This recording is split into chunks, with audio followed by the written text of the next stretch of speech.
Boys, we are back. Welcome. Live from the University of Oklahoma.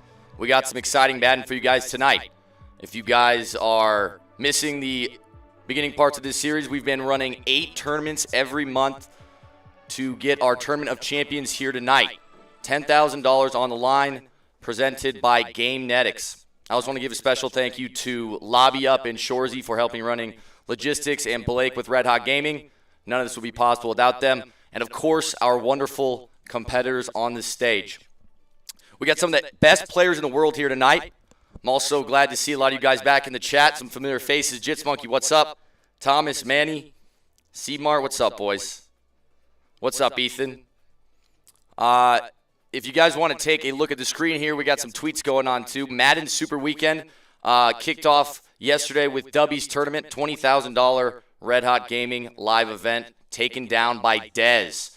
And speaking of Dez, the man, the myth, the legend is here to two-peat on the weekend. And if we could take a look at the bracket here, you'll see the first game we got tonight is going to be Dez against GOAT Geezy, the 1 seed against the 8 seed. Now, I don't know how Geezy feels about being the 8 seed, but I'm sure he's going to be fighting with a vengeance under his ass, taking down the top dog right now. Also joining us here in the booth for this first game, we're going to have Madden community legend, shotgun extraordinaire, Down Bad Dub. So if you'd like to join me, Dub, you could come up here. Ready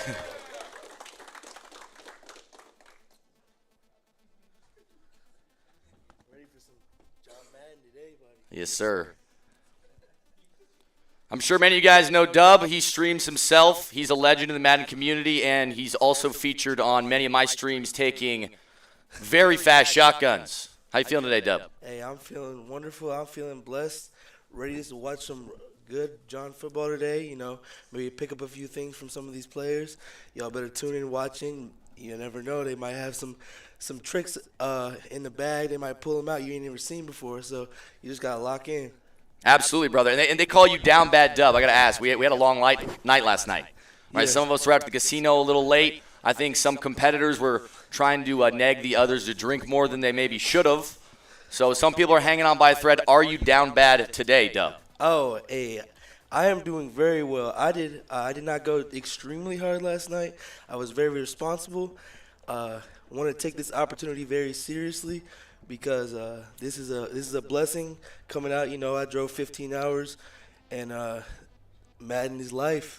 Absolutely. And he said he drove 15 hours. You look out across, there's millions of people here today traveling from all over the world, and they're here to watch some exciting Madden football. I see my man Ward is in the chat. I met Ward last night. He was at the casino till 7 a.m., and he got on his flight at 8 a.m.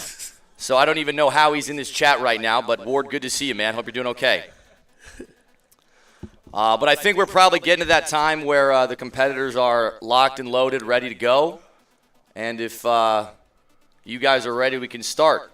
How's everybody doing in the chat tonight? I know Ward's doing good. Godzilla, you looking good? And, of course, yes.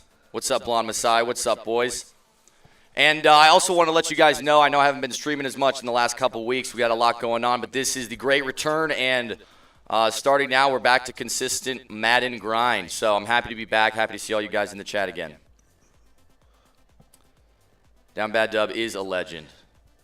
So I'm going to ask you first, Dub. Who do you got in this game? We got Geezy and we got Dez. Man, that's really tough. Two of the fan favorites, two of my guys. Really, I'm really rooting for Geezy, but you know that's only because Dez already won one, so we got to spread the wealth. But if Dez wins, I won't be upset. So, but I got Geezy here. Okay, you got Geezy. All right, well, I'm going to say this. I think I'm seeing a lot of support for Geezy in the chat right now. I know he's got his little crew that supports him and rides and dies for that man. So there's a lot of chat support right now. I'm going to go with the favorite here. I'm thinking Dez is going to take it down. Dez has been looking. He's not even smiling right now. Just got the chiseled jawline. He's been mewing. And here we go, boys. You got Amon-Ra St. Brown, the Sun God. That's a player I've been seeing on a lot of people's teams. And I'm sure he's going to have a big impact here tonight. Who's your favorite player in the game right now, Dub?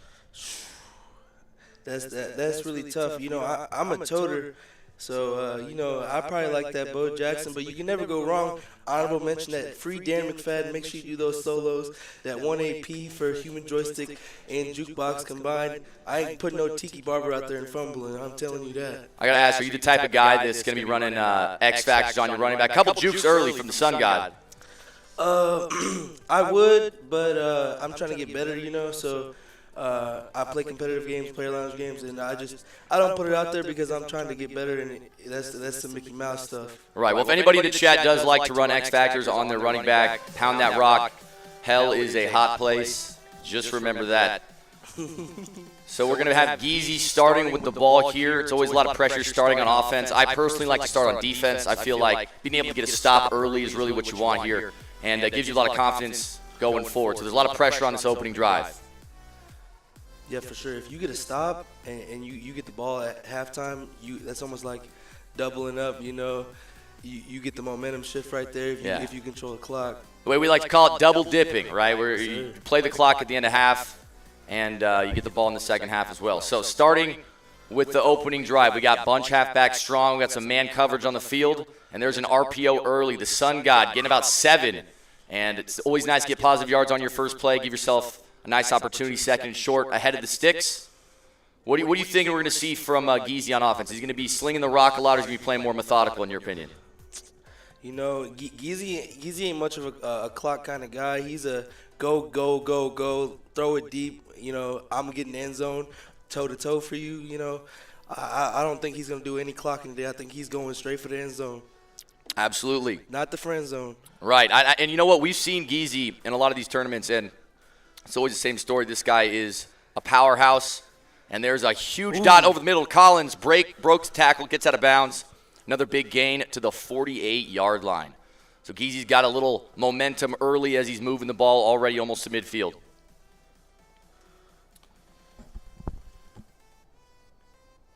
People in chat not happy getting some Twitter or Twitch ads right now. Not sure if there's a way for me to turn that off, but sorry if you're getting ads. Maybe you should sub up, buddy. Maybe you should hit that sub button, buddy.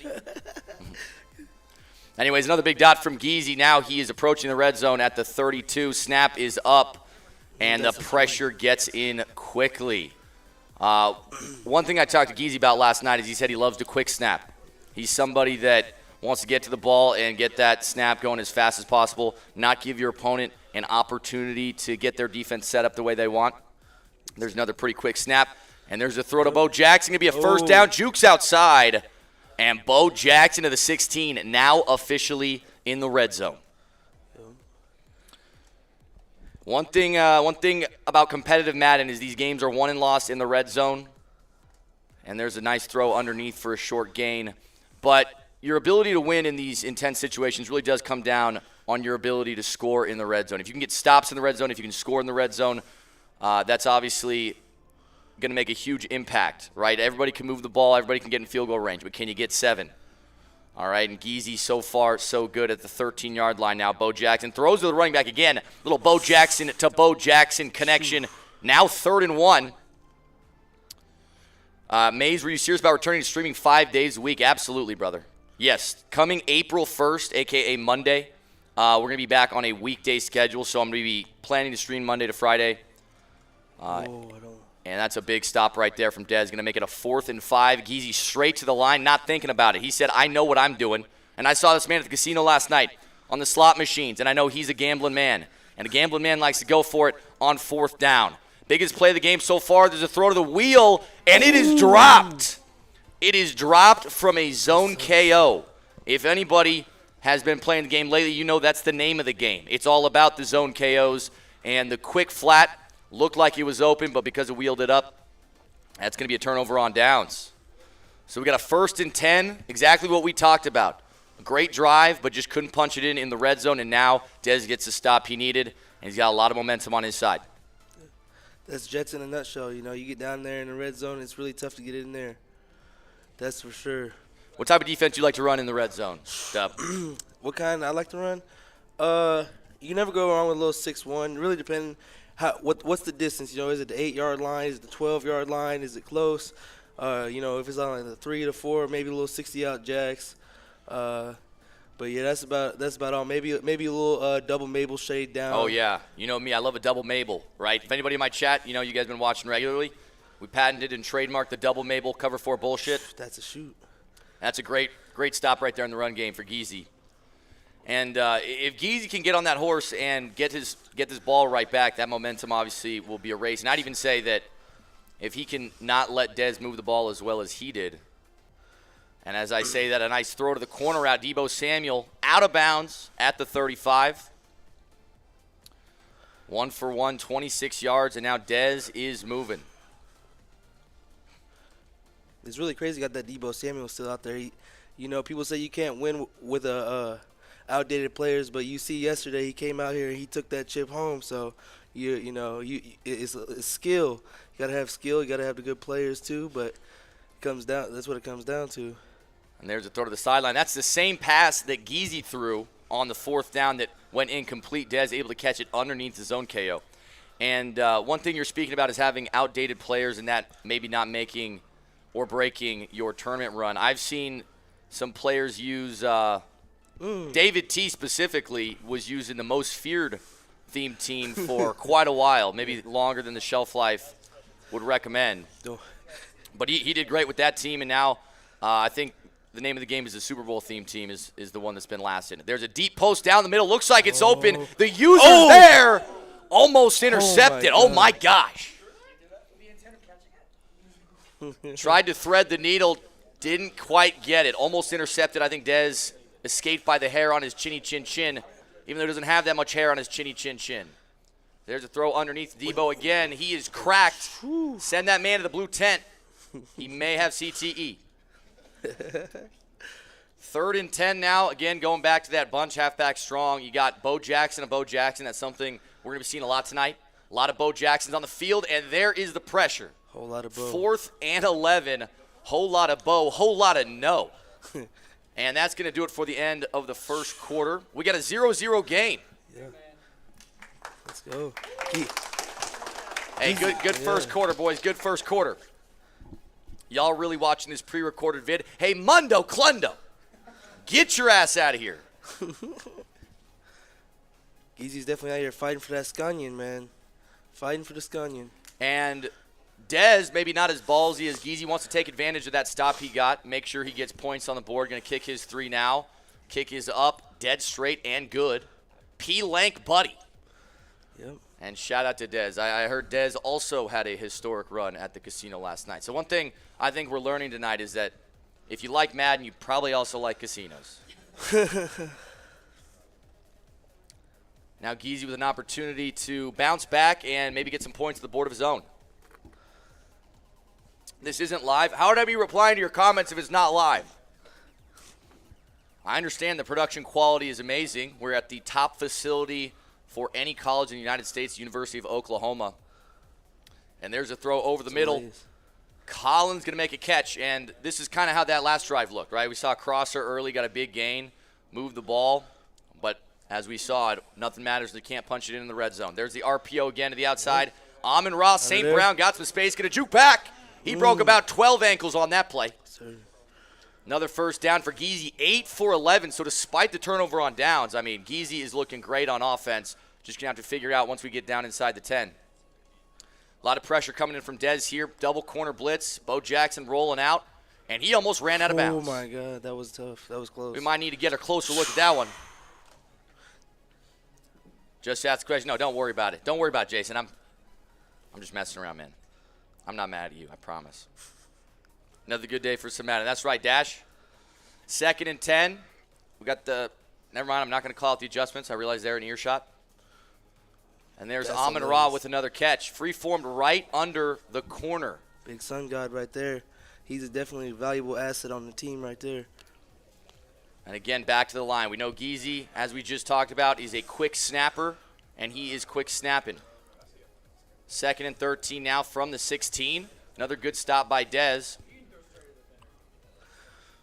Motioning out Bo Jackson wide. Got an empty look now. Got some aggressive defense on the field from Dez. And there's a throw in the seam. It is dropped. Again, another knockout. Now, I don't know if there was an ability on that one or it was just a dropped pass. Please stop spamming free R. Kelly in my chat. That's just outlandish. That is outlandish. It's very outlandish. No R. Kelly out here, man. It's strictly Madden, man. Yeah, strictly Madden tonight. All right, 3:11 on the clock, third down. We're seeing a similar struggle as we did last time as it's intercepted. And as I called it, boys, Dez is showing up in the red zone. This is another pivotal stop for him, and with 3:08 left, he's getting the ball back in the second half. If he can go down and get 7, make this a 2-possession game, and get the ball right back, things might start to get dark for our man Geezy. That's facts. That's very factual. And there's almost an interception for Geezy. We're seeing a lot of balls get knocked loose, a lot of balls just right around the fingertips. Dub, you know a lot about balls on your fingertips, right? Yeah. Because,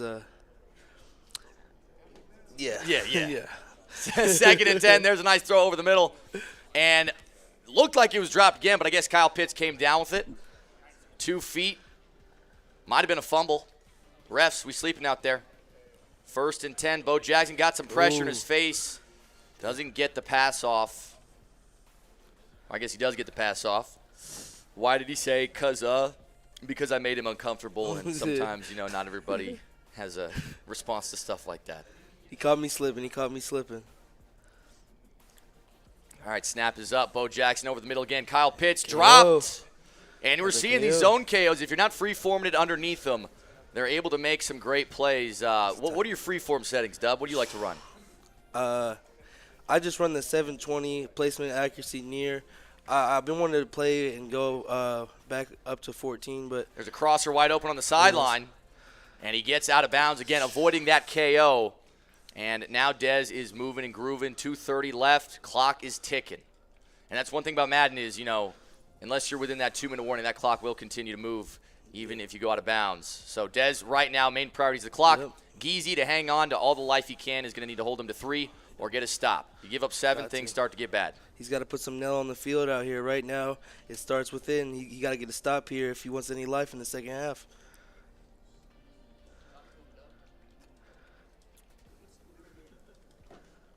All right, 2nd and 6, boys. Snap is up. There's the RPO again. Corner on the outside makes a great open field tackle. That's one thing that's so hard to do this year is tackle in the open field with how good that speed juke is. Anytime you got a one-on-one out there and you make the tackle, it's like, you can get a sigh of relief because those are scary situations that can easily turn into big plays. And Bo Jackson, lay off the steroids, falls through 3 men for the first down. And that was a huge opportunity for Geezy to potentially get a stop or – and there he is, right back. Isaiah Simmons That's some real underneath. nail. And that is all user. That's and Isaiah Simmons. That's some real nail out there. I promise you. And that was a great user right there from Geezy. It looked like he was trying to fit that running back pass in underneath, and Geezy sniffed it out. And so just like that, that just goes to show one play, everything can flip on its head. Dez was in the driver's seat, and he was cruising, and now he is demoted to the baby seat in the back. Tables turn just like that. Because Daddy Geezy is here. Daddy Geezy. All right, 7-3 game. Dez still got plenty of time, though. Still could potentially flip this lead again going into half. But you got to think points are a priority here. You go into half 7-6, not the end of the world. Yep. 7-3. If you're I always say this: if you're trailing by 4 or more, you're at a disadvantage, right? Yep. Shout out to Showtime in the chat. Shout out to the GOAT Henry in the chat. Big Hen Dog in the chat, yeah. All right, 1:12 on the clock, boys. There's a throw underneath to Burris. Jukes inside, and he might be gone, boys. Number 17, 6'5". He's in the end zone. And there is still a minute on the clock. A huge play from Dez. Plaxico Burris going about 80 yards to the crib. And now with 1:02, Geezy's going to be looking to answer back. That was questionable, You want to take your 7 or you want to take the clock and take the 3, you still get the ball.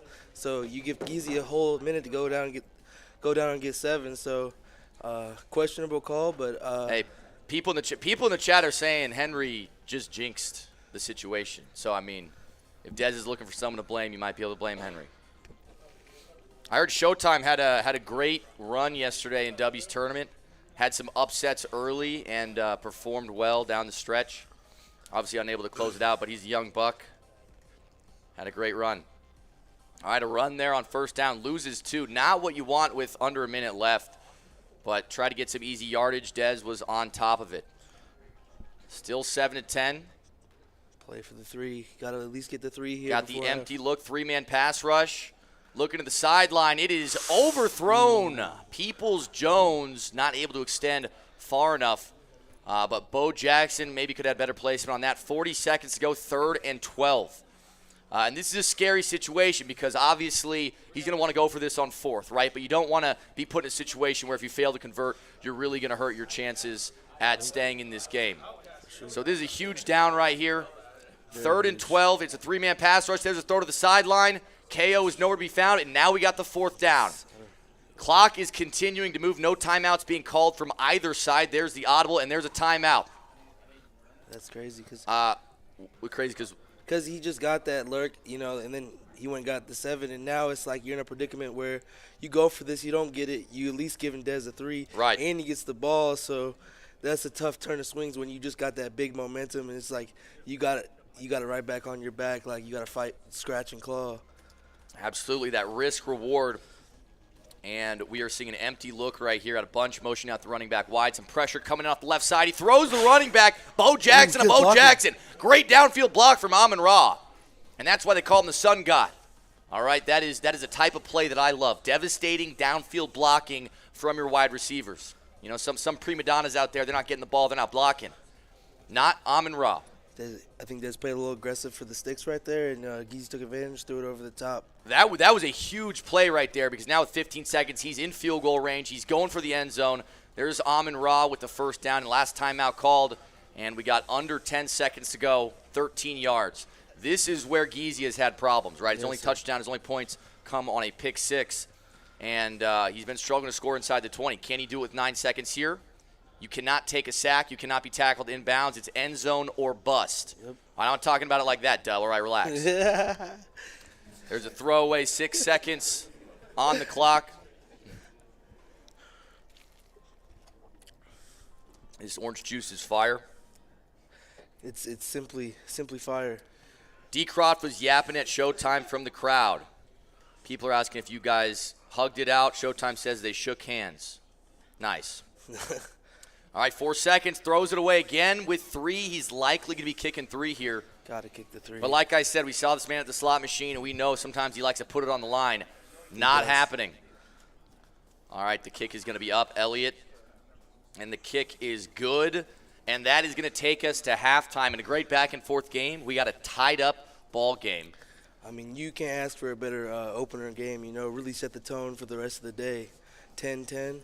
Absolutely. Both these guys are competitors, and both of them locked in right now. Now, I got to say, there was a lot of scary moments on that, the end of the half there for Geezy. He ends up pulling it out, and we walk into half 10-10. You can't help but think that, you know, he's feeling a little grateful to be in a tie game right now. All right, boys, kicking it out. Chat, let us know who you got in the second half. Do you think Dez is going to close it out, or do you think Geezy will get it done? Let us know.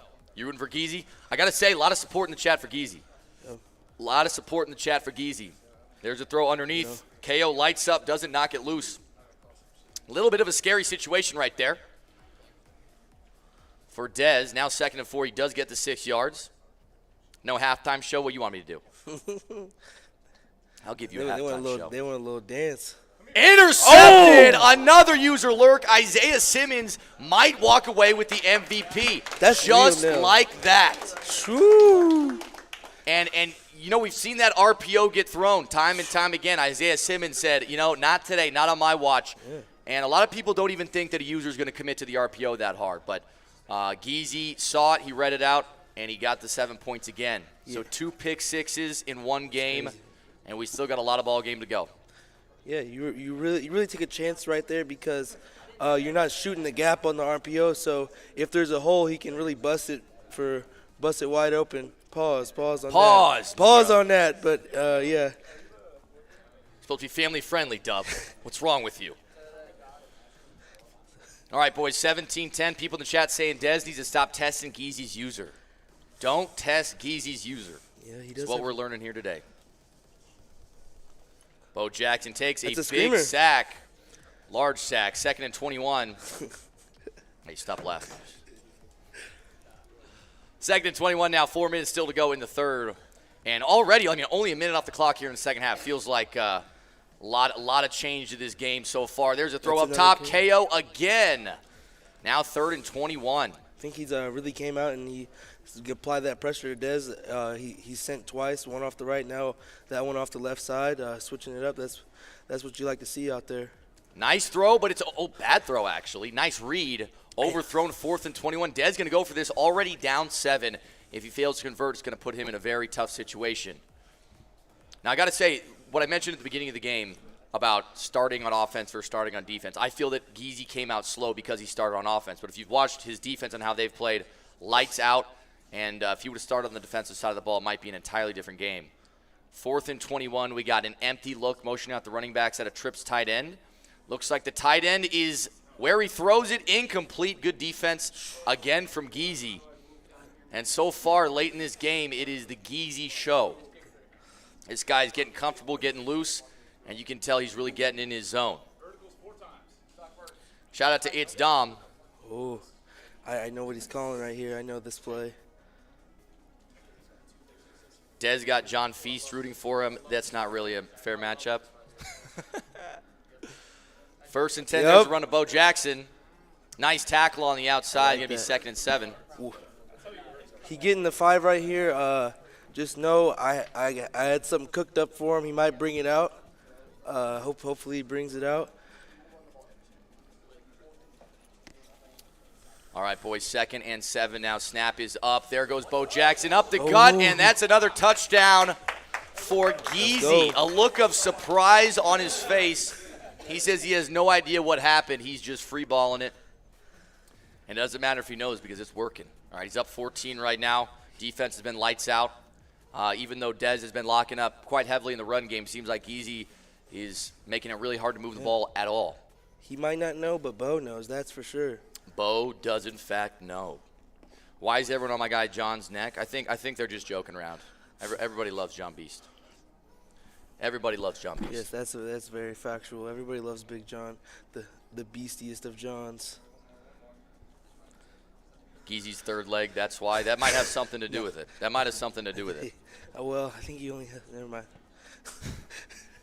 Well, anyways, boys, this game is far from over. It is a 2-possession game, and we are still early in the third. Like I said, we're only taking off about a minute and a half of this clock in the second half, and there's been quite impactful so far.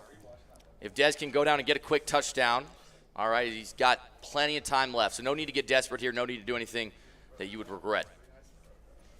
Someone in chat said Geezy locked in because Rach is in the crowd. He's on. Is that the Jordan Poole effect? That might be. I don't know. That might be.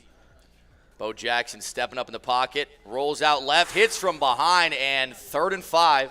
Again, we're seeing this defense looking pretty locked down right now. All right, 2:50 on the clock. Snap is up. Quick throw to the outside, almost intercepted. Can't think that was a good idea. And this is another huge play. Things are going to get ugly if this is not converted here. We got bunch to the short side of the field. Snap is up. Looks like verticals is the call. Throws to the tight end. Nice read in the seam, and it's caught as Kyle Pitts goes to the ground. A nice conversion from Dez. A sigh of relief was palpable in the air. Everybody collectively was on the edge of their seat. There's a throw to the flat. Kyle Pitts again. Out of bounds for a gain of 5. So what are you seeing so far? Any things you're noticing about Dez's offense? Any changes you think that's going on mentally?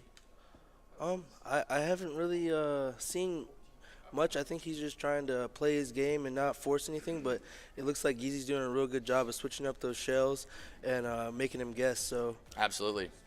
I think one thing I'm noticing is that he's giving them a lot of different looks. We're not seeing the same defense. That's for sure. Time in and time out. That's very scary. That double wrap up, get that peanut punch. I can go very the other way. Absolutely, yeah. I've seen that animation result in fumbles more often than not, so I agree with you there. There's a throw to the sideline late. It is broken up. Looked like he was open for a second, but that linebacker got out there quick, made a great play. Just getting him into all these 4th downs. You said Geezy's done it on the big stage at his BBW. Does Dez's inexperience hurt him here? As Dez takes one, jukes him out, and that's why you shouldn't have said that. Zrill HD, that's on you, buddy. No, that was a great run, great display of stick work. And, yeah, I wouldn't use the word inexperienced to refer to Dez in regards to Madden tournaments. Yeah, that's very disrespectful. That is very disrespectful. Isaiah Simmons is the MVP so far for sure. Now, guys, even though there's been a lot of action here in the second half, all right, we still got 1:37 left in the third. It's one possession game again. All right, one stop from Dez, and he's right back in it. So we're going to see if the pressure gets to Geezy or if he continues to move the ball and take up that clock. What we're seeing right now is what looks like a potential A-gap out of dollar. Yes, there's the linebacker coming in. Running back gets back inside nicely, gain of 8. Great vision, great vision. That's a veteran move right there. Some people try to cut it out. Henry in the chat said, now that I think about it, I've never seen Dez win the big one in person. Wow, Henry. Henry. A lot of shots being fired today, man. That's crazy. Geezy about to throw a Stevie, says JMG CJR. Haters definitely came out. I think they just woke up. They got their coffee, you know. They might have been out late in the casino like some of us. Maybe. Who knows? They woke up early to hate. Bo Jackson throws it late. It's an inaccurate throw. Perfect time and user pick, and that's exactly what we were just talking about. One play, and this entire game gets flipped on its head again. Still not even out of the third, and boys, we're tied up again. We're tied up again. What once looked like a game that was pulling away now is anyone's game. All right, and a little bit of momentum shifting to Dez's side again. Yeah, it's really tough because you got to find that middle ground. Do I play conservative or do I try to keep putting that pressure on him? You know. Well, you know what it was. I think it's Dez heard people slandering him a bit in the chat. He heard me saying it, and he's like, I got to show these guys that I am not washed. And even though I don't know why anyone would ever say he would be washed, considering he just won the tournament last night. But a great game so far, boys. 38 seconds to go in the third quarter. Getting an empty look again from Geezy. All right, we got the tight end manned up here, looking for the corner route. It is caught, a great free form right over the head of DRC. Now, that's a guy who's scared to throw over his head, right? He's tall, he's lanky, and it looked like he almost could have jumped up and got that, but a completed pass nonetheless. 30 seconds to go in the third, and there's a big sack. We're not talking about Johnny Sins, but that's going to be a 3rd and 18. 16 seconds left in the third. Bunch still on the field. And we're seeing a lot of cover 3 right now. I'm noticing a lot of cover 3 on the field from Dez. I feel like he might have made a couple adjustments to his defense and what he was running. And looks like we're going to take this one to the fourth quarter. No, we're not. We are going to be taking a flag. Unfortunate little math crazy there, right? Like, yeah, the clock scummed him. It was right on exactly. Normally I look at it and it's got to be like a 2.5 seconds. Can't be right on. It's a tough break for my man Geezy right there. Tough break right there, but it makes the situation you're in that much harder. 3rd and 23. Looking to the sideline, right in front of the defender. It's dropped again, and as we go to the fourth quarter, we're likely going to be seeing a punt here. All right, if you take a look at that score breakdown, nothing in the first, both scored 10 in the second, both put up 14 in the third. And so even though it's been back and forth, these guys are neck and neck. And it looks like you might be thinking about going for this. No, there is the punt. There is the punt. What's up, Lady Rage Gaming? We're doing great. This turned so quick. He was just up 14. And that's what I'm saying. A lot of people in the chat were counting the game out. They were saying this shit's over. It's a flood. 4th down, you're down 14 in your own territory. But that's just how the cookie crumbles. All right, 1st and 10. There's a run up the middle of Bo Jackson.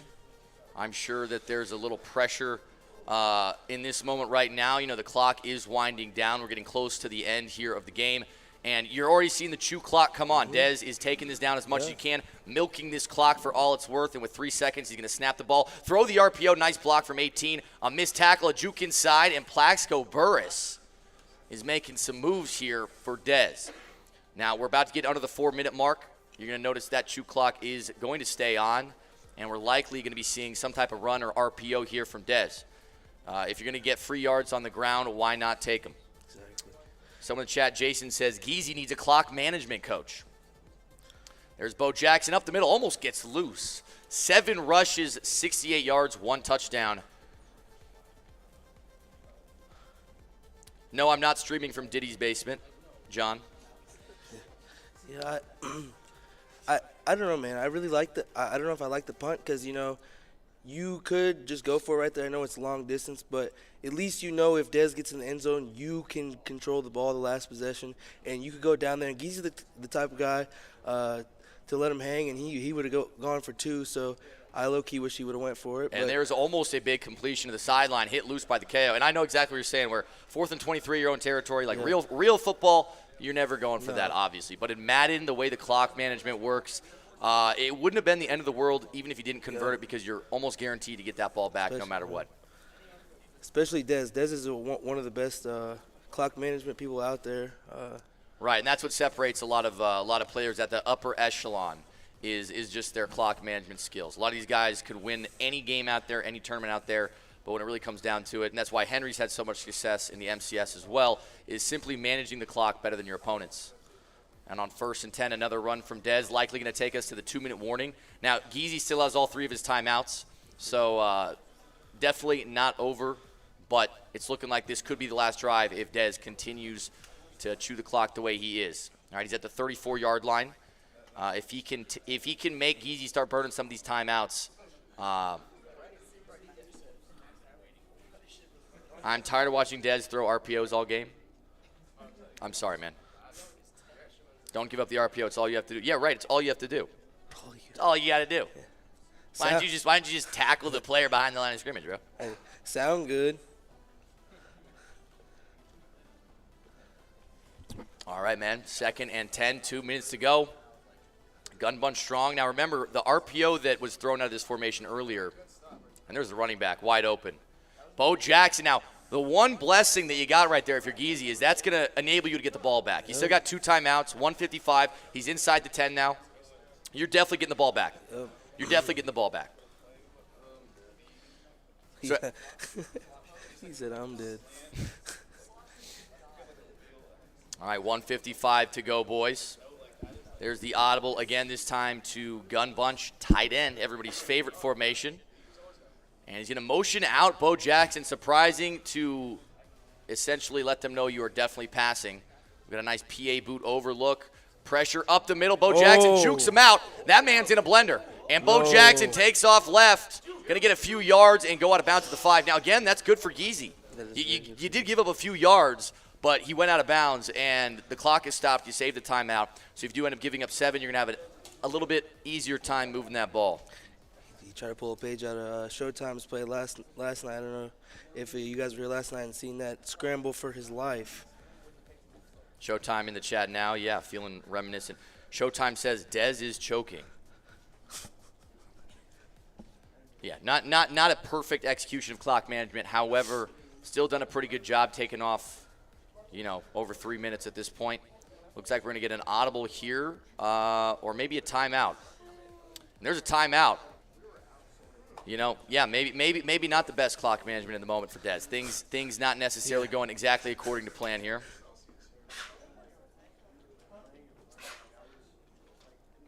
Henry says out of bounds doesn't really change much. In my eyes, I felt it enabled an extra timeout to be used on Geezy's last drive, but I'm going to take your word for it. You are the resident expert. It's almost knocked out right there. 3rd and goal here. All right, each player has 1 timeout remaining. You got to think you're going to be seeing a pass right here from Dez. And if Geezy ends up locking up here, holding him to 3, now we might be starting to feel a little bit of momentum on Geezy's side that he can go down, get it done, and get 7 for the win. Huge down right here. Curious if Dez would even kick 3 or if he would just go for it either way. We got an empty look. Bo Jackson comes back into the backfield. Trips tight end. Snap is up. RPO. Bo Jackson tackled for a short gain. 4th and goal. All right, this is the decision. And he is going to be kicking 3. It's going to be 24-27, 1:38 left, no timeouts. Can Geezy get it done? I think this is a good time for some epic music. Yes, we were. Cue the epic music. Yep. This is why they watch right here. That was a great stop by Geezy. I got to say, a lot of momentum was going away from him. A lot of players would fold in that situation. He stood tall in the red zone, hold that door, and now it's an opportunity to not only tie but win the game. He put the deadbolt out there. He said, "You're not getting in my end zone, buddy." We're going to see if Geezy, with all eyes on him, can come down and get it done. Empty look now. Motioned out the running back left. Snap is up. A-gap screams in there. Bo Jackson throws it away. Second down. Siwoo scores 7 here easy. I mean, that's true, bro. Yeah. Ain't nobody in here stopping Siwoo. Nope. Lean back in that recliner is just unstoppable. All right, big stop right there, 3rd and 10. And, I mean, we've been talking a lot about an opportunity for Geezy to show himself right now, but this is an opportunity for Dez to nut up and get a big stop. Yep. Maybe don't even give up 3, which is very tough to do in this game. Yeah. 3rd and 10. Looks like we might be having a user coming off the D-line. Bo Jackson underneath.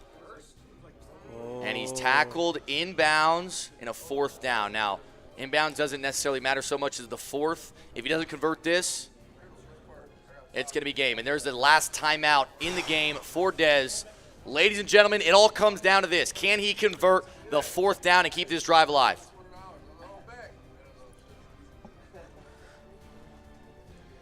Everyone's saying, hey, everyone in chat saying trail. Trail for Jesus. Why trail? This is for all the marbles right here. We got the motion over on the running back. Make this a strong look. Isaiah Simmons on the user. Already seen some big plays from him today. Snap is up. Pressure screams in, and Dez is going to get it done. Right up the middle. Shout out to Dez. What a defensive call there on that last play. That was unbelievable. And the two boys there shaking hands now. A couple of good sports. Good job to both players. And the 1 seed, Dez, advancing on to the next round. Our reigning champion advancing on to the next round. And here is the beautiful dub. So what do you think of that game? That was a back and forth game right there. There was a lot of defense there. Pick sixes, a lot of pressure, a lot of shells mixed up. It was a great game to watch. Yeah, no, I was actually really impressed with both sides. I felt at the beginning of the game, Dez had all the momentum. But then in the middle part of that game, Geezy really just started turning on the Jets and kind of took off there. And some players might start folding, get frustrated, get desperate. But Dez, despite the chat kind of ragging on him, really locked up right there. Yeah, sure. Let's get an interview from the man himself. Let's hear how it went. What's up, Dez? So shout out to you for the win, man. Great way to come back there and lock up at the end. Take me through your emotional feelings throughout the entire game. Yeah, no, it was up and down. I feel like I gave him a lot of obviously I gave him 2 pick sixes, so that was just put myself in a hole. But, yeah, I thought I was dead in that second half, but just made it happen. Yeah, absolutely. I felt that there was a span where maybe – do you think the second pick six you were in your head a little bit about it, or do you think that was just a simple mistake, had nothing to do with your mental? I think it was just a simple mistake. I definitely wasn't in my head after I threw the pick six, but once I got stopped right after, I was like, oh, my God, it's starting to unfold. But, I fought, came back, so, yeah. Yeah, do you think your long night at the casino maybe hurt you at all? Yeah, a little bit. I started the game not the best offensively. Missed some reads, but, I'm waking up, so it's okay. Absolutely, bro. You look great. Congratulations, Cool. and I'll be seeing you in the next round. Appreciate it. All right, boys, now checking out some tweets here. Someone just tweeted Dez to win back-to-back titles. That would be incredibly impressive on this hashtag Madden Super Weekend. If you guys want your tweets featured on the screen like RG Beast here, use that hashtag Madden Super Weekend. Early sleeper call, Kmac. He's been too quiet since the Express Magic. Now, Kmac did recently win an Express League, but people are saying that maybe Kmac's washed.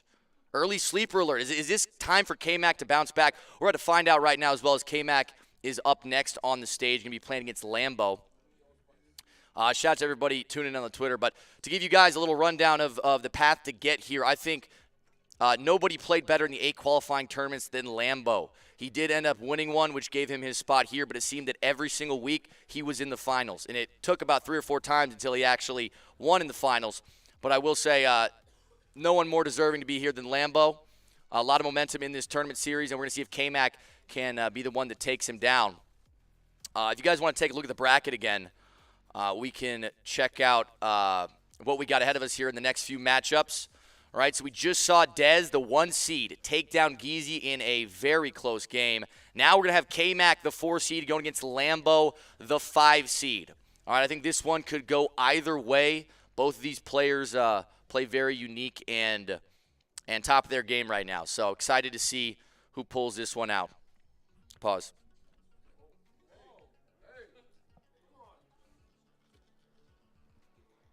So I can't hear anything. What's up? Oh, yeah, let's do the giveaway. Yeah.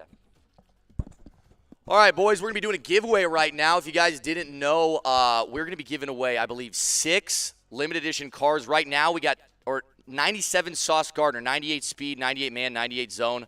To enter in this giveaway, all you need to do is type in the chat, Oklahoma. For those of you guys that don't know, we are currently at the University of Oklahoma in their esports facilities. Shout out to them for helping us run this entire event. All you need to do is type Oklahoma in the chat to be entered in the giveaway. I'm going to give you guys probably not 5 minutes. You don't get 5 minutes. You get 2 minutes, okay? That's a very rough 2 minutes, too. It might be more like 1:30. So type Oklahoma. I see the Oklahomas are flying, and I will let you know we got 45 people signed up right now. Keep typing, boys. Keep typing Oklahoma. How we doing tonight, though, chat?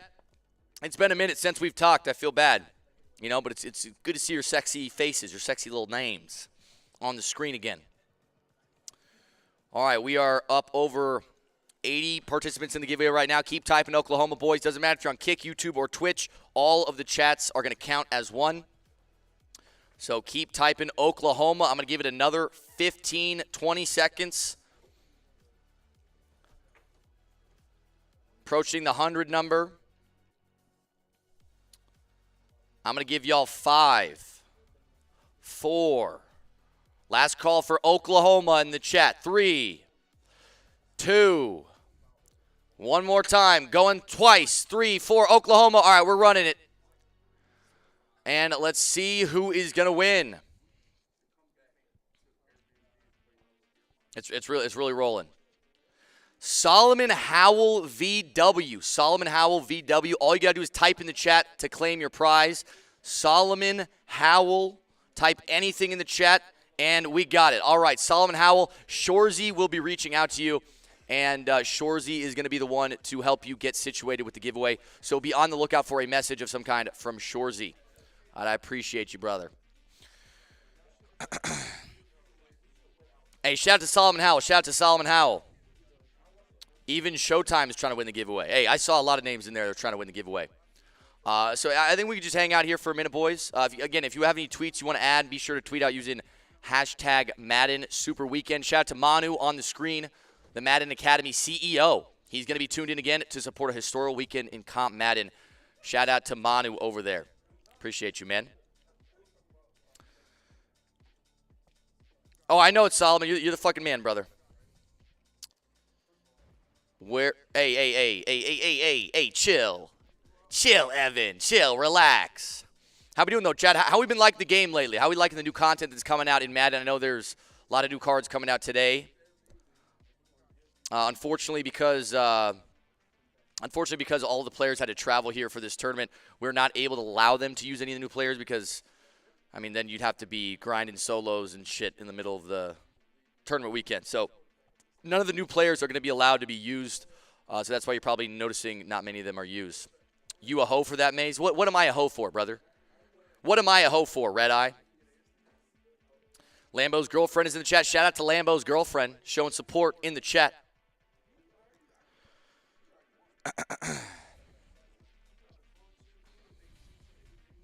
I'm the best hoe. Thank you so much. Evan is right. Where's the guy that looks like he eats? Hey. You be nice to Dub. Yeah, if you guys enjoyed the vibes that Dub brought to the stream, I mean, we could bring it back on. We got people all around here waiting, having a good time. Did Geezy win? Geezy did not win. It was a very close game, and Dez locked up on his money drive. No music. We can get some music going. We can get some music going. Very close game. Why are you putting that in quotes? It was literally a 3-point game. Money drive opportunity. What are you putting that in quotes for? Down bad Dub is him. Yo, okay, hey, Dub, do you want to come back? Where's he at? Chat's loving you, bro. Chat's loving the vibes that Dub brings. Hey, I love it too. I love it too. Quiet the crowd, please. I mean, I think it's shouldn't be too bad right now. We don't got any games going, so there's a lot of movement going on, you know? Someone just ate shit right now. Any chance we go to the crowd cam for that? We can publicly laugh at him.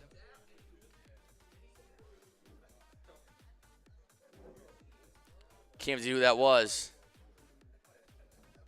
I think Dusty just ate shit. I don't know what happened. I think Mr. Football sitting behind him must have kicked out a leg of the chair. There's Mr. Football. He'll be on that stage soon enough. There is Mr. John Beast as well.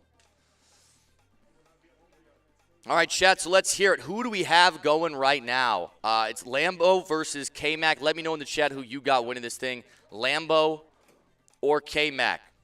Who you guys got? I promise you none of these people have touched a girl. You hear that, boys? Chat's roasting on you guys. They say none of us have ever touched a woman. I'm not going to name names. I'm not going to call some people out, but I will say this. Let's just say some of the men here were getting active last night, okay? There was game being spit. Again, not going to call anybody out, but there might be a certain individual who's even got some plans tonight with a lady he might have met last night. Tell John he suffers from TNB. Hey, John, what does TNB mean? John Beast, someone in the chat says, I got to tell you suffer from TNB. It's Carter. He says, fuck off, Carter. He knew it was you already. I don't even know what that means, but I'm just a messenger here. You said John Beast was spitting some game. I did see John Beast spitting some game. I did see John Beast. Oh, I don't know why he flipped me off. Oh. Team no bitches over there. Okay, I see, Carter. I see. Y'all gotta chill in the chat. Y'all are doing too much. Y'all are doing too much. We're just getting the team set up right now, boys, between games. You know, there's a lot of nuance in these MUT teams. So making sure all the settings are correct, all the teams are good, and we should be ready to kick it off here shortly. So, again, if we want to take a look at the bracket here, I can, one more time for anybody just tuning in, we can talk about what we got ahead of us, what we've already seen so far. So, if you guys didn't know, this is a $10,000 live finals to a championship series ran by Lobby Up and Red Hot Gaming. We threw one tournament a month for all 8 months of the Madden season. Each winner of that tournament has qualified here today. Number 1 seed just took down Geezy in the last round. And we're about to have Kmac coming up with Lambo right now. Again, let us know in the chat who you got winning between Kmac and Lambo. After that, we're going to be seeing Mr. Football 88 against Dcroft. And our final game in the first round is going to be Astro against David T. Now, if you guys didn't see the final qualifying tournament, there was actually another competitor supposed to be here named Kobo. Kobo ended up having to drop out, and David T won the last chance qualifier to get his spot here. David T had made some deep runs in the tournaments before, so it was very deserving and heartwarming to see him clutch it up in the end and get his earned spot in this tournament. I think he is a little bit of a dark horse here to make a deep run. And you know I love David T, my Latina lover. All right, boys, I think we should be getting started here shortly with the game. Yes, sir, Astro versus David T. Going to be a good game. Going to be a good game.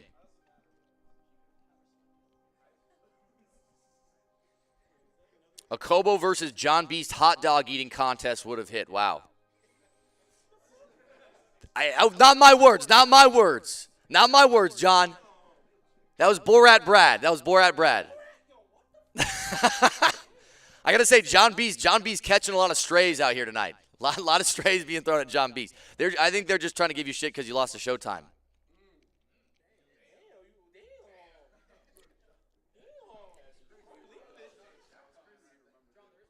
Jesus Christ, Big Eric. Okay, you guys got to chill. I'm not gonna justify by reading these out loud. I'm sorry, John. I shouldn't be giving him the time of day.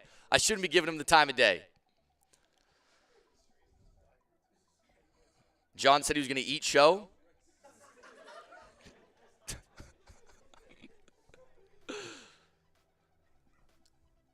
Do it, Evan. Once the game's... No, I'm not reading that one either.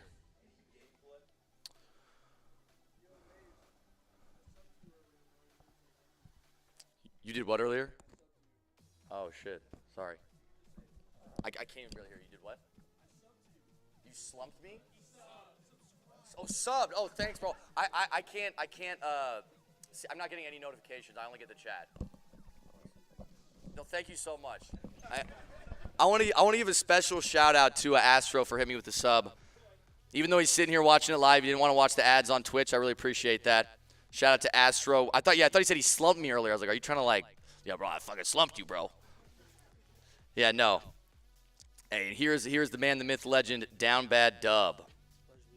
Any predictions for this game? If we go back to the double screen. Discount double check. We're gonna go predictions for this game. I'm gonna be completely honest. I feel like even though Kmac is my boy, I know he had a long night. And I don't know how late Lambo was out. But I think that could potentially come into play here, and I feel like it could go either way. This is the monitor.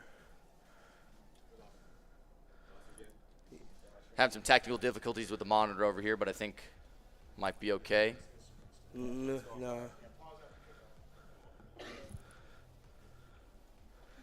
Yeah, Lambo was definitely in the sheets before good old Kyle over there. I'll tell you that. Absolutely. Yeah, no, so actually I don't know how well these two players know each other. I've never really seen them play from my memory, but what do you think is going to happen in this game, Dub?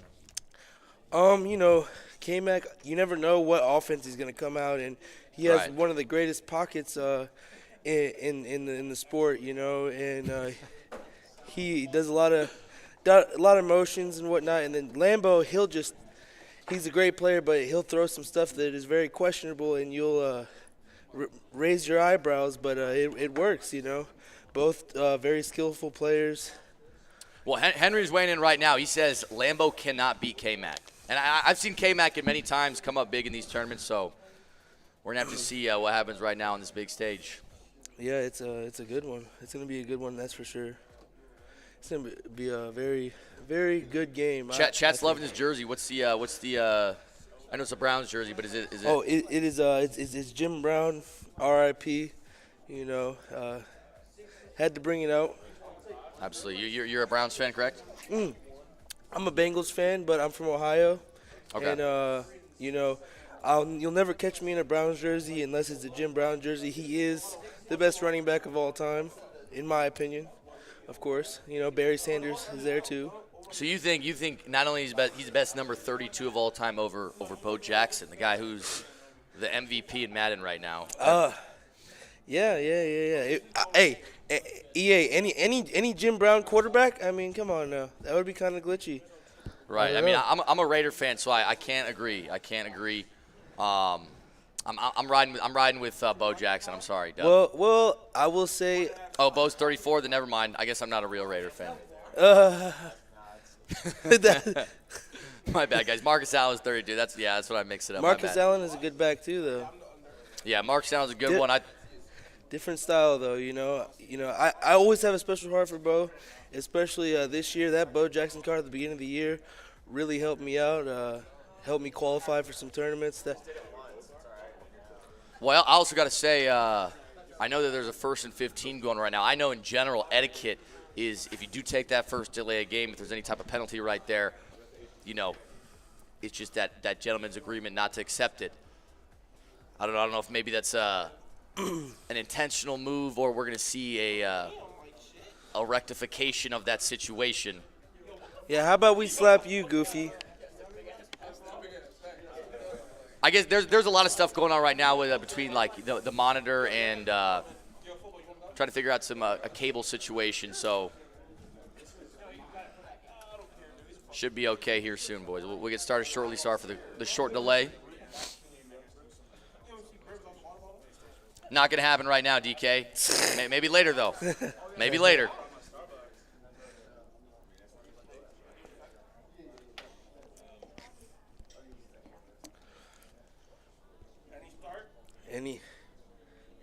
Any start? I think we Any stall?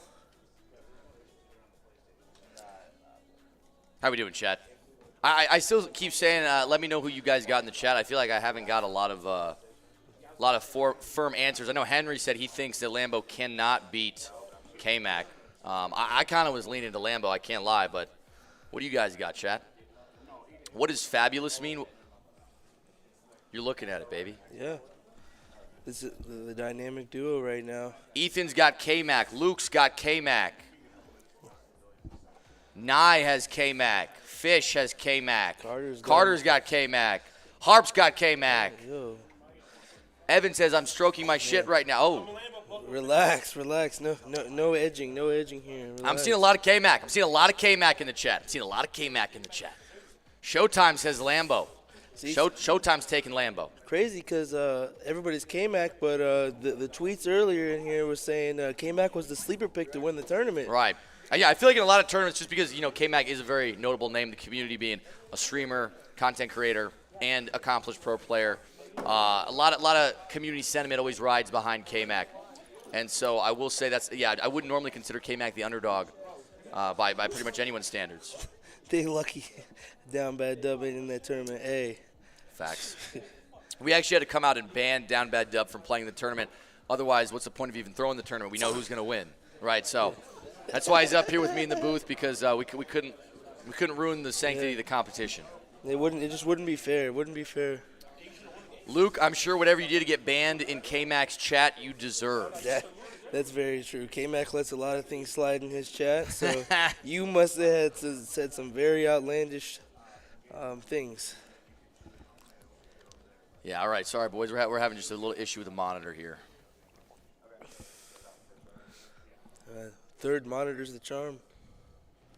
Third monitor's charm. I think we're almost there. I think we should be good to go here. Looks like the game is getting underway, and we are live, baby. 1st and 15. Now, there were a couple delay games taken again. I don't know if that situation is going to be rectified. If we're going to start this with a little snippy energy, I'm just saying I'm not mad if that's the case, right?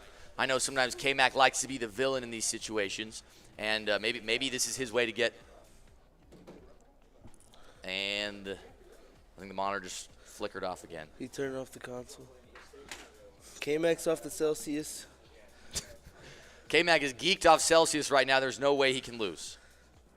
Lambo just wants the game to start. He's got the NBA young boy in his earphones. I'm almost positive. He's just ready to rock and roll and try to put Kmac down. So we'll see how it goes after these technical difficulties, but definitely going to be one to watch. Yeah, no, I feel that I'm not sure if, because Dez was playing on this side before, right? I don't. Were you dealing with that at all? No, you didn't have that happen to you? Ah, that makes sense. So we switched consoles, and so there might be an issue with the console. Enable. It might be the setting on the Xbox. Someone to get this man a backwood. That's stressful. That's really stressful. Nothing will piss you off more than a technical difficulty when you're ready to just pop. Right. These guys look locked in. And one thing I got to say is, like, the other competitors, I'm talking pretty loud. I got a pretty loud voice. And so I don't want them to be able to hear me because I'm like trying to say things about them or about the game. Yeah. And Kmac sitting over there, headphoneless, just I know those ears are perked up. Switch sides? Oh, they're switching sides. I guess that makes sense. Okay. All right, well, we will resume shortly, boys. Until then, it's the Mayz and Down Bad Dub show. Yeah. Okay, and I got to say, Down Bad Dub, you're not too down bad. Hey. They might start calling you Up Good Dub. Might be time for a name change soon. You don't know. Definitely have took some steps, leaps and bounds. At once we were really down bad, but it looks like things are on the up and up. Hell yeah, brother. Absolutely. I also want to give a shout out to Vose. That man's getting beefy. I don't know if he's in the chat, but hey, I know everybody who saw Vose last night said. Yeah. Vose been hitting the weights, starting to look like a steroided out freak, right? Kind of like myself.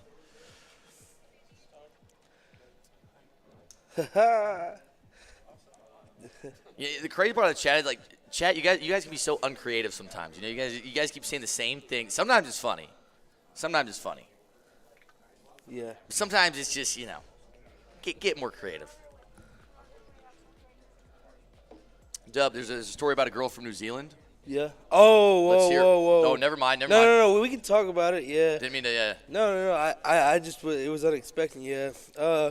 There's a girl, a streamer, and I was perusing the Twitch streets, and I found her, and supposed to go on an e-date with her, but she's a little shy, so I don't know. She agreed to it, but E-dates, I could probably be a source of anxiety if she's not used to doing something like that. no, but for sure. what did you have planned for this e-date? You guys are just gonna hang out and FaceTime? You got a little activity? You were gonna do a game?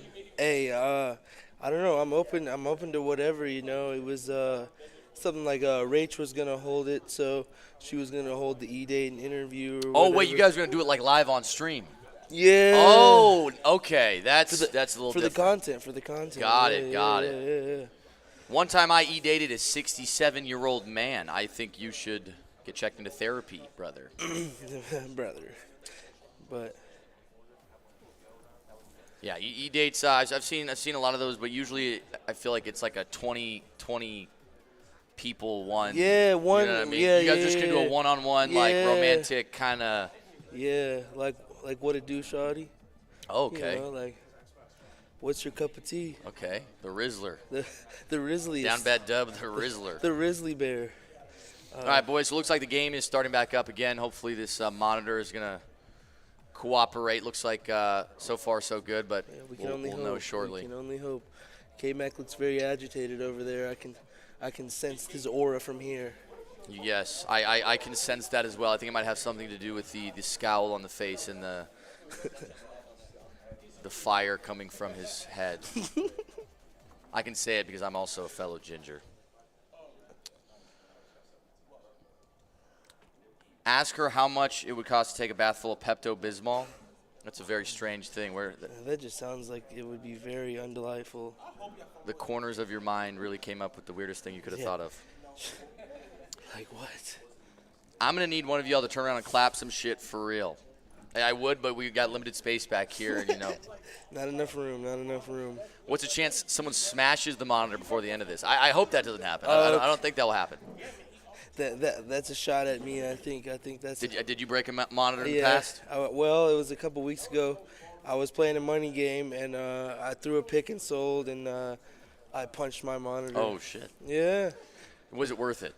Well, luckily that monitor it was a nice monitor, but it did only cost me $5 at the Goodwill. Okay. So I wasn't down too bad, but You're kind of down bad dub. Yeah, You're so- down. yeah. Yeah. So now I got a little 720p monitor as my backup monitor. So yeah. So I got to get another one. Got you. Well, again, boys, looks like we're just about set up here. I think. Trying to see if we can get a little. So it looks like Kmac's all logged in good. Looks like that monitor's working okay.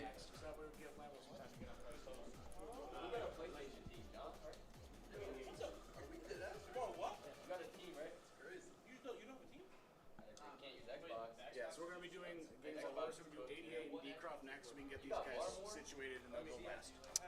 Okay, so they gotta basically find new teams to so we're just gonna be using the PlayStation now. Why is the Xbox? That's insane.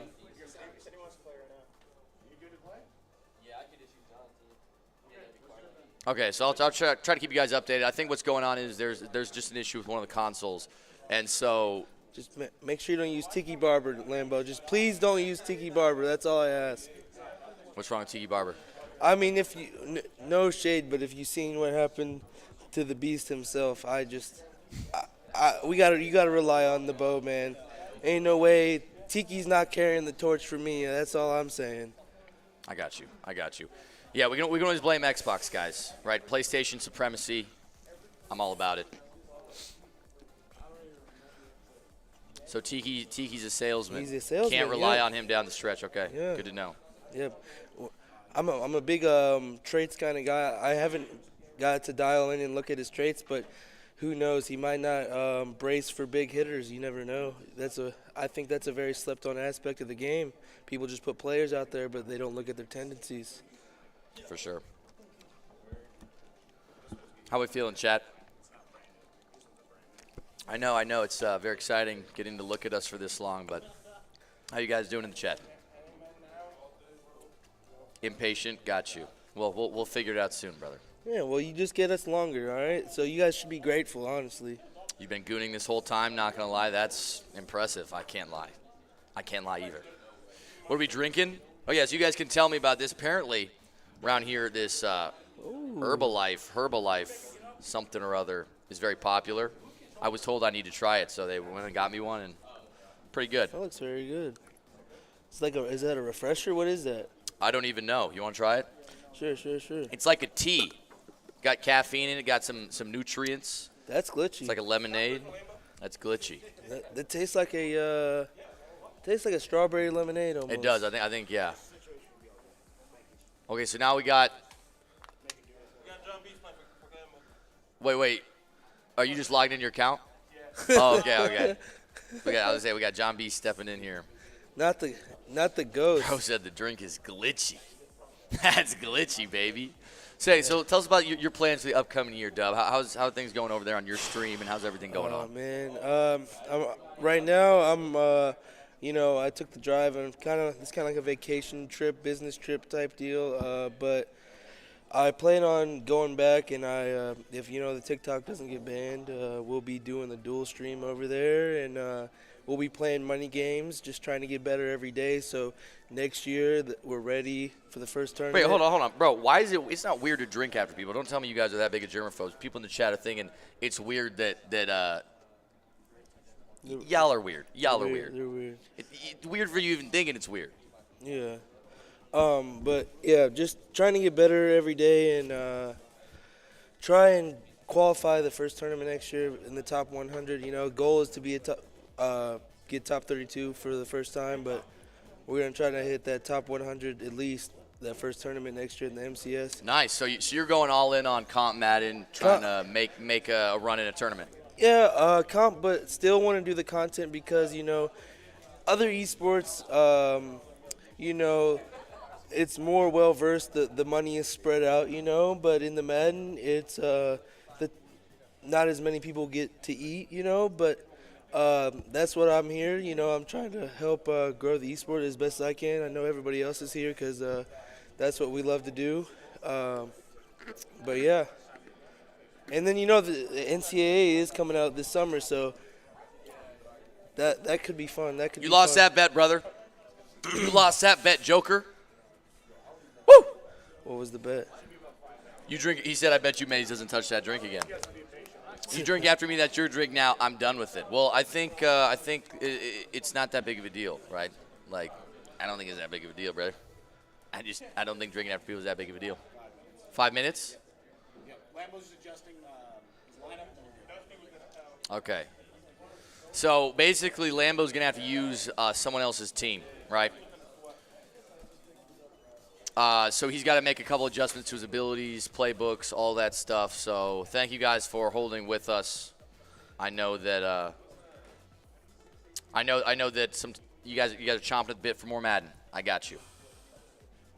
Since when is Madden competitive? Go play a real man's game like League of Legends. Yeah, brother. I'm sure you smell really good. Who's Lambo gonna play? No, Lambo's still gonna be playing Kmac. They're still playing. They're just he's got to set up his team now because we switched over consoles. Okay. Madden trivia. Madden trivia. Okay, sure. You guys. Okay. You got any? Let's brainstorm here for a second. Madden trivia. Okay.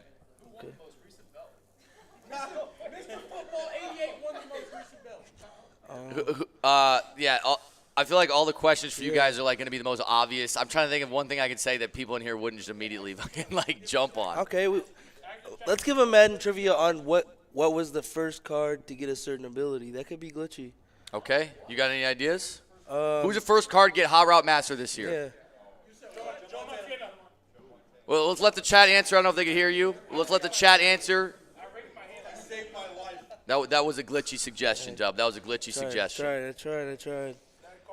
We got Showtime in the chat with the first correct answer. We had John Beast here before the words were even out of my mouth. That man said Joe Montana. So, who got the free? Who got the first free jukebox?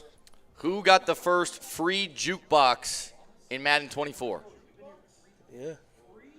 Yeah.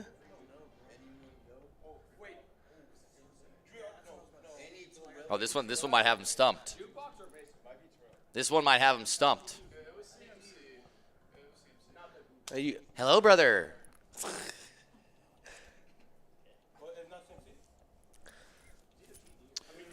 Who sold a 17-point lead in W's tournament?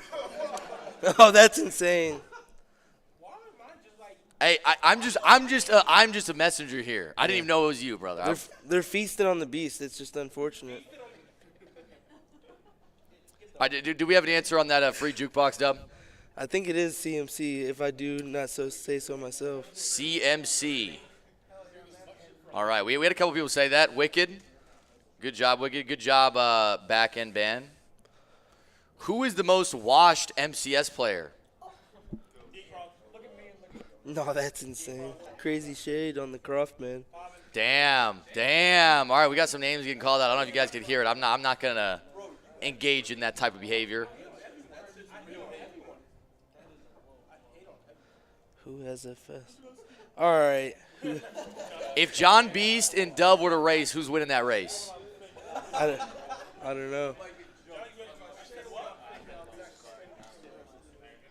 40 time. I don't know. All right, boys, how are we looking?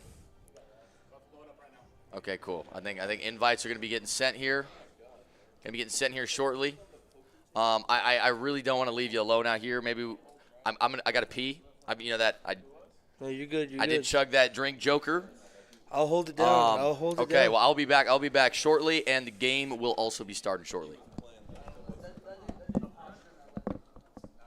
It's time for the takeover. Put me in the game, coach.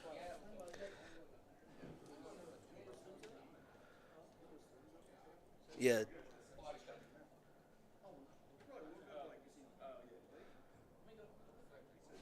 Any other trivia questions? Any trivia? J-Tran, you got a question? That's crazy. Okay.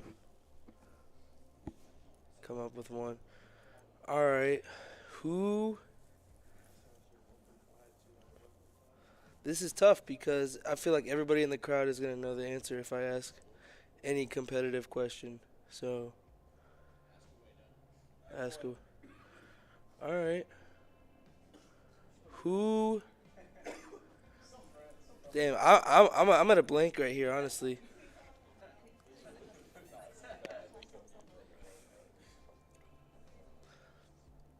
Any game, because this is crazy stallage.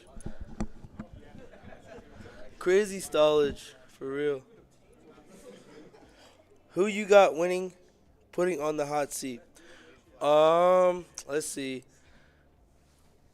I mean, I honestly, Dez could go back to back. I know David T. I know he's really trying to secure that, secure it. So I don't know. I'm rooting for the David T. So he's got the blue chews, the blue throws. You know, he was locked last night, getting his team set up.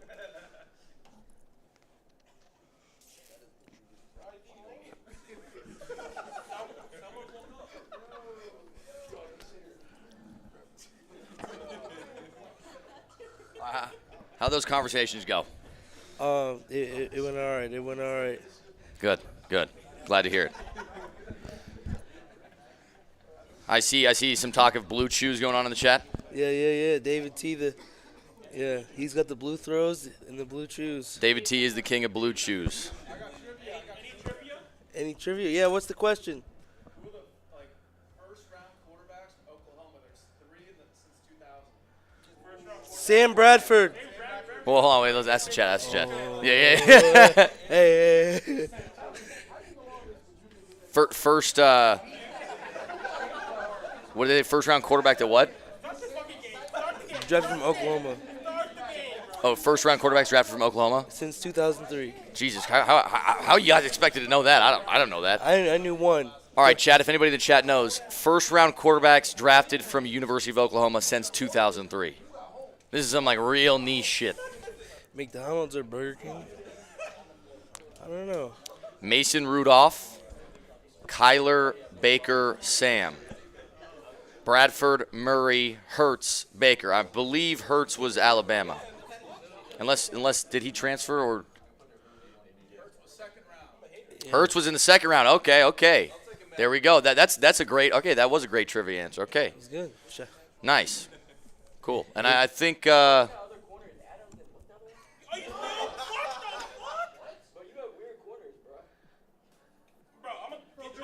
you don't start the game, 30 million coins just buy players, man.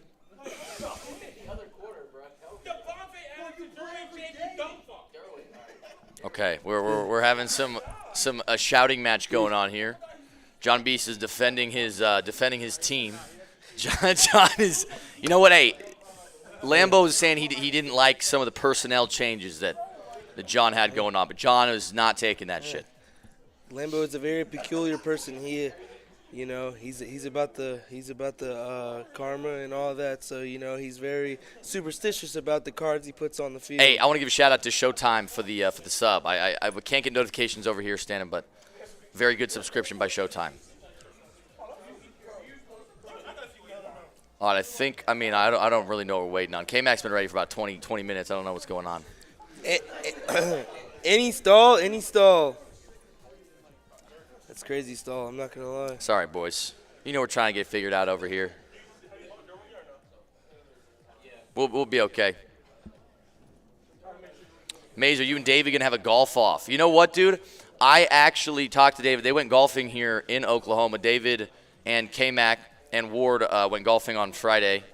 Looked like a lot of fun. I would have loved to do the golf off then, but I didn't get in until Friday night last night. So I think that can be coming soon.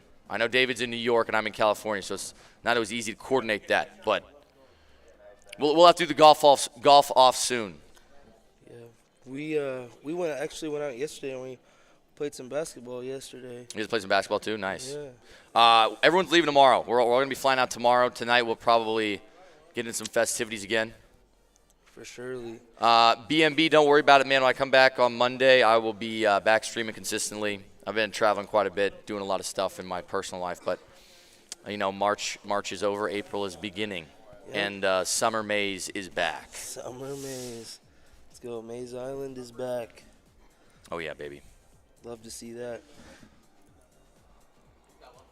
All right, we looking good over there, boys? Yo, you're complaining, bro. Shut up and build a team.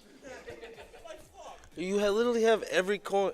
You got unlimited coins. Come on. You get a question, Carter. Let's hear it. Ask the guys who's the best basketball player attending. Who is the best basketball player in this room right here? Dez? John says he could take Dez one-on-one. Hey, I believe it's Dez. The vibe I got, Dez. He's the only one who. Any 1v1, any 1v1. I can play some good defense, but I play defense like football players play defense. Probably a lot of fouls. Like I play good defense in pickup balls, but I might foul out in the first quarter in a real game.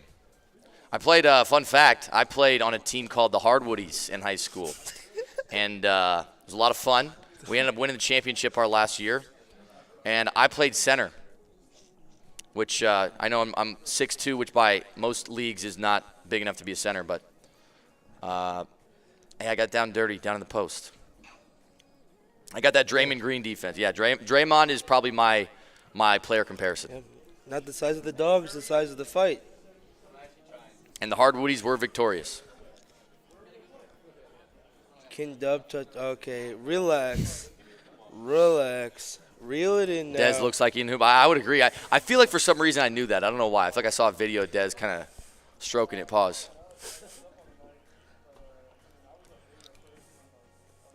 What's up, Rose? Shout out to Rose in the chat. Yep. Shout out Rose in the chat. Hey, I'm doing well. Doing well. Blessed. What the hell are they talking about?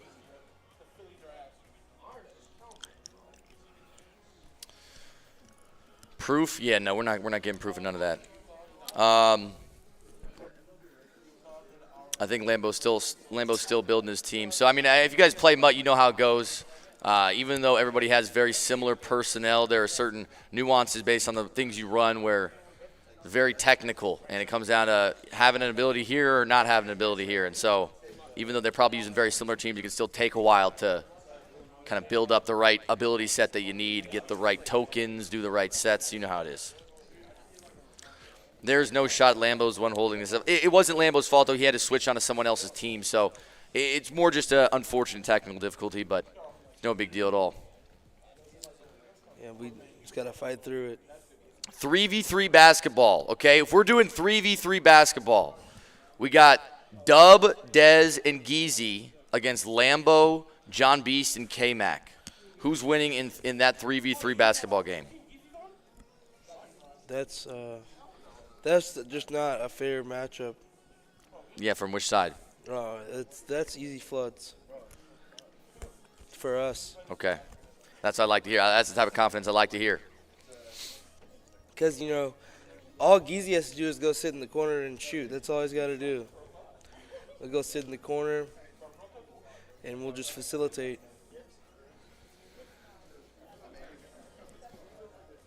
All right, here we go. I think it's about to start. Kmac did send an invite, but I'm seeing some abilities moving around. Yeah, Kmac's been sitting there for like 20 minutes ready to go. Kmac put the pressure. He said, I'm not sitting here anymore. I'm sending the invite. Geezy's got a jumper. Okay. Geezy's got a jumper. Okay. Yeah, I don't know how well the vertical leap would do, but if he can shoot, it doesn't matter. Yep. It's facts. Mayz, stop acting like you don't see the comments. Now say it. No Diddy. Relax. He's being very demanding tonight, okay?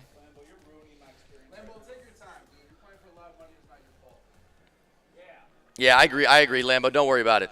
You can build the team you need to. Very correct. Kmac's always getting iced. Is this something that's happened to him in the past? Kmac is always getting iced, bro. That's crazy. Henry, he's not able to go on your account because there's an issue with one of the consoles, so he's going to have to play on PlayStation. Maybe have to get Kmac a Smirnoff tonight. We'll ice him.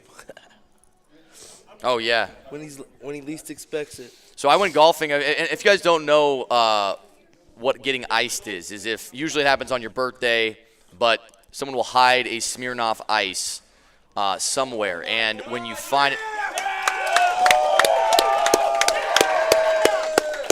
boys, we are back. Yeah, and we are better than ever. Screw Let's my go. story about the ice. Okay, we got more Finally. important things. All right, boys. All right. Finally, let's go. All right, so we are going to be getting a Buccaneers-Patriots matchup here. Kmac in the Bucs jersey. He's going to be starting with the ball. Lambo starting on the defensive side of the ball. The Scottish Hammer. Let's go. Secure tackler right there. And ladies and gentlemen, we are off. All right, I'm not going to lie to you either. I don't know what Kmac's going to be coming out in. I think he's punting the ball because last time Lambo was starting on offense. I don't know what they agreed to, but all this to bring out some ruffian. Any cabbage? All right, boys.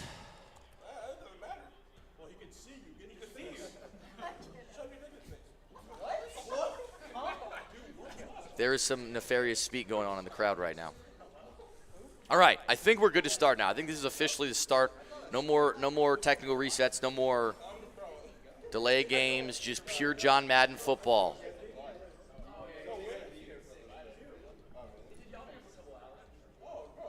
All right, so as I was saying before, I don't actually know what type of offense either of them are running. I know Lambo's been in that same style of offense every time I've seen him play, but Kmac switches around a lot. And I'm seeing a lot of 3-3 Cub being substituted on the screen right here. And here is the delay of game. We get a nice decline there, so a nice show of good faith on the decline. Glad to see the gentleman's agreement still in full effect. There's about 22 different offenses we could see Kmac come out in. Agreed. And I think the one that was probably gave people the most trouble was the one with all the orbit screens and RPOs that he was running in one of the major tournaments early in the year. I don't know if it still would be effective at this point of the year with changes in abilities. And I would love it if this game would just get started. I would love it. Yeah. We're getting timeouts. We're getting pauses. We're getting punts. We're getting.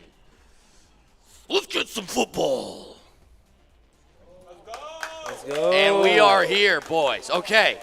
We got the Patriots ball, Lambo starting the offensive side of the ball. You got Bunch to the right side of the field. You got abilities all over the field. And don't tell me we're about to take. I'm going to throw up.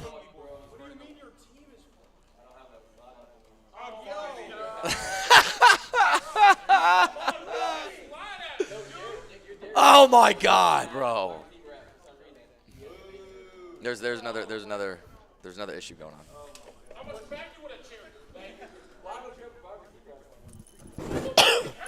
And boys, we're back.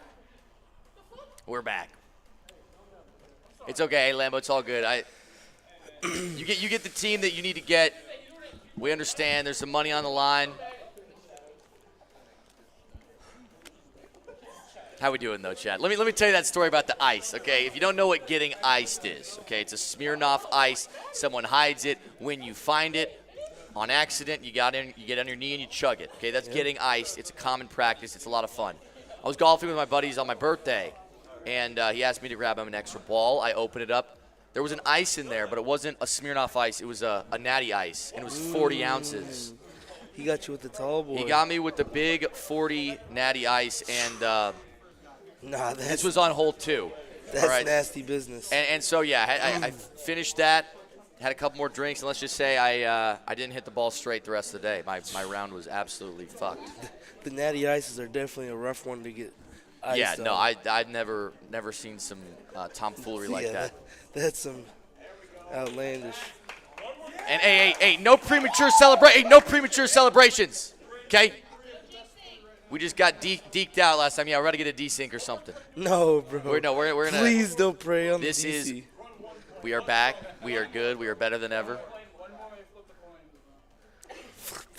And until I see the first offensive snap taken, I am not getting ahead of myself here.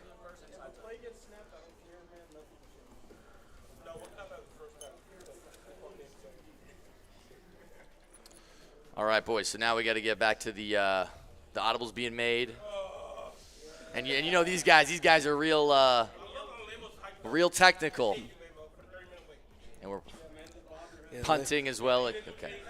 Yeah. Lambo's for sure got the NBA young boy in his ear, drowning out everything the crowd. All has the to haters say. have been silenced by NBA young boy in Lambo's ear.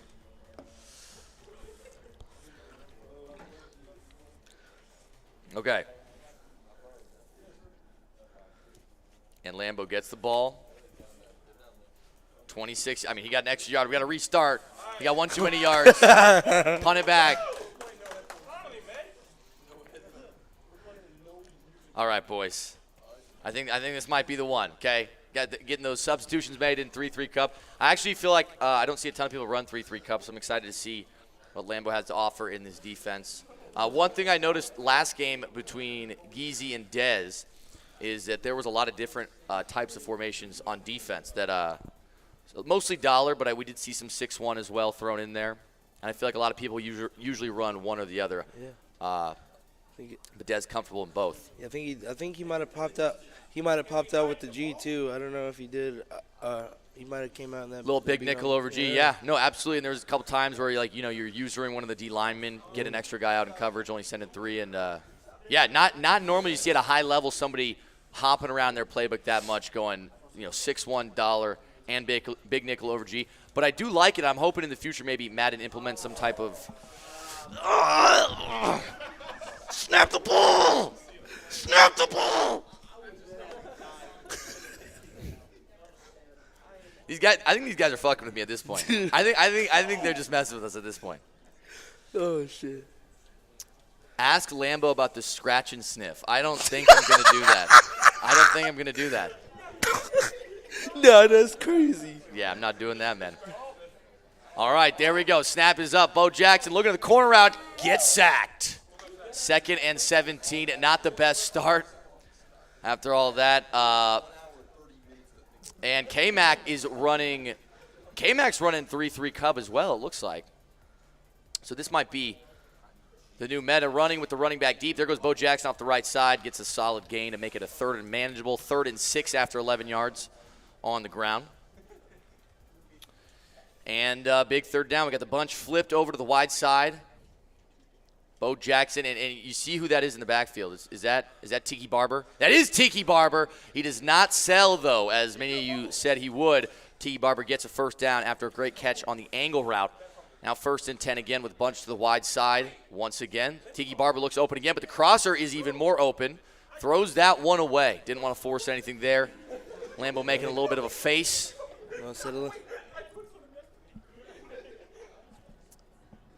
2nd and 10 now. Still 3-3 Cub on defense. I'm actually really excited to see 3-3 Cub make a comeback. I felt that Madden is in its best place when 3-3-5 wide or 3-3 Cub is the meta defense. I feel like it's a very versatile defense. Couldn't think of that word right there. Nice 1st down on the check down to the running back. We're seeing a lot of running back action out here from Lambo. And you have a gripe to pick with Tiki Barber, but so far so good for the running back. There goes Bo Jackson out wide right, throws that away. 2nd and 4, or 2nd and 10, I should say. Coming up for Lambo. Dustin says, Tiki is dead to me. There's a nice quick snap from Lambo. Oh, he's going up Throwing top. up top. Looks like he's got a step. Oh. But cannot complete the pass. 2 for 5 for Bo Jackson. Not the start you want if you're Lambo. 3rd and 10 here. So far, so good on the defense for Kmac. Now, there was a lot of contact on that route where sometimes those thirds will press when they are matched. I'm not sure if that was the situation we got right there, but overall good defense on the field. There's the running back again. He throws it a little late. It's caught. And another broken tackle after the juke. Gets another 1st down for Lambo. Lambo now moving confidently. Has converted 2 3rd downs already. Yeah. That overthrow, I don't know. I know Lambo is a placement power passing settings. I don't know if he switched that John Beast. I'm pretty sure he runs placement accuracy. It could be why he overthrew that. But interesting. Yeah, I didn't even think about that. I had no idea that he was playing placement power. I didn't know anybody did that. I didn't know either. But Lambo is my guy, and I found that out, and that's very wild right there. All right, there is the throw underneath. It's dropped. 3rd and 5 again. So this is the 3rd down we've seen on this drive so far. Overall, good defense from Kmac, not giving up too much and making him work for these yards. But one thing we know about Lambo, I feel that he is one of the most methodical players there is. He's never afraid to throw it underneath. Also never afraid to zip one in a tight window. That's going to be down to the 1-yard line. Great throw over the middle, right between 3 KOs. Yeah, that was smaller than a drive-through window. Yeah. And now to see the goal line defense from Kmac. We got a single back wing slot formation. I've been seeing this a lot lately on the goal line. kind of leaving those outside receivers open, kind of daring you to throw it to them because you know when you're in this formation, you want to run. You want to run the stretch RPO. You see there's only one defender out wide, and great run defense so far from Kmac. We got a 3rd and goal now. Good defense on that jet sweep. I don't think Kmac pressed there, so it didn't change the read key, and that's why it got blown up in the backfield. Wow. Right Some nice technical insight right there from Dub. Dog, I just bought 10.95 Trents thinking he sells for chocolates. This motherfucker sells for training. Sorry about that, Joker. All right, we got gun bunch from the 4. Bo Jackson takes the snap. A little disengage underneath, and not a comfortable throw. We got a 4th and goal. Does he settle for 3 or does he go for it? See? Looks like he's going to be thinking about it. All right, we'll see. Lambo normally plays very risky, so. Likes to take risks, likes to go for it on 4th, and that's what we're getting here right now. All right, it looks like not the same defense from Kmac. Cover 3 shell, again fit between defenders. And whoa! I felt a lot of pent-up rage and aggression targeted at John Beast. A great throw over the middle. Again, fitting it right between defenders. That had to be timed perfectly. You throw it a little too early, it's intercepted by the underneath guy. You throw it a little too late, it's intercepted by the other guy. Great throw, great read, great conviction, and Lambo, despite a lot of animosity in the air about these team-building decisions, comes out with 7 on his opening drive. Takes off a good amount of time off the clock, too. Only a minute left in the first. That's I think that's a big key in Lambo this game to beat Kmac. He's got to control that clock, take long possessions, because Kmac's a guy that can just go down there and score really fast. So right, so it looks like we're seeing trips tight end from Kmac. Cryptic Jules in the chat says, my puppy just took a shit in my shoes, bro. I'm sorry about that, man. I hope you didn't find out by putting them on. We'll get you some new shoes. All right, so we're going to be seeing some trips tight end from Kmac. That's one of my personal favorite formations. You guys know me if you watch my stream. I love you trips. I really love trips tight end. I think more spread out formations are really fun to watch. Kmac actually one of the best spread players, I think, of all time. Not many people have had success on the competitive level in spread. Kmac is the father of that. And great defense on the first play by Lambo. Looked like a crosser could have been there, but the user did a good job of peeling back to that.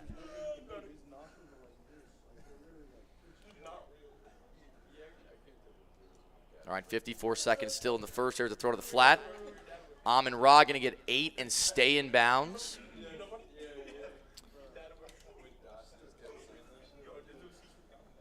Who's sitting in the back row? I honestly can't see. The lights are pretty bright on my face, and I can't see the back row.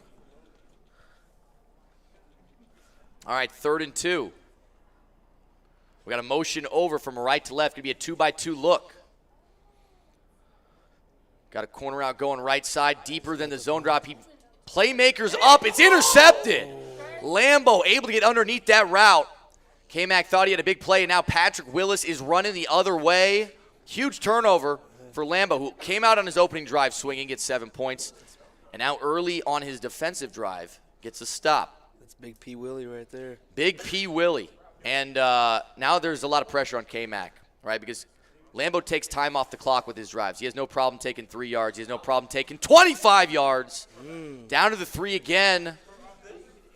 9 seconds remain in the first, and we could see 2 touchdowns from Lambo. Yeah, it'd be interesting to see what he comes out in right here. All right, we got another single back wing slot look. Reed coming over the top. Looks like we might be getting another jet sweep. Been seeing that motion quite a bit. Yeah, came out in that infamous single back doubles off close and audible with that 2 tight end. That's glitchy. That's some glitchy stuff right there. People said Lambo was taking so long to build his team because he was entering GTA cheat codes, and they're paying off now. All right, again, single back wing slot. We got goal line personnel from Kmac. Bo Jackson tries to roll out left, but Aaron Donald is all over it, 2nd and goal. And that's one thing I actually don't think we saw a whole lot of in the first game. was this ability to roll out, especially from under center. I know if you play online, you probably see people do this all the time. You got 99 speed on your quarterback, and here we're seeing it from Lambo. There is a laser. The wettest Janussi Love to see that. is in the end zone. He took a. That's a W right there.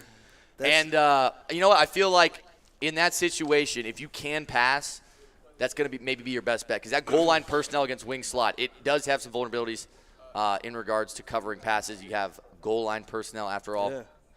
It is just a little scary to throw in that situation. Like, you got 3 yards to go. There's so many players in a small area. Exactly. He came out in that single back doubles off close switch comeback, and he put a streak on the tight end, and he hot through it.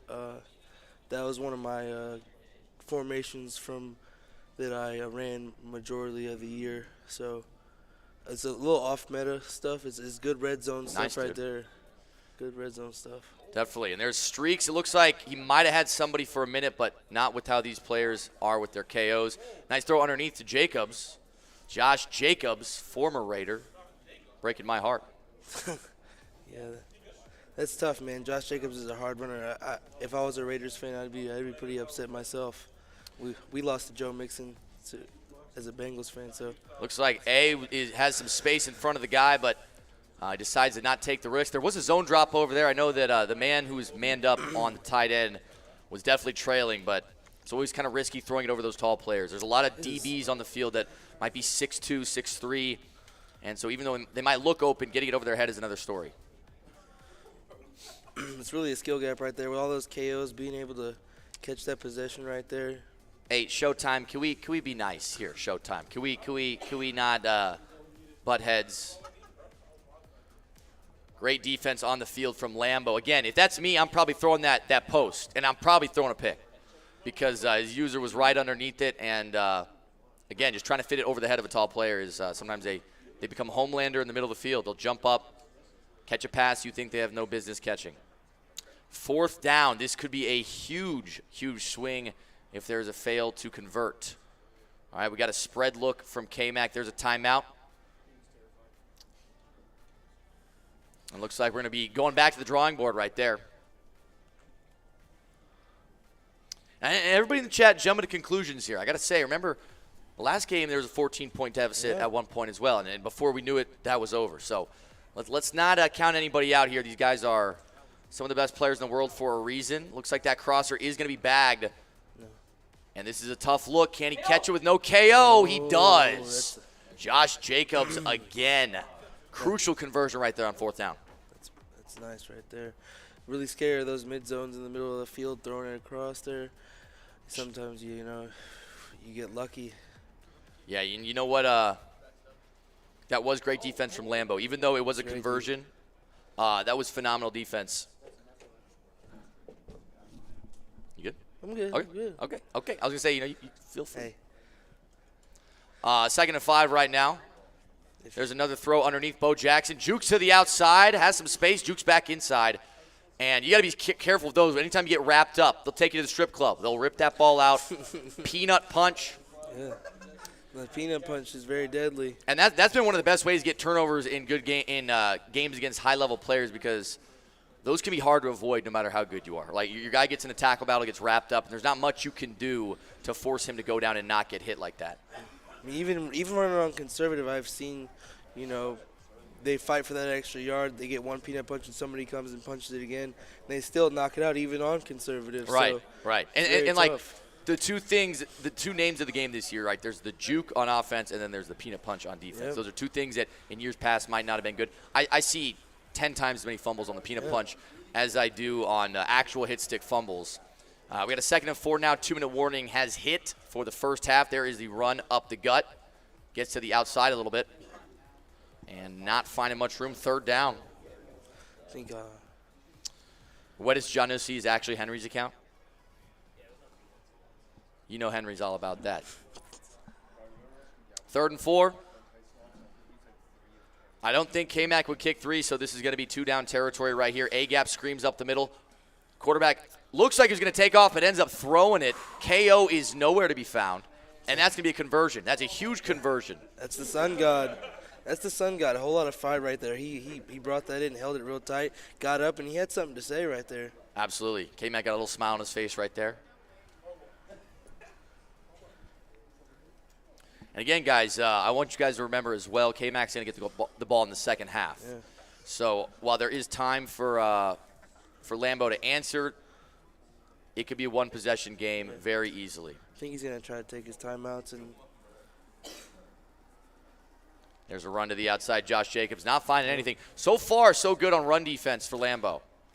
Lambo's doing a phenomenal job of stuffing these runs as Kmac's trying to bounce him outside. There's just no space. No space. Thank you for reminding me. Hey, you're welcome. That's the least I could do, right? Nothing is guaranteed, Mayz. Always remember that. That's some good advice right there, brother. Yeah. All right, second and goal from the 12. Little pistol. Pistol action. We're going to run to the right side. Josh Jacobs finds some room.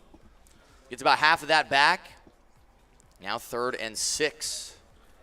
Yeah, definitely good clock management by Kmac right here. Like you said, he gets the ball at halftime. Right. Don't want to give Lambo a chance to go down and get even 3. Absolutely, and this is where we might see another running attempt. And Bo Jackson taking the outside. Doesn't find much. Going to have to throw that away.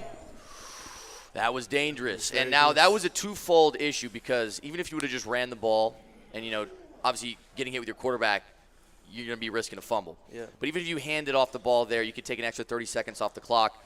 And but now it's looking like Lambo's probably going to get another opportunity to get points. And we'll see what Kmac does here. He motions out the running back from trips. Empty look now. We're definitely going to be getting a pass. But with the quarterback with 99 speed, the threat of running is always on the table. A lot of traffic over the middle. Pressure comes in. He throws it intercepted. And this could be bad news. With 53 seconds, there is one man to make a tackle. Sauce Gardner ends up going down. But with 48 seconds, Lambo could go up 3 possessions at half. Again, Kmac is going to be getting the ball back, though, so tons of time left. We've seen games get flipped on their head more times than once. In fact, there was a 17-point lead blown just a couple days ago. Yeah. I'm not naming names. 48 seconds. No timeouts. Bo Jackson throws it underneath. Tiki Barber likely to be trying to get to the sidelines. Nice solid gain right there. Again, all he really needs on this drive is 3. 17 is a huge number in Madden. It's very demoralizing when that 3rd possession hits. And there's a KO. I would say that was almost a good thing that was dropped on Lambo's end. Because if you get tackled there, inbounds, 22 seconds, no timeouts, you're still out of field goal range. Even if you come up to spike the ball, you're going to be left with 15 or less. And so a drop pass there, not the end of the world. There goes Bo Jackson out wide. You're going to throw it away. 18 seconds. If you are Lambo, you need the sideline at this point. Even if you catch it inbounds, deep in field goal range, you're likely not going to be able to get a spike off. Because oftentimes you get 12, 13 seconds. You got to have the extra couple seconds to spike it. And then however long the play takes itself.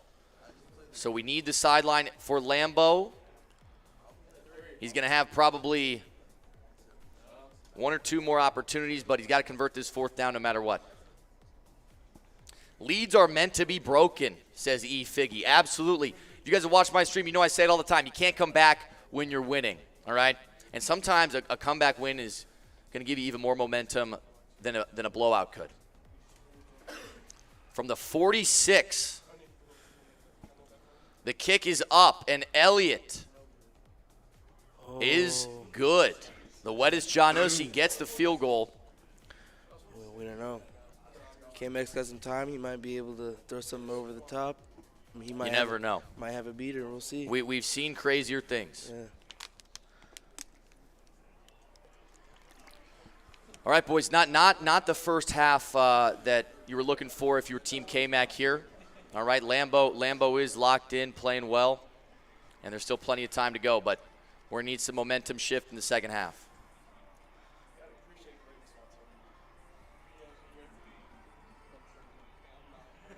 All right, trips tight end still to look. Josh Jacobs motion out wide, likely going to see some variation of a deep post or verts of some kind. The snap is up. Great pocket from Bo Jackson. Throws it down the seam. Oh! And there goes Bo Jackson, ladies and gentlemen. Yeah. What did we say? Never count a man out. You got Lambo with his hands on his face. Very frustrating in that situation. You might think you're just better off running man up 3 deep. He caught Lambo on the scratch and sniff. And he caught Lambo on the scratch and sniff. I don't know what that means. I don't want to know what that means. But I will say this time of year, things are a lot different. You got a quarterback with 99 speed. You got your running back with 99 speed. You got your tight end 99 speed. If these guys have any steps, there's no one on the field that can catch them, even if you also have 99 speed. So the little gap that Kmac had right there, he fit it in perfectly. That tight little window. Yeah. That was a tight little window. Very tight. Hey, watch it.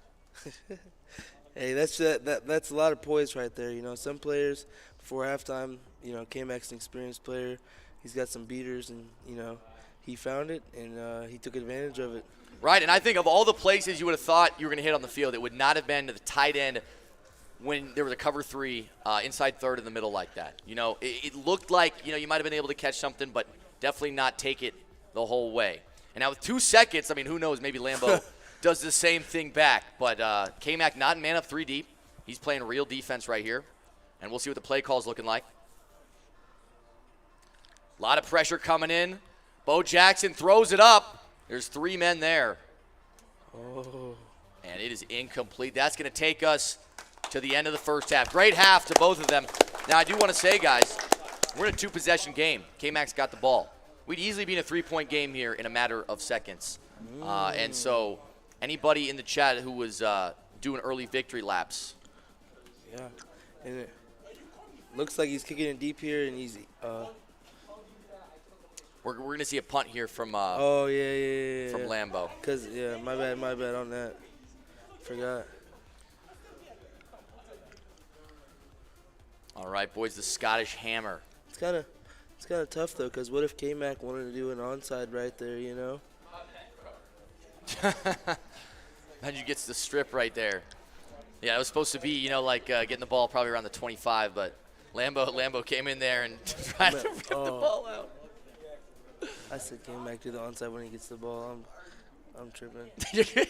I'm tripping. You're good, baby. You're good. All right, let's see if we can get this game a little closer. We got a motion over an audible here to gun doubles. There's a throw underneath to Josh Jacobs. That's going to be a first down or not. 2nd and 1. What's up, Sid? We got down bad dub over here. I know you can't see him on the screen right now, but we got the boy down bad dub.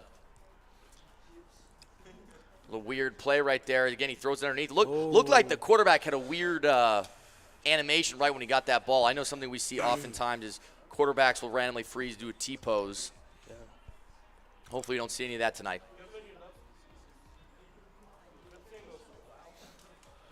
All right, looking for a potentially some form of beater here.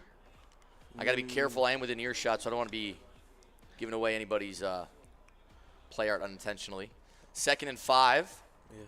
Little encroachment call there. 2nd and inches now. He didn't like that. Kmac was taking advantage of what he was giving him. Absolutely, absolutely. One thing I've noticed is Kmac, after these audibles, is getting the ball off pretty quickly, and oftentimes the flats have been open with Josh Jacobs underneath. A lot of pressure coming in off the edge. He throws it up top. Is it a good throw? It is not. Under pressure, out of reach. A lot of these deep balls, you know, even though they got to step, it's hard to connect. It's hard to connect. 3rd and inches right now. Snap is up. A-gap picked up nicely. Corner route is open, and Bo Jackson gets the first down. No need to worry about 4th down. Any 17. What was that? Any 17-point lead choke? That's crazy. All right, we still got 3 minutes in the third. Only a minute has been taken off the clock so far.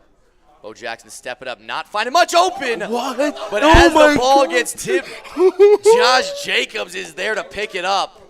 That was insane. A very, very sketchy play, but it results in a first down. TGL right there, you already know. Kmac is the leader of TGL, and they don't call him Team Get Lucky because they don't get lucky. Yeah. 1st and goal from the 3. Kmac is moving. So, some would say he was up all night trying to get lucky. Kmac haters in shambles right now.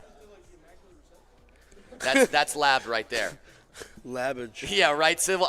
Normally when I'm commentating these tournaments, obviously the players can't hear me and there's a little bit of a delay. There's Josh Jacobs in the end zone. You see the team name. Come on, man. No reaction from Kmac. Yeah, I was hoping we were gonna get that. Come on, man. Anyways, boys, 3-point game. And as we said just a few moments ago, this game was looking very different. And if you look at the momentum bar, even though momentum doesn't have a huge impact on games, it is a good indicator of how the game is going. And Kmac's got a little momentum on his side right now. I know that obviously you don't want to be down 17, but you really don't want to be up 17 and lose it. That's even more demoralizing. Yeah.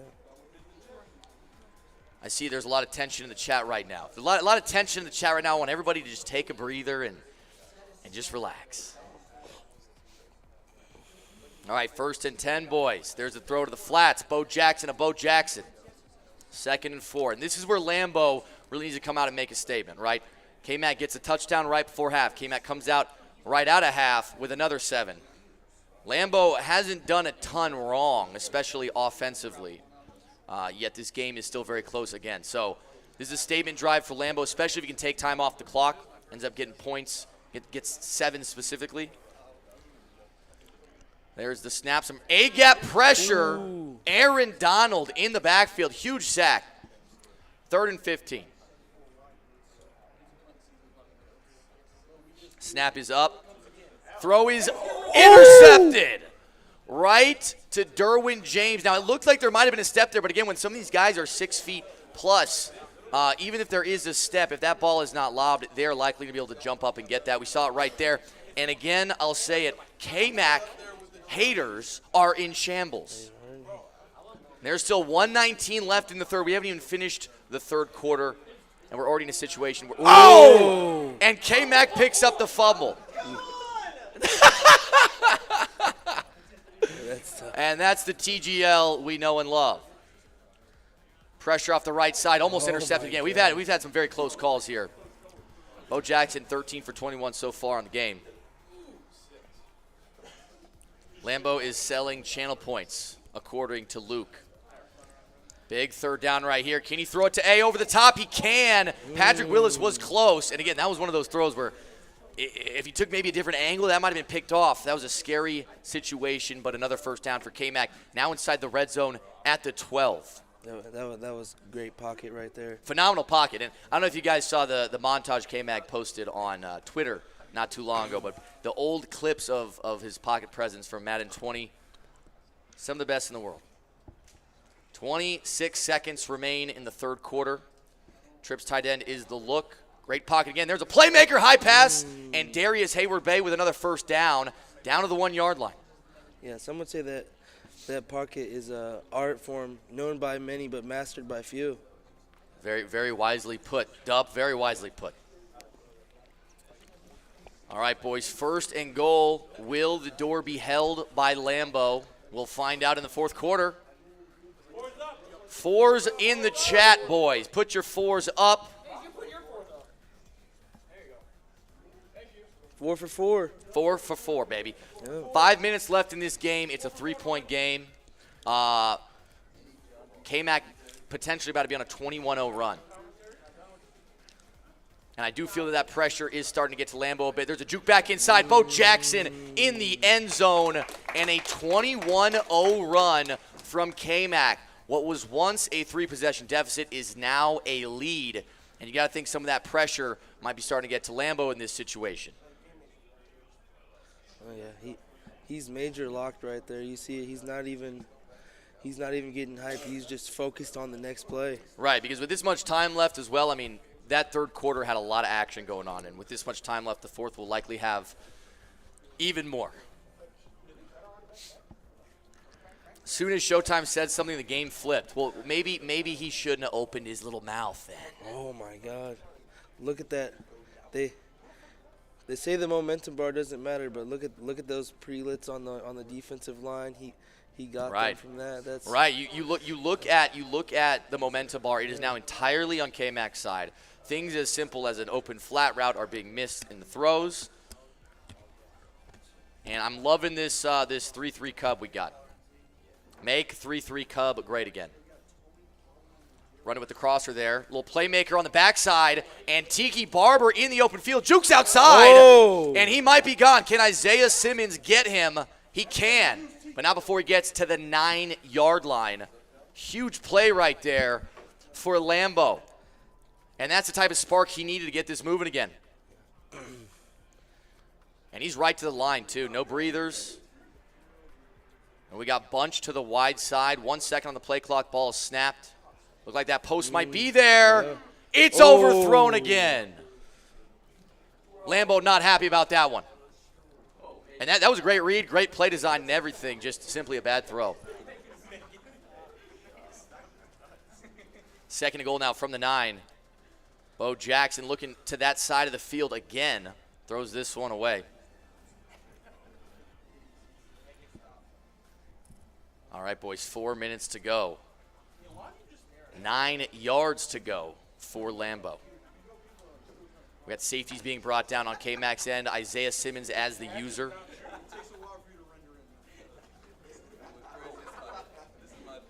Lot of time to think here. We know Lambo is one of the most methodical players of all time. 6 seconds on the play clock. Ball is snapped underneath. Scary throw. He stood up at the 1. He does not fall forward. And looks like Lambo straight to the line going for it. Snap is up at the pass. Looks like a zig route was his first read. Nothing open. Kmac holds the door. Kmac now the 4-point lead, has the ball at the 1. But we're not out of trouble yet because a safety is very much on the table. And, in fact, a safety would be devastating in this situation. So until there's a little more wiggle room on the goal line. Yeah, like we seen the other day, it can get very dark down here. You might not score here, but. All right, 3-man pass rush, no pressure coming in. There's a throw to the flat, gives him a little more wiggle room. Yep. 2nd and 5. Even though it didn't get you the first down, it didn't get you completely out of trouble. That makes things a little bit more comfortable. Someone in chat says Kmac shoved a 4-leaf clover up his ass. And there's Y, open, down, low, and intercepted. Sauce Gardner. 2nd interception of the game. That's actually the same Sauce Gardner we just gave away in chat not too long ago. And just like that, with 3 minutes remaining, Lambo is back in the driver's seat. Looks like a deep post is where he's going to be looking. He throws it across the line of scrimmage, and even though he gets the big touchdown, that's going to be coming back. That's going to be coming back. That was, they say it's a game of inches, and even 3 to 5 inches is more than enough. Yeah. 2nd and 15. Wasn't enough for my ex-wife. Snap is up. Looking for a crosser again. A lot of contact. Surprised we didn't see a penalty there. 3rd and 19. Lambo's not happy about that one either. 2:40 on the clock. And this very well could be the last drive. Again, every time Lambo is making these audibles and motions, we're seeing that play clock drip further and further and further. And again, a lot of contact on these routes over the middle. When you have a lot of crossing routes and a user's running and some guys are manned up, you're going to have guys bumping all over the place. That can cause a lot of unintended consequences for either side. 4th and 7. Are we going to take this to the 2-minute warning? No, we're not.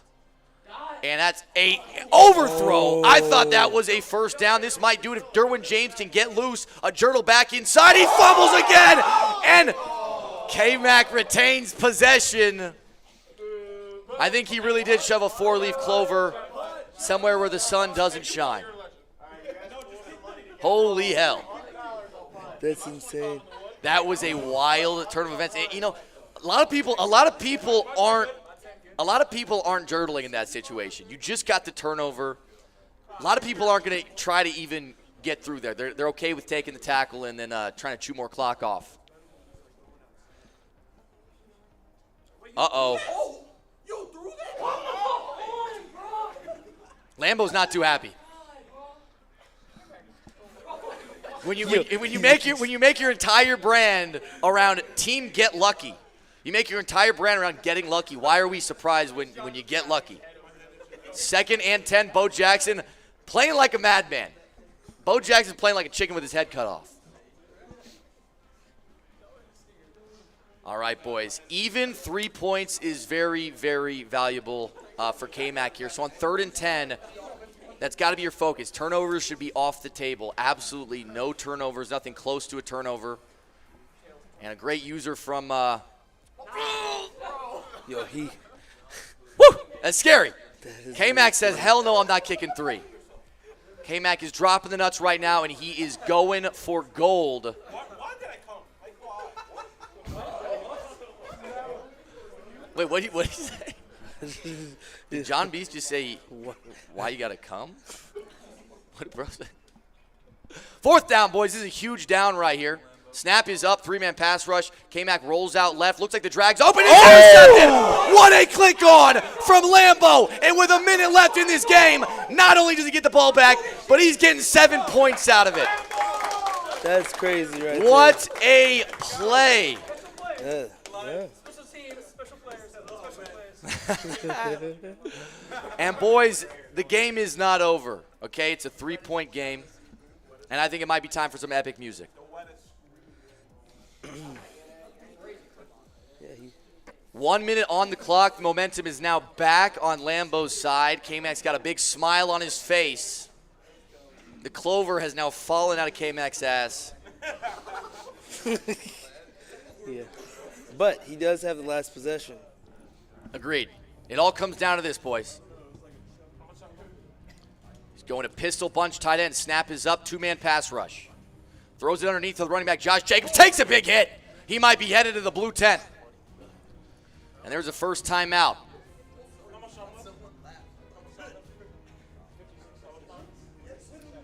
.56 seconds remain. We got an empty look. The running back out wide, Josh Jacobs. A-gap pressure picked up. He rolls out right. Looks like A could be open. There's a playmaker. He throws it late. Almost. Caught, almost intercepted. 3rd and 8. Lot of reckless football going on right now. 49 seconds on the clock. 3rd and 8. Obviously 4-down territory. Again, an empty look. Bo Jackson got a lot of pressure coming off the edge. Throws it underneath. Bad throw. Under pressure. Out of reach. And we have a 4th down. Boys, this is the game. A conversion here keeps the drive alive. A stop sends this one packing. Still staying in trips tight end. Will we see the running back motion out yet again? Down bad dub, deep throating the mic over there. 4th and 8. Bo Jackson looks to the corner. It's caught! Devontae Adams unable to make the play. And it looked like that was a bag. It looked like that was covered. Kmac saw something we did, it fitted in there, and now he is essentially in field goal range already. We saw a field goal at the end of half from this distance from Lambo, so we know we got it in the bag. An ice kick might be another story, so a few more yards would be huge. 40 seconds remain. Bo Jackson rolls out left. Not a whole lot open. The click-ons are crazy, and there's the throw. There's the catch. It's the sun god, Amon-Ra St. Brown, with 34 seconds. And Kmac takes his lead back yet again. A phenomenal play. A lot of people saw Kmac make that same read not too long ago and didn't see the vision, didn't see how that could be caught. But that's what I'm saying. When you play reckless, sometimes reckless things can benefit you. Yeah. Fortune favors the bold. But we still have 34 seconds remaining. And this game is not over. Now, Kmac does lead by 4, so a field goal will not cut it. A field goal will not cut it. You need 7 points right now if you're Lambo. Let's get the epic music going again. There's a throw underneath. There's a timeout. 9 yards. Now, if I'm Kmac, obviously your priority is not going to be those underneath passes, right? You still got 66 yards to go to the end zone. Not a ton of time, under 30 seconds. Preferably you don't let them get out of bounds, but you got to be worried about some deep stuff, obviously. 27 seconds to go. Bunch to the wide side of the field. Lambo has 2 timeouts for those asking in the chat. Snap is up. It's a 4-man pass rush. Looks like the double corners on the right side are covered, but the backside slant gets open downfield. And that's a huge play for Lambo. 21 seconds, 1 timeout remaining.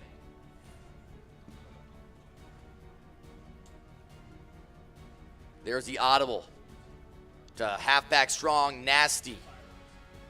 That crosser is not thrown. Good user from Kmac there to keep running with that crosser. But another big first down for Lambo. He's now at the 17-yard line. 15 seconds, no timeouts. Now, no timeouts is the big thing. If you somehow get a sack, you're going to put him in a very, very tough situation with no timeouts.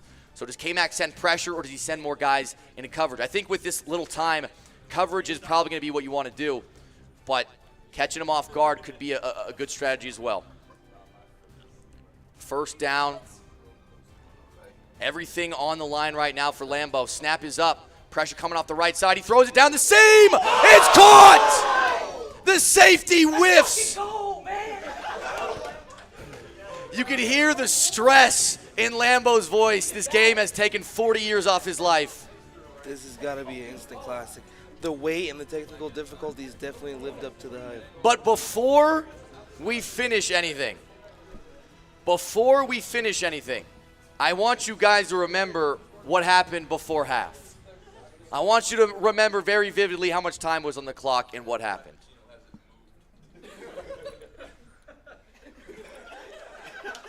We're about to find out if we can make some magic happen twice. 12 seconds to go, 1 timeout. Jesus.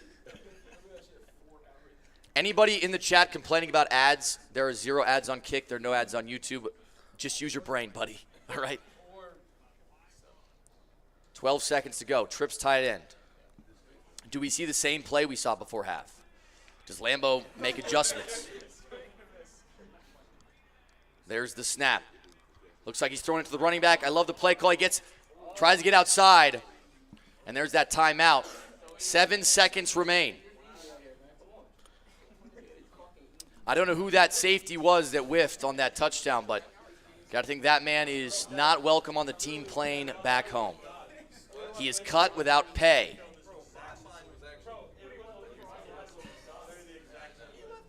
Seven seconds to go. 3-point difference. Now, if Kmac gets out of bounds, a field goal is very much on the table, and that's what's going to make things hard for Lambo. Do you cover against a field goal? Oh, my goodness! He might be able to kick this. A 64-yarder. Justin Tucker could hit this. Are we going to get overtime? A missed tackle. Down bad Dub is looking away. No ice on the kick. We got full power. We got perfect timing. The kick is... Oh! It bounces off the uprights, and it goes in.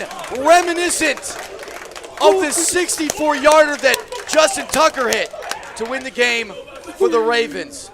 We got a real-life Justin Tucker moment. And, boys, we're getting overtime. 5:15 on the clock. And you guys know the overtime rules. It is the playoff rules. Both teams will get a possession. This is worth it for sure. Good things come to those who wait. And, boy, did we wait. All right, boys. Boys, who we got in overtime, chat? Let us know. Let us know in the chat who you got. This game has been back and forth. Instant classic. We got Lambo starting with the ball. Snap is up, throws to the sidelines. Tiki Barber going to run out, get a gain of 4. Got a lot of support for Kmac in the chat. 2nd and 6. Bo Jackson standing tall in the pocket. Playmakers running back up. It's Tiki Barber again. Tiki Barber jukes into a tackle. And that's another first down. Clock is not super important right now. There's no real benefit to chewing clock or controlling the ball. It's all about the amount of points you can get on this drive. 1st and 10 again from the 47. Snap is up. Bo Jackson rolls out left. Looks like he might be hitting a... Never mind. Looking like one of those seams was going to be open, one of the streaks, but Good defense by the outside corner to stay back on that. Back to this gun bunch, halfback strong, X-nasty, whatever it is. There's the running back again. And Tiki Barber so far in overtime has been the spark for Lambo's offense, getting the ball almost every play. And, Dub, you were saying earlier that you don't think Tiki Barber's the guy. Yeah, he's definitely making me eat my words. That post might be there. Good discipline to not throw it. That's a big sack. I'm not talking Johnny Sins. We're talking Jason Love. 2nd and 22. Being behind the chains now might change the philosophy of defense. Do you give up the flats? Do you make it a 3rd and long? There's a quick throw underneath. Tiki Barber takes a big hit. But he don't fumble that one? That's crazy. Yeah, I mean, I feel like it's kind of rare to see a fumble on a hit stick. I honestly feel like if it's not stripping it. There's the seam. Avoids the KO. Did he get the first? He did. We got 17 yards to go. Bo Jackson still having a good game so far despite some miscues. There's a throw again to Tiki Barber. This time, he does fight in the end zone. Dude, I don't know. That's some DDA right there. I don't know. I got to say, we started the game with Tiki Barber being a topic of conversation. Many people in the crowd here were adamant that Tiki not be used. It's going to come down to this last drive, boys. Because we know that Kmac's not going to be taking 7, okay? It's 8 or bust. Let's go, Kmac. Let's go, Kmac. If you guys can hear, the chat is letting it know who they're rooting for right now.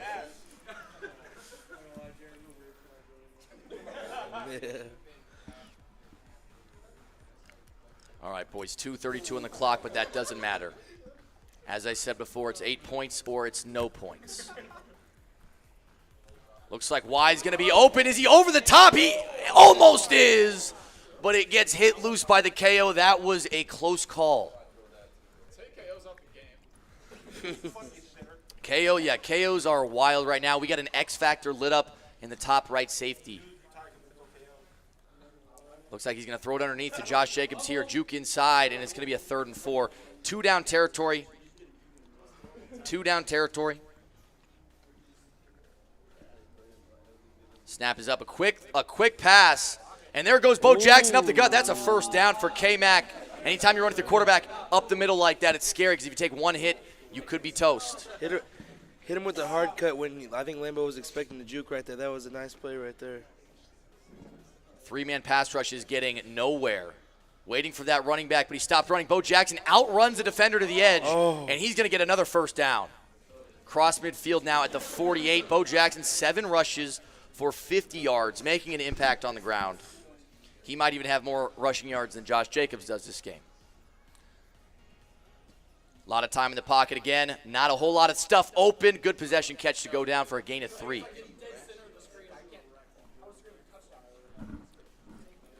We're going to see an audible here. Again, there will be a 2nd period of overtime, I believe. So I don't think the clock is a pivotal factor right now.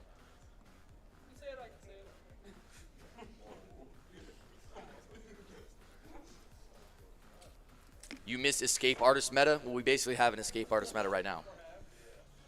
Just use Bo Jackson. You can run faster than everyone. All right, trips tight end is the look. Snap is up. 3-man pass rush. Good pocket. Looking like underneath might have been there. He throws it late. It is dropped. Again, those KOs coming into play. I mean, when you got a KO on basically every player, you need to catch it clean. That's pretty much the only thing you can rely on consistently. Snap is up. A lot of pressure coming in off the edge. There's a throw underneath the running back. Jukes inside. Does he fight for the first? He does not. 4th and inches. This is the game. Will we see a conversion? Staying in trips tight end, staying right on the ball. Snap is up. Looks like Y was open. He possession catches it. The KO is not there. That's a 1st down. Very close call, but a 1st down nonetheless. And we got 34 yards to go. The crowd is getting on their feet. The electricity in the air. Josh Jacobs motion out wide again. Empty look. We got two seams coming down the middle. Does he have A? He does! And boys, it's going to be a 2-point conversion. We are going to have a 2-point conversion for the game. And you couldn't ask for a better game. It was definitely worth the wait, I'd say. Absolutely.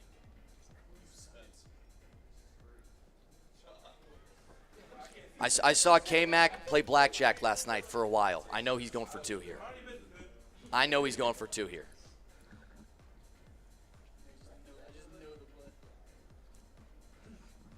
Now, the question is here, what type of play call do you go with? Because I feel sometimes no one would expect you to run. No one would expect you to run here. Because I feel like sometimes runs can be fluky, they can be glitchy, and you have a little bit less control in some ways. But at the same time, that might catch him off guard. We'll see what Kmac decides to go with. Looks like 6-1 is the look from Lambo. Bo Jackson motions across left to right. It's a 2x2 look. Snap is up. Speed option. He pitches it. The journal pitch. And Kmac wins it on a 2-point conversion. Now, I didn't want to say it at the time, but there was someone in the chat who said, I know Kmac's going to win the overtime on a 2-point conversion. And I want to give a big shout out to both those guys for putting on a show. That was a great game. Phenomenal, phenomenal, phenomenal game. And I believe we're going to go to intermission here for a moment, boys, as we get the next game set up. And maybe grab a few drinks, bathroom breaks, and whatnot. And we will be back shortly.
I don't know if they're trolling you or that's what they're saying. They might be trolling. Oh, fuck. Are we good? Sometimes they troll. Now we can hear. Okay, we're all good. So if you're looking at the screen here, boys, we just finished the left side of our first round. We had Dez take down Geezy in his matchup. Dez is now going to be facing Kmac, who just won an absolute nail-biter against Lambo. On the right side of the bracket, we're still going to have Mr. Football going against Dcroft right now, and then Astro taking on David T after that. Joining us in the booth also is Astro, who, as you can see, is playing in that last game of the first round. Here is Astro. Welcome to the broadcast, Astro. What's up? How are y'all, man? How are y'all? How's everybody doing right now? How's everyone doing, man? We're good, but there's a loud echo. Yeah, no worries, guys. If there's any issues with the audio, just let us know, and we can tweak it and fix it, however. Why did OG2K just say, get me a Henry autograph? Get you a Henry autograph? I think he's probably talking to you. Henry's not here, bro. He was in the chat, though. There's no echo. Everything sounds good. All right, appreciate it, boys. What's up, Goose? Who's that? Who said Stro? What's up, Prodigy John?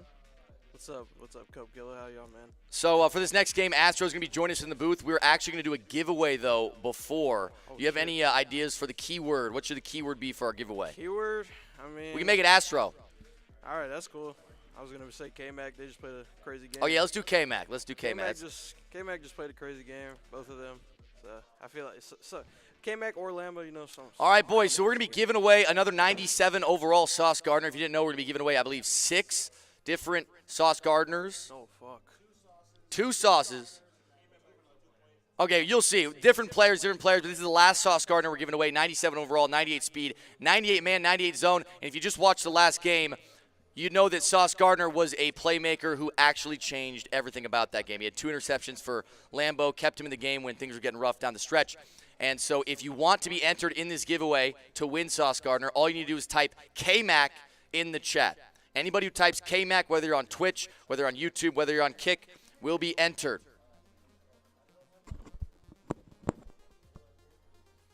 I'm going to give you guys a few more minutes here. Looks like maybe the YouTube boys haven't got on board with that yet. There we go. Sometimes there's a little bit more of a delay on YouTube than on Twitch or Kick. So also, I want to let everybody know in the chat, there were some people complaining about ads in pivotal moments of the game. There are no ads on Kick. There are very few ads on YouTube, and you could sub if you'd like, and you get no ads. But if you are having a problem in like the heat of the moment, just go to Kick. There will not be an ad over there. Okay? So I'm going to give you guys a little bit more time. Type Kmac in the chat if you want to be entered to win this Sauce Gardner. That is Kmac in the chat. Let me do that myself, actually. I need a Sauce Gardner. Astro needs a Sauce Gardner for his game in a few minutes. All right, I'm going to give you guys another 30 seconds. Once again, type Kmac in the chat if you want to be entered to win this Sauce Gardner right here. This guy right here could be yours if you just type Kmac in the chat. I see Jaren's typing Kmac in the chat. Let's go, Jaren. All right, boys, 10 seconds to type Kmac in the chat. 10 seconds. 10 seconds. 5 seconds. 3. Going once. Going twice. I see the YouTube boys are typing. Let's get to 100 participants. 2. And we're going. And the winner of the 97 overall Sauce Gardner is... Got a lot of names in there. Piss Juice. Shout out to Piss Juice, or maybe it's Puss Juice. I don't know. Interesting name, PVSS Juice. All right. Type anything in the chat to claim your prize. You type anything in the chat, any letter in the chat, any message sent will claim your prize. And there we go. Shout out to Puss Juice. All right. I believe we're probably ready. I believe they're sending invites right now. All right, yeah. All right, the invites have been set. I'm going to ask you, Astro, who do you think is going to take this game, Mr. Football or Dcroft? I mean, I know Dcroft's hungry, man. You know, he had a tough loss yesterday. But, you know, this is 88's first game of the weekend. I think Dcroft, you know, he's a little warm. He's a little more warm. You know, 88's been out gambling, drinking and stuff. And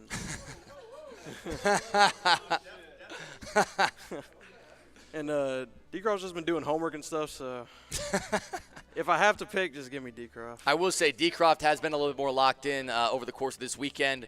I know yesterday he showed up to the venue about 5 hours early to get in some extra reps before the tournament kicked off. So that's the level of dedication you're getting out of a guy like Dcroft. I will say, Mr. Football sometimes shocks the world and just bends random people over that you would never expect. Hey, okay. And so all I'm saying is this game could go either way. It's going to be a great one. Let's get it. Y'all ready? Yeah, let's go.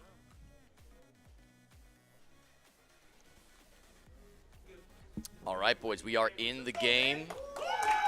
Let's go. Third game of the night. Third game of the night. Demarius Thomas, Peanut Tillman, and Daniil Hunter. One thing I want to say is, even though we've seen some opportunities for fumbles, that peanut punch hasn't come into play as much as it does in some games. And so with peanut punch on the field, you might be seeing a little bit more of that peanut punch. Yeah, nah, there hasn't been like a lot of strip fumbles. I know there was one in John B's game where he blew a 17-0 lead. But yeah, that's really the only one we've seen. And then, like, you know, it was kind of like at the worst time too. So yeah, and then sometimes that's how fumbles work. They always come at the worst time. Yeah, you know. And then when you're already up 25, you're never gonna fumble. Yeah, nah, fumbling down two or up two with like 2 minutes left, you're pretty much cooked every time. So. Yeah. So somebody in the chat said, Mayz, how do you attack cover 4? I think who better to answer that than the pro player standing right next to me? So there's like a few different types of cover 4. You can run like cover 4 quarters, like cover 4 palms, which you never really see in this game, or like just like a normal cover 4, like without match. So I mean, anything like if you're playing match, then you know, like anything like with a lot of vertical routes are gonna beat the match pretty well. Like I know in bunch, if you run like verticals and you like streak your left bunch guy and keep the crosser, I know that does pretty well against like a match cover 4. And if just like a normal cover 4, you just want to make sure, like, you know, you're running flood concepts, have those clear out routes, you know, clear out those deep quarters and stuff. So yeah, that's really the best advice I can give. Honestly. Yeah, and I think that point about the clear out route is important because a lot of people don't understand why an outside quarter, especially to the wide side of the field, is going to play much more aggressively down on corner routes and deeper sideline routes like crossers as well. And so having an extra route out there to push him deep so he can't play down and aggressive is going to be the way to beat it, for sure. Yeah, for sure, no doubt. All right, so many of you guys in my chat know I run U-Trips. I've always loved the way Dcroft runs U-Trips as well, but sadly this year U-Trips really hasn't been cutting it on the competitive level. So not sure. I don't think we're going to be seeing that here tonight. And I'm actually interested to see what both these guys are coming out in. We got some gun bunch offset to start for Mr. Football. What do you think about these two guys off? Do you know what Dcroft's going to be running tonight? Yeah, they're both going to be in Colts for sure. I mean, unless one of them has made like a blind switch. So, you know, 88 in the Falcons here. He's in Colts still. Playbook he's been in all year pretty much. I know people were trying to like make changes over like the last couple weeks or so. You know, maybe try like the Bears book and stuff. But yeah, it looks like they're just going back to what they know. All roads lead back to Colts.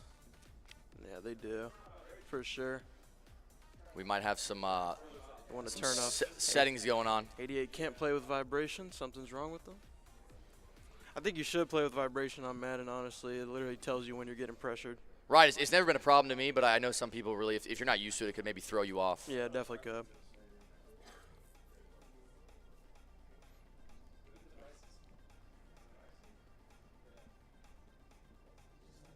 Anybody know how to go to devices and connections. Yeah. Up. No. Devices and connections, man. Up one more. Controllers and controllers and headsets. Configure maybe. Vibrate. Oh wait. Shit. No, don't do that. Uh-oh, boys. All right, boys. You might be able to turn off in like the Madden settings.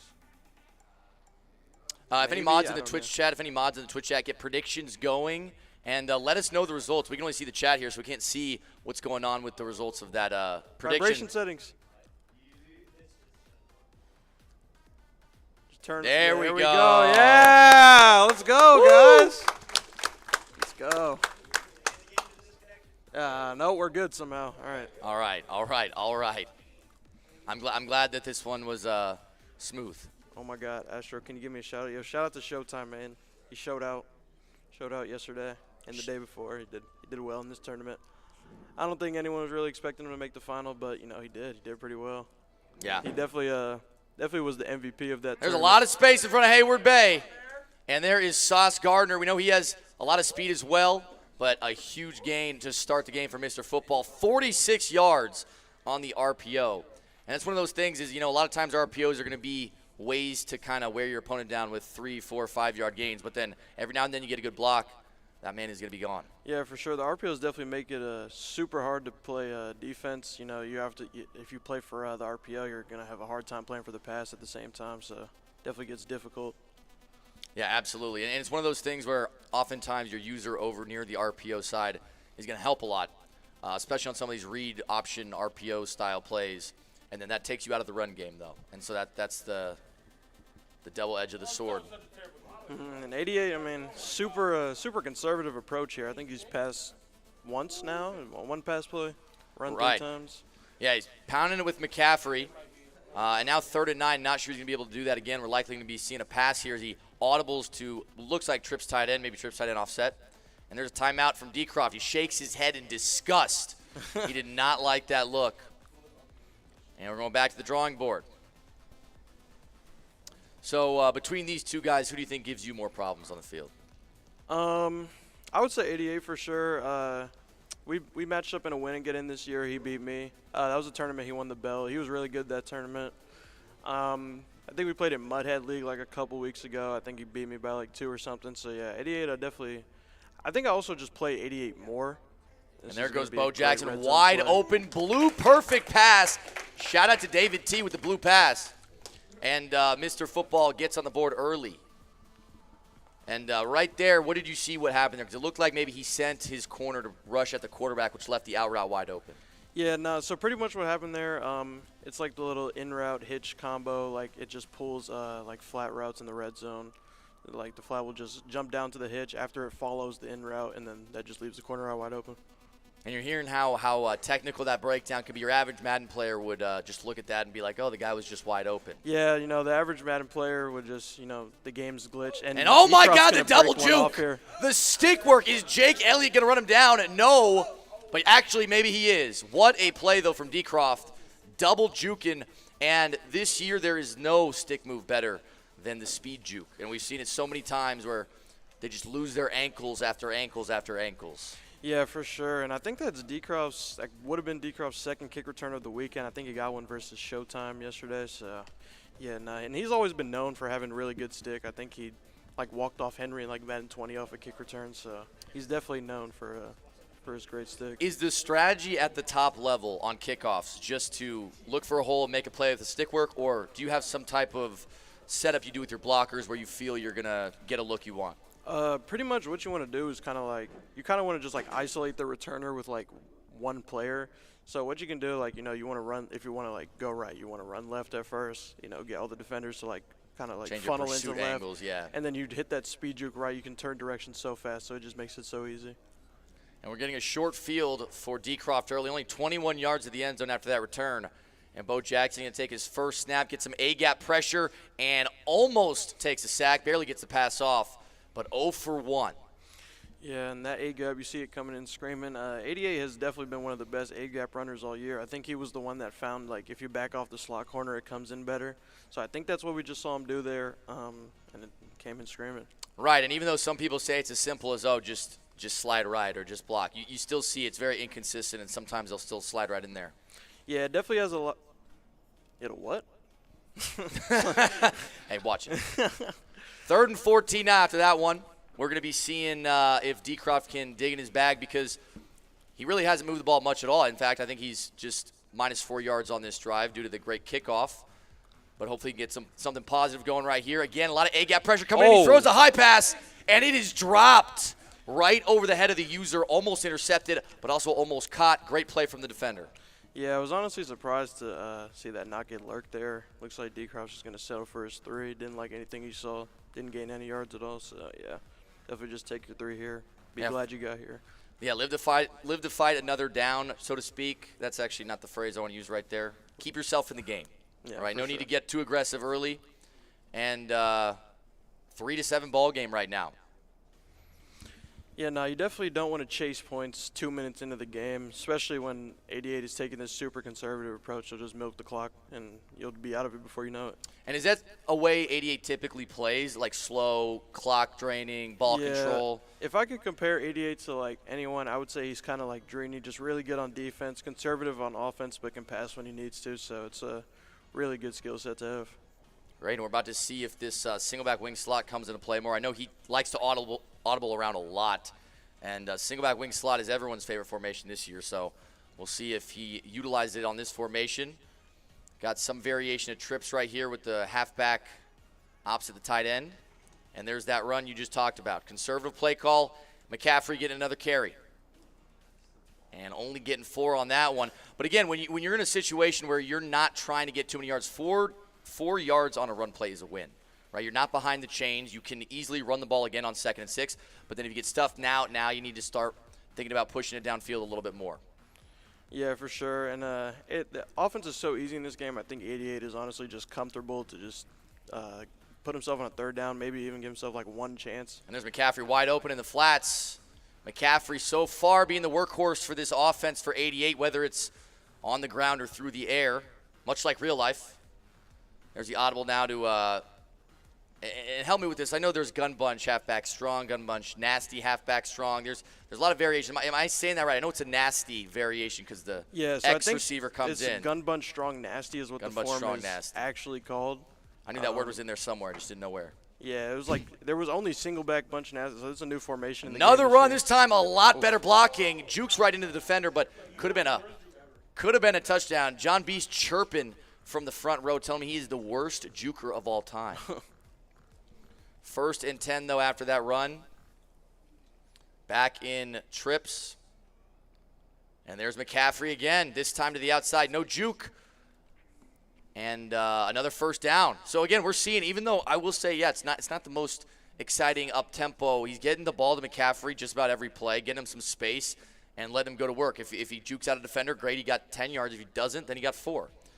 Yeah, for sure. He's definitely just utilizing these small plays, just trying to, not make any mistakes, just keep the game in his hands like it already is. Right, and in those situations as well, you're not leaving a whole lot up to chance. You're not leaving very much up to RNG because you're kind of dumping it off, you're running the ball, versus if you're sometimes throwing deeper passes that you get bad throws more often, or the KOs come into a play more often. Ooh. And there's the interception from Dcroft. We talked about it earlier. We were already flirting with it, and Dcroft jumps up and down 4 takes over, looking to take that lead back. Do you think that was just a bad read, or do you think that there was something that went wrong right there? Yeah, I don't think there was really ever a time where that guy was open. He kind of just used it the whole way. That crosser does get weird sometimes. If you highball it, you can't get it over. And he also has Ed Reed out there, so I think he just wanted to try him. But right. Because, yeah, again, like so many of the players nowadays, like we've known on next-gen Madden with the new movement system and the engine, tall players are just more valuable, whether it's on defense, whether it's on offense. And so now at this point of the year, there's a lot of tall, fast players on the defense. And you see a guy like Ed Reed who's pushing 5'10". I don't know exactly how tall he is. Maybe he's a little taller than that. But it's someone that you might be more confident throwing over his head. Yeah, for sure. You're never going to look at Ed Reed and take him as a scary player. And there's an interception right back. Justin Simmons shooting back inside. He said, that was for you, John Beast. And there's another one. Send it to your mother. He's inside the 10. Yeah, no, that was a really good lurk. He just took away 2 routes at the same time, just defended the drag and defended the wheel. I don't think Dcroft really expected him to get there, though. But and that was a really good stick on the return. So yeah, I agree. I didn't think that defender was going to be anywhere close to that. But, again, take the right angle, and you can definitely lurk your opponent. Yeah, no doubt. Now we're seeing this single back wing slot. We talked about that just a couple minutes ago. We're going to see if he decides to run or pass out of this. You could do either very well. It looks like it's going to be a pass. Bo Jackson not rolling out, though, until now. And there he goes to the outside in the end zone. Mr. Football, a nice little smile on his face. Got his touchdown, now up 2 possessions. And even though Dcroft has been playing pretty well on defense, you got to think he's got to start getting that offense moving. Yeah, you definitely do. You don't want to go in the half down 2 scores, but you do get the ball So, I mean, he's chilling right now. Even 3 here if you milk the whole clock is fine, but definitely want to get 7. Play your best defense in the half. Yeah. Yeah, what we're seeing so far is exactly what you said. Is more slow, methodical offense from Mr. Football, but also like amazing lockdown defense, really making Dcroft work for it. And so far it's paying off. Still early in the game, though. First quarter just ended. So you got a lot of time in half. And as you mentioned, Dcroft, I think, is also getting the ball in the second half. So tons of time to make up for the early blunders. And we'll see if he can do it here on this drive. There's Bunch to the wide side. He's going to run it with McCaffrey. Taking one out of Mr. Football's book. Interesting thing, in the first 2 games, none of the players were really running McCaffrey. We saw some Tiki Bar. We saw a lot of Bo Jackson. But here, Dcroft versus Mr. Football, both of them are rocking McCaffrey. Yeah, I think McCaffrey does get like human joystick and evasive for free on the Team of the Week card, or Team of the Year card. So, yeah, I mean, he's not a bad option at all. Bo Jackson is really good still. Right, and there's that drag underneath from Dcroft. A great juke, and he stick. might be in the open field. Vernon Davis journaling all over the place. And that's a was huge really gain good right there. stick. Now, I didn't notice that. That was his first yeah, completion. I was about to say that. I did not know that was Dcroft's first completion of the game. So, good to just see one go in. Good for the confidence. Right, and then to get the stick moves on top of it. And there's the second one following it right up. Now Dcroft getting a little momentum under his belt. 2 for 6, 38 yards. I think Zan just rated you. Shout out to Zan with the raid. Hope you had a great stream, Zan. Hope you're doing well, my man. Yeah, I can't see notifications right now to anybody who's maybe supporting in the chat or anything, but just know I appreciate it. And there's intentional grounding, something you don't want to see if you're Dcroft. Right, on that situation, if you can just get outside the tackle, it's not going to have to worry about it. But sometimes with how fast these DNs are, you don't have the mobility to even get out there. Yeah, you know, the big loss of yards on that ground in there definitely hurts, but you have to run backwards to even try to just not get a penalty there. So nothing you can really do. Just got to bite the bullet. I've also noticed sometimes in these games, even if you just throw the ball away, it's clearly grounding. Sometimes they just don't call it. Like sometimes it's just you get away with it.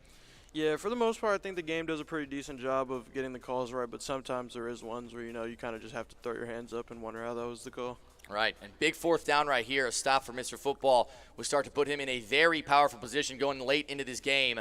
Looks like he's going to throw it to the seam. It's caught. Vernon Davis, a great catch. And Vernon Davis on this drive being a big spark for Dcroft's offense.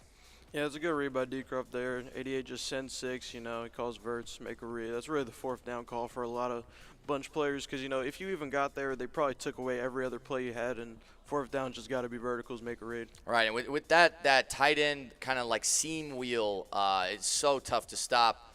Another nice throw underneath from Dcroft, almost getting a 1st down. And that's going to take us to the 2-minute warning for the first half. Yeah, Dcroft has pretty much played this perfectly. 88 still has all 3 of his timeouts, but, you know, I think he should probably play to get to 3rd down here and then pick up this 1st and next down for sure.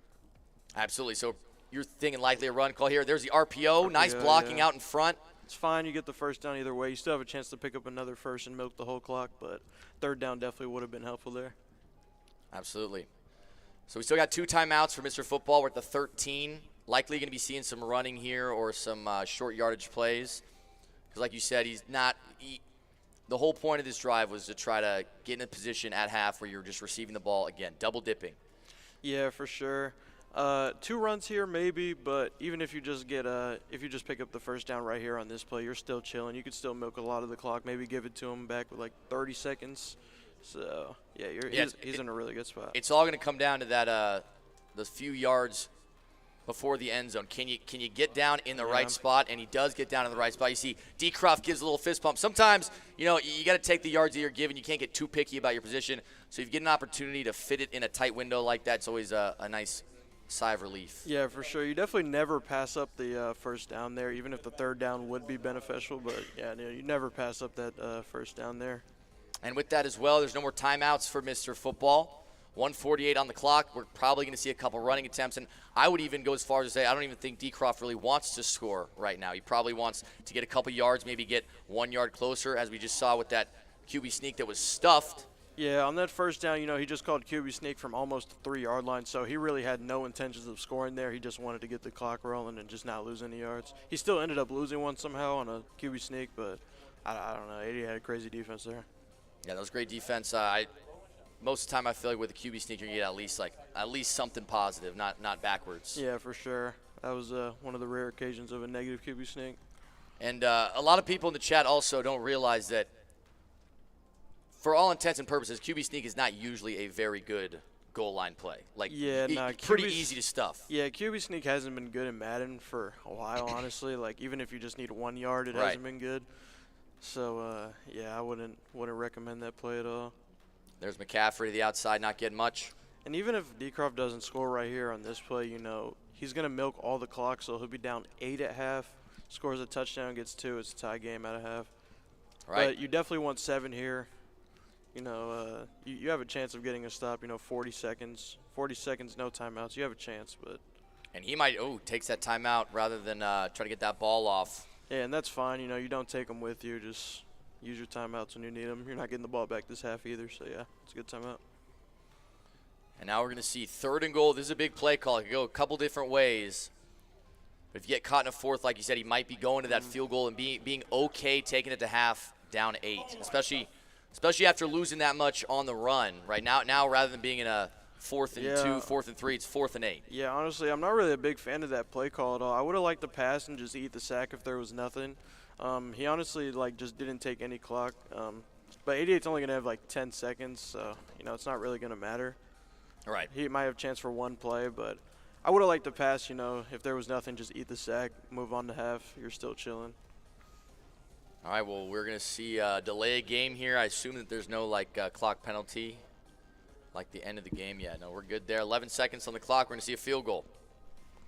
Yeah, down 8 at half is not the worst. You know, obviously you want to be down 4 here, but it's not the worst.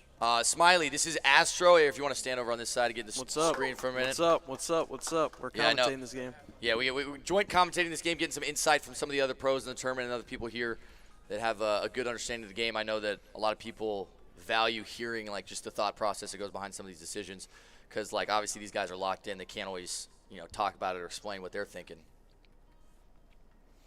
Pause. What are we pausing about? I don't think you said anything. Yeah, I'm right. not sure. Yeah.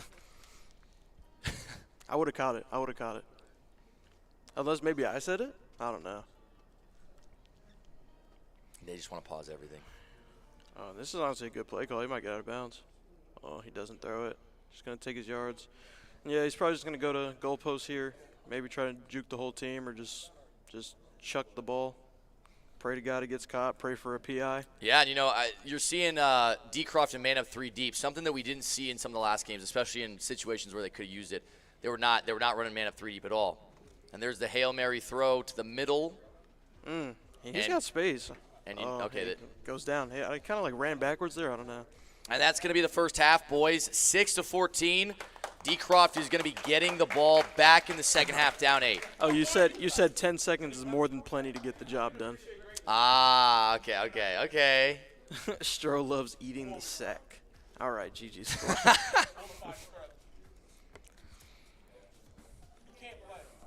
So, yeah, Dcroft, I mean, he played that situation pretty much as good as you could play it. You know, it's either you're going to get 7 or you're going to get 3. You're going to be down 1 possession at the half, so Facts. Good job by him there. All right, another good return. A lot of space for Bo Jackson. Gets to the outside again. That's a lot of room. I mean, Dcroft's got to be averaging at least, like, 30 yards on every kick return. Yeah, absolutely. And that's what I was talking about. Like, he must kind of have that strategy built in. I normally always take it to the left, so it's seeing that if you have the right timing on the juke, there's definitely a lot of space out to the right. Yeah, for sure. So we got dollar defense on the field for Mr. Football. Like you said, you know he's sending that A gap. That's kind of what he does most of the time. The question is going to be, does he send both of those guys standing over above the A gap or just one of them? Looks like they're both coming in hot. Ooh. And a throwaway there, that's exactly what I was talking about, where, like, sometimes that can be grounding, sometimes it's not. I know the running back was there and he threw it over his head, but sometimes in the game they'll call that.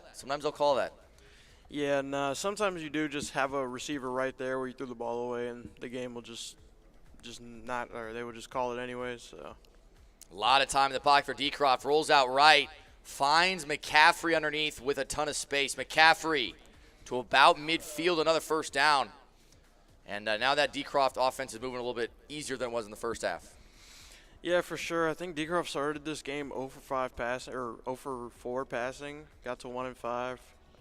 Still hasn't scored a touchdown yet, though. That would be big for the confidence. Right, exactly. And this is the drive to do it. If you're down 8 and then you turn the ball over in some way, or you got to settle for 3 again, Now you put Mr. Football in a situation where he can kind of start to think about putting the game away. Because if he gets another 7, then half of it's the mental game. Like knowing that you need to rely on a 2-point conversion at some point is always it's always tough. Yeah, for sure. Underneath throw. Sorry, keep going. Oh, yeah, and Dcroft, 3 here wouldn't be the worst ever, but, you definitely want to get 7 here. You don't want to be halfway through the third quarter and you still haven't proved you can score a touchdown. So, I mean, it would be fine if he got 3. Like, he wouldn't be out the game, but definitely want to prove you can get 7 here. Again, nice stick work on the RPO, kind of threading the needle. So, funny enough, he was 1 for 5 to start. Now Dcroft is 11 for 16. So, a huge turnaround from the beginning of the game. He's moving the ball nicely. He's getting his completions. And the biggest thing I'm noticing is he's just getting the ball to players in space. And, again, even if that's underneath for 3 yards, with how good his stick work is, he's able to get a lot extra.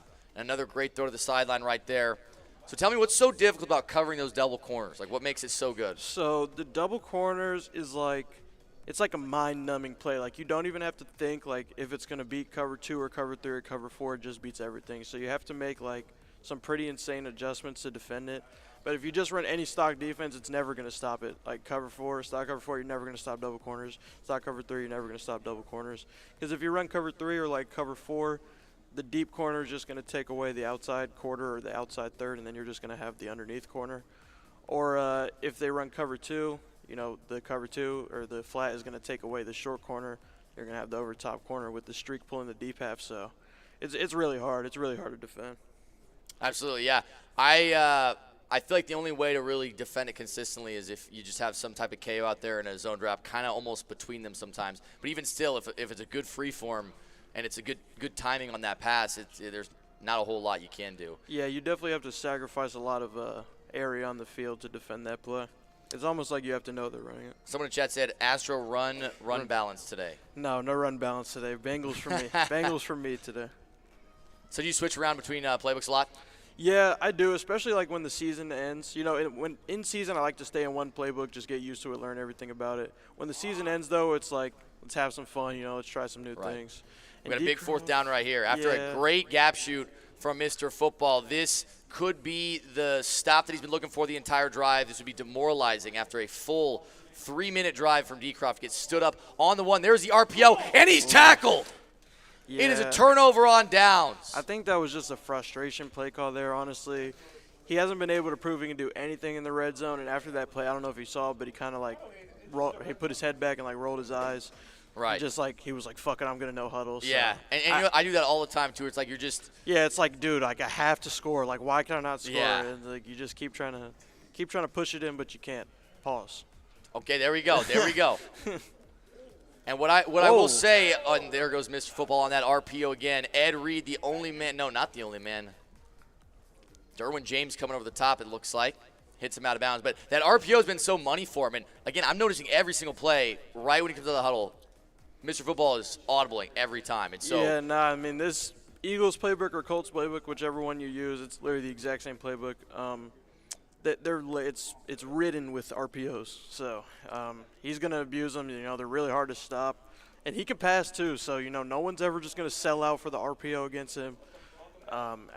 He's really abusing it this game, but I don't think anyone's gonna sell out against him. He's a really good passer still. And one of the frustrating things in this situation is Mr. Football in his style of play where he's running the ball a lot, he's wearing you down, and now he's about to be in a situation where he's going to be almost guaranteed to be up 2 possessions. Yeah, and if you're Dcroft, honestly, right now, you gotta be thinking you're out of it. I mean, this is 88. He's just conservative, super conservative. He's never gonna make a mistake here. He's happy to kick 3. So, honestly, 4's up. Put your 4s up, boys. 4's up. But, this is – I would say this is a near unlosable game for 88 in this situation. And especially the way he's been playing defense. The best drive we've seen from Dcroft is the last drive he had. It took up almost the entire third quarter. And he left with no points. Exactly. And that's why it's so demoralizing. It's you grinded for that drive, you worked your ass off, and you walk out of there empty-handed. And a little defensive switch here. It's going to go to the quarters. Okay. So we got this isn't Cub. Wait, what is this? Quarters 137. Interesting. I've never even ran this so defense. Justin made this defense really popular after that wide patch. I know everyone remembers that. When When they ruined wide and just made it. Oh, my God. Did he get it? No, and now this is a situation. This is where 88 could lose the game. It is inches, though. It looks like he's gonna go for it. Dcroft's capping at him. Tell him, go for it. Go ahead. Make that mistake. Because in all honesty, I mean, Dcroft does not want him to kick three. You kick three, you almost put this game away. Yeah, honestly, like you control your own destiny here if you're Dcroft. It's 4th and inches, so like it's gonna be easy to pick up. But if he kicks, like you're fucked either way. Honestly, like pick your poison. You never know if you try to run an RPO, maybe there's a gap Looks shoot. like he's just gonna take this delay. And I don't think that's a bad idea at all. Not at all. Dcroft might decline, honestly. Yeah, he's gonna decline. He's gonna try to get him to go for it. Dcroft's going to decline, get him to try to go for it. But here's the thing. That tells you everything you need to know. The fact that he declined, the fact that he's so eager to get he doesn't want him to then. kick through. Don't do it. He doesn't want him to kick through. The only way he stays in this game is if he gets to stop on this down right here. All right, Mr. Nuts of Steel, Mr. Football is at the line. And do we see a run? Could see an RPO screen here. Looks like man coverage the way those guys are lined out there. Come on, man. We just, gave away his play call. Another delay again. We're going to see probably another decline. Another decline. Make your decision, man. And now here comes the now field goal unit. So pussy. And so pussy. He's terrified. And the crowd is booing Mr. Football. Yeah, nah, he's shaking right now. He knows like that's the only way he can lose the game. And the kick is up. The kick is good, and it is now an 11-point game. Yeah, not getting that first down for 88 definitely hurts him, but taking 3 helps him. So, he was good either way. Dcroft was kind of fucked either way. So. JMG in the chat throwing tomatoes at that's Mr. definitely Football for that one. Definitely not what you want to see as a viewer, but fuck, man. It's the best decision as a player. Right, yeah. Mr. Football went into this game with a game plan. He knew what he needed to do to win. He's got to play safe. He's playing one of the best players in the world. Yeah. And he's been executing that. So to kind of throw that away, like I understand why everyone else would be upset, but from his perspective, to kind of throw away your game plan right in the heat of the moment, especially when you're playing such good defense, you can't do it. You got to kick. You've been conservative all game. You don't make that mistake there. Never do. Yeah, no, I'm sure that was probably more frustrating to Dcroft than anything. Keep thinking that. Especially he's giving you a new look. Like you don't even know what you could see out of that. Like you got to kick there. And there's a nice little game from Dcroft. If he can score and he can get on the board, I'd say before the 2-minute warning, he's got all 3 timeouts. He will still be in a fine position to get a stop. Now, it's going to be tough. You're going to have to play lights out, especially when getting a stop on Mr. Football has been so tough the way he plays. Still got life. Still got life. Does have life, but he's got to score a touchdown. 3's not doing you nothing here. I mean, it'll keep you in the game, but you're pretty much out of it with the way he's been playing offense. And honestly, a nice juke to the outside, and Hayward Bay has some space, gets tackled inside the 10. That man is fighting for his franchise. We still got 4 minutes on the clock. Dcroft already inside the 10. If he can push it in here real quickly, no diddy. We got some life in this game. Definitely do. That's just gonna get KO'd, and I mean. I Great feel like Dcroft, at some point in the game, he had to take a page out of 88's book because he's doing a great job against the RPOs. That is true, and I do feel like that is if you have 1 or 2 RPOs at your disposal, and there's a nice rollout there. Dcroft got Dalton Schultz. And there, his first 7 of the game comes with 3 minutes left in the 4th. You probably got to go for 2 here. I mean, right. You want to make it a 3-point game. Yeah, definitely. 4 and 5 is pretty much the same thing here. And yeah, because the problem is if you end up giving up 3, even if you're down 5, like you're still 1 possession game. You're still alive, down 8, and plenty of time left too. 3:31. Do you think? I'm guessing we probably don't see an onside. What do you think? I think we'll see one. Even after, I mean, yeah. I think we'll see one. Yep, okay, all right. We'll see if we can get it. Onside this year have been very fluky. You never know. Yeah, it would have been a no-brainer if he got that 2-point. He literally would have gone. Oof. He would have gone for the onside for sure if he got the 2-point, but he goes for it anyways, even without getting it.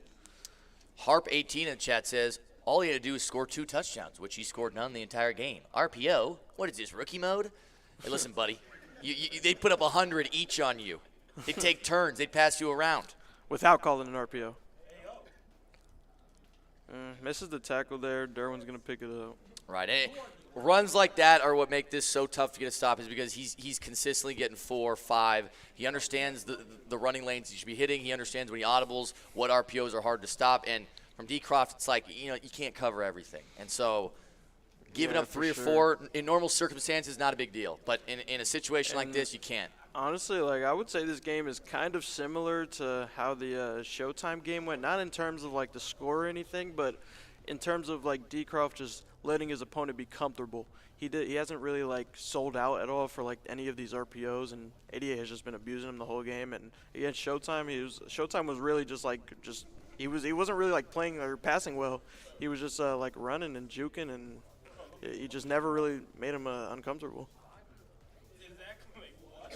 All right, 3rd and 1. There's a huge down right here. No running back in the backfield, and Bo Jackson going to run out left. Triangle is open, and a great click on. He gets out of he stayed in bounds. He stayed in bounds. That's crazy. And the thing is, if he would have went down inside the 10, now you get to the situation where you still got 3 timeouts. It's hard to score inside the 10. So if you still get a stop here, I mean, it's still an 8-point game.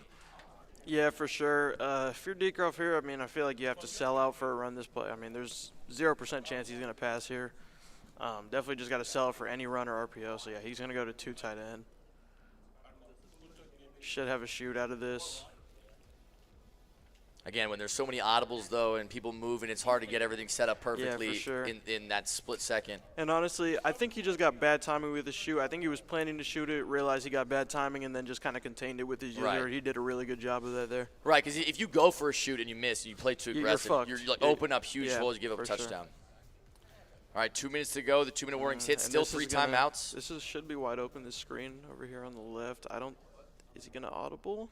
Yeah, he does. That surprised me because if you saw, the read key was on the outside corner. Got it. And now he's on the slot. And there goes Bo Jackson. Kind of scary. Oh! He fumbles, and Dcroft picks it up. Burns is going to go and that's 40, the mistake 50. You can't make. The only thing that could have ruined this game for Mr. Football just happened. Dcroft is now on top. Oh, my God. I don't know. I mean, that's just the worst mistake you could possibly make there. I don't know how you – like, what? I think, running with your quarterback in any capacity in that situation is not a very smart move. And we're going to see Dcroft kind of do a similar thing here. And not convert the 2-point conversion. And I mean, yeah, it's going to have to take a really bad mistake for 88 to still lose this game after getting that stop on that 2-point conversion. And there's Dcroft. He said, please, man, please. I don't know. Everyone, if you follow Dcroft on Twitter, he's always complaining about the next-gen defense. Why do zones do this? Why do zones do that? I don't understand anything. And so, he's just pretty much praying to God right now, please find one. If there's ever a time to find a stop, find it now. And he needs it. I mean, he needs it. Yeah, if there's ever a time to step up and get it done, it's right now. I think it might be a good time for some epic music. And let's cue the music, baby. 1:47 on the clock. 1-point game. Dcroft has hung on by a thread. Almost a fatal mistake right there for Mr. Football. Yeah, that was just a guess read right there. I mean, it was really just he made a decision between the two. There was no really like reading that. He just kind of guessed. He guessed right, but Dcroft bumps him with his user just enough to where it's overthrown. So. And in this situation, you don't want to be making guess passes. You don't want to be making guess passes. Definitely don't want to be guess passing here. And there goes Bo Jackson up the middle. 1st down for Mr. Football. We already saw in the last game what these kickers are capable at this time of the year. They are capable of kicking 64, 65-yarders sometimes. Yeah, for sure. The farthest I've seen so far with the best kicker, I think, is Jake Elliott still. Is 67 or not 64 from the 47. So, and we just saw that in the last game. Kmac just hit one to stay in it. So. And at this point, when are you calling your timeouts if you're Dcroft? Probably after this play, no matter what. And There's a great run right there. Now the timeout's got to come. Yeah, and that probably seals it, honestly. Right. I will say though, sometimes these long kicks, you never know. You got to hit it perfect still. And while he probably doesn't have an ability for that, you never know when things can go wrong. Yeah, you need a good shoe here if you're Dcroft. That actually is pretty good. Yeah, he just fights forward, though, so to no avail. But that was a really good shoe. The D tackle kind of like disengaged there and got in the backfield. And if he lost like 2 yards there, it would actually be scary for 88. All right, 2nd and 9, 51 seconds remaining. You got one timeout left for Dcroft. Likely going to see some variation of a run or an RPO from Mr. Football. Now, hopefully he doesn't try to take off Bo Jackson again. Last time that did not end as well. There goes McCaffrey, and that is likely going to do it very well in field goal range now. Dcroft not too happy about the results of this one. That should definitely do it unless we see a block kick. I mean, the difference in this game was the red zone. Honestly, it was a good game on both sides. You know, Dcroft's first touchdown coming in the 4th obviously doesn't help him, but it was really the red zone. Honestly, that's what it came down to. Yep, and a lot of games are won and lost in the red zone. Those 2 field goals you had to settle for. Thinking a lot about those right now. And 88 just going to try and get on a hash. I don't know why he got on the right hash instead of the left, since he has a right-footed kicker, I'd assume, and Jake Elliott. But so I assume also Jake Elliott has the non-iced ability. Yeah, I think you can pick or choose what you want to use on him. I think you can use like Zen and focus, or you can use like clutch and focus, or like clutch and Zen. So yeah, it just depends what you use. Well, you know, a lot of times like ice kicks can be brutal sometimes. Yeah. So if he doesn't have the no ice ability and he does get iced, nothing is guaranteed. Wouldn't be the first missed kick we've seen. We're going to see who calls a timeout first. They're playing chicken. And 88 probably will have clutch kicker here. I mean, Dcroft's just going to call his timeout. He's probably making subs for field goal right now. Yep, calls his timeout. All right, boys, this is it. The game comes down to this, and he is iced. No ice, so he probably just has focus and Zen. And it's going to be slow, but you're not going to be able to see it. Good power, not perfect accuracy, but it is up, and it is up good. And easy. Great game there. Good run of Dcroft this weekend. And yeah, I mean, that was a good one. That was a defensive one. Absolutely. That was a great game to watch as a Madden fan. Absolutely. And mind if we get yeah, let's go. the next. Come here. Oh yeah, let's get over here. Let's get over here, Mr. Football.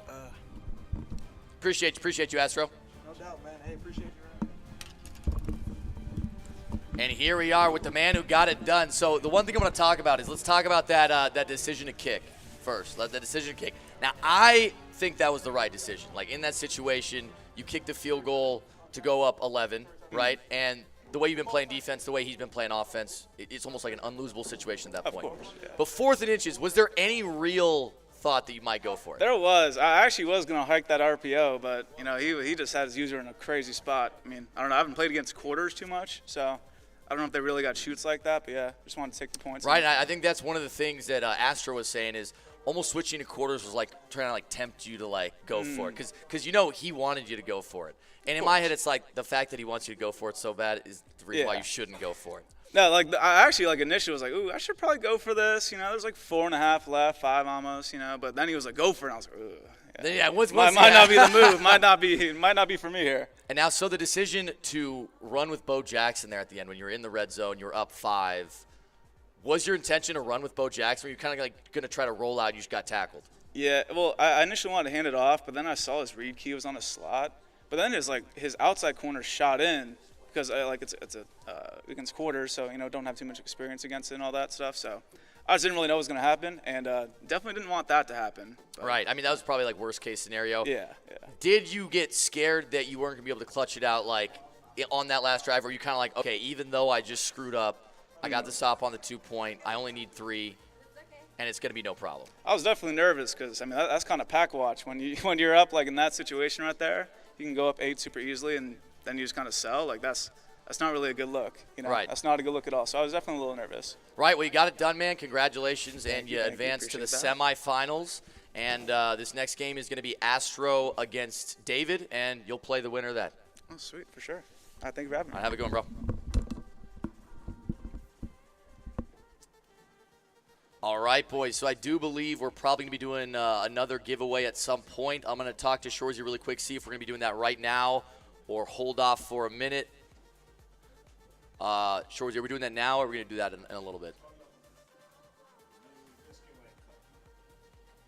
All right. We got another giveaway, boys. The Sun God. Amon-Ra St. Brown. This is a 98 overall. This card was released relatively recently. 98 speed, 97 short, 98 mid, 98 deep. We've seen this guy make some insane plays already in this tournament for some of these players. Honestly, might be the best receiver in the game. So let's put 88 as the key word. Good advice, boys. We're going to set that up right now. So if you want to win this Sun God card, put 88 in the chat. Doesn't matter what chat you're in, type 88 in the chat. 88 in the chat. We're going to give it a couple minutes here.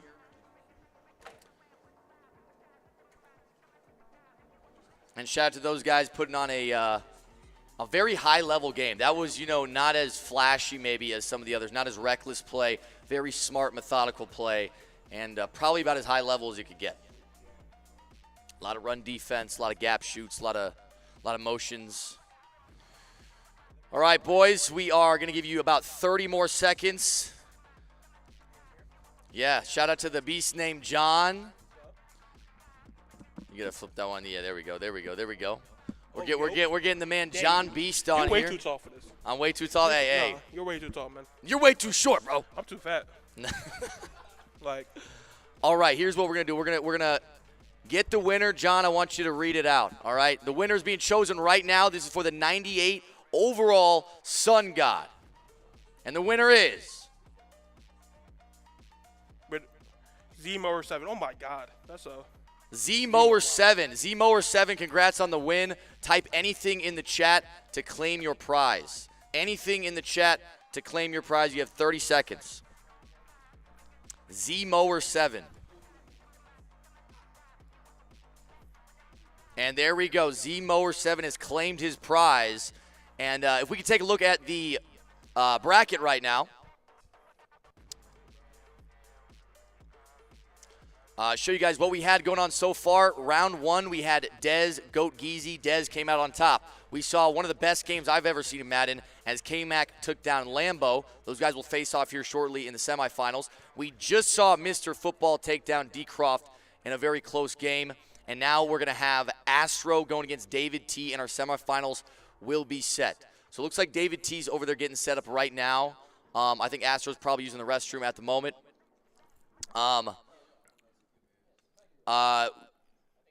Let's take a quick intermission. I'll be back in a couple minutes, and we'll get started on this next game. You want to join me in the booth for this next game? Yeah. All right, let's do it. John's going to be in the booth, baby.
And welcome back, my friends. We are here with none other than the beast named John.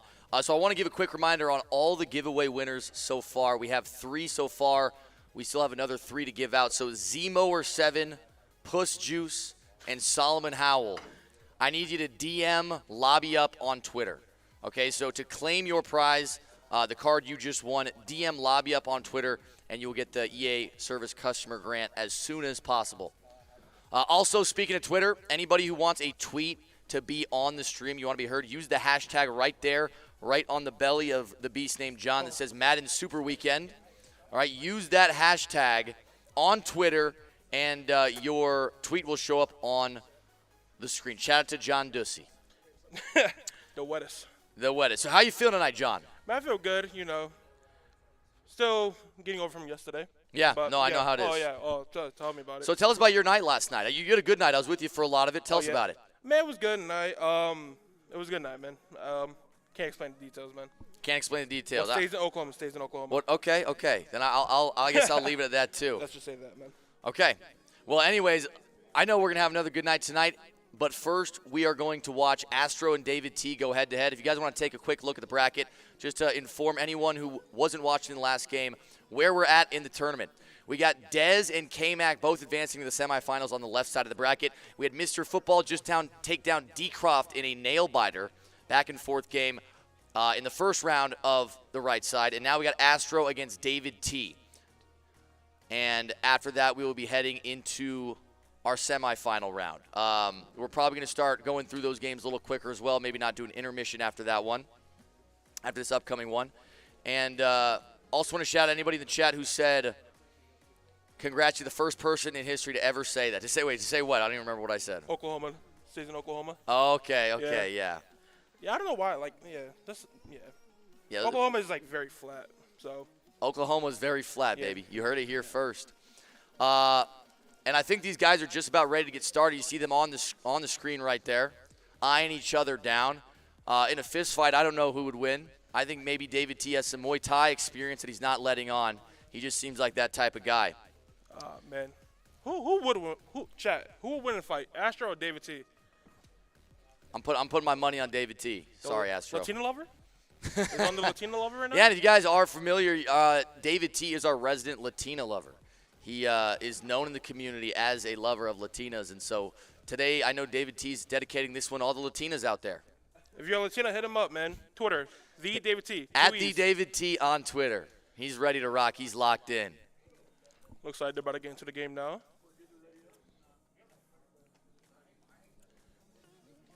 So tell us about your tournament run in W's tournament yesterday. So you know how it went. Obviously I was up 17. We fumbled. But I could kick 3, which was a point scenario in our game, which I didn't do, but we ended up fumbling, watching the clock, so. But I'm over it now, so we got Lobby Up today. We got Astro versus Dave right now. We got 3 good games passed already, so now on to this game. Absolutely. You know these guys very well. You play against them all the time. You get reps in and out.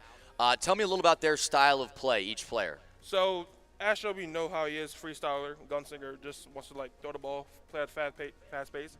David, he's in Bears playbook, so he's going to see a lot of RPOs, tight slots. Same with Astro, he's going to be in tight slots also, so in Bengals. So hopefully we get a good game out of these two.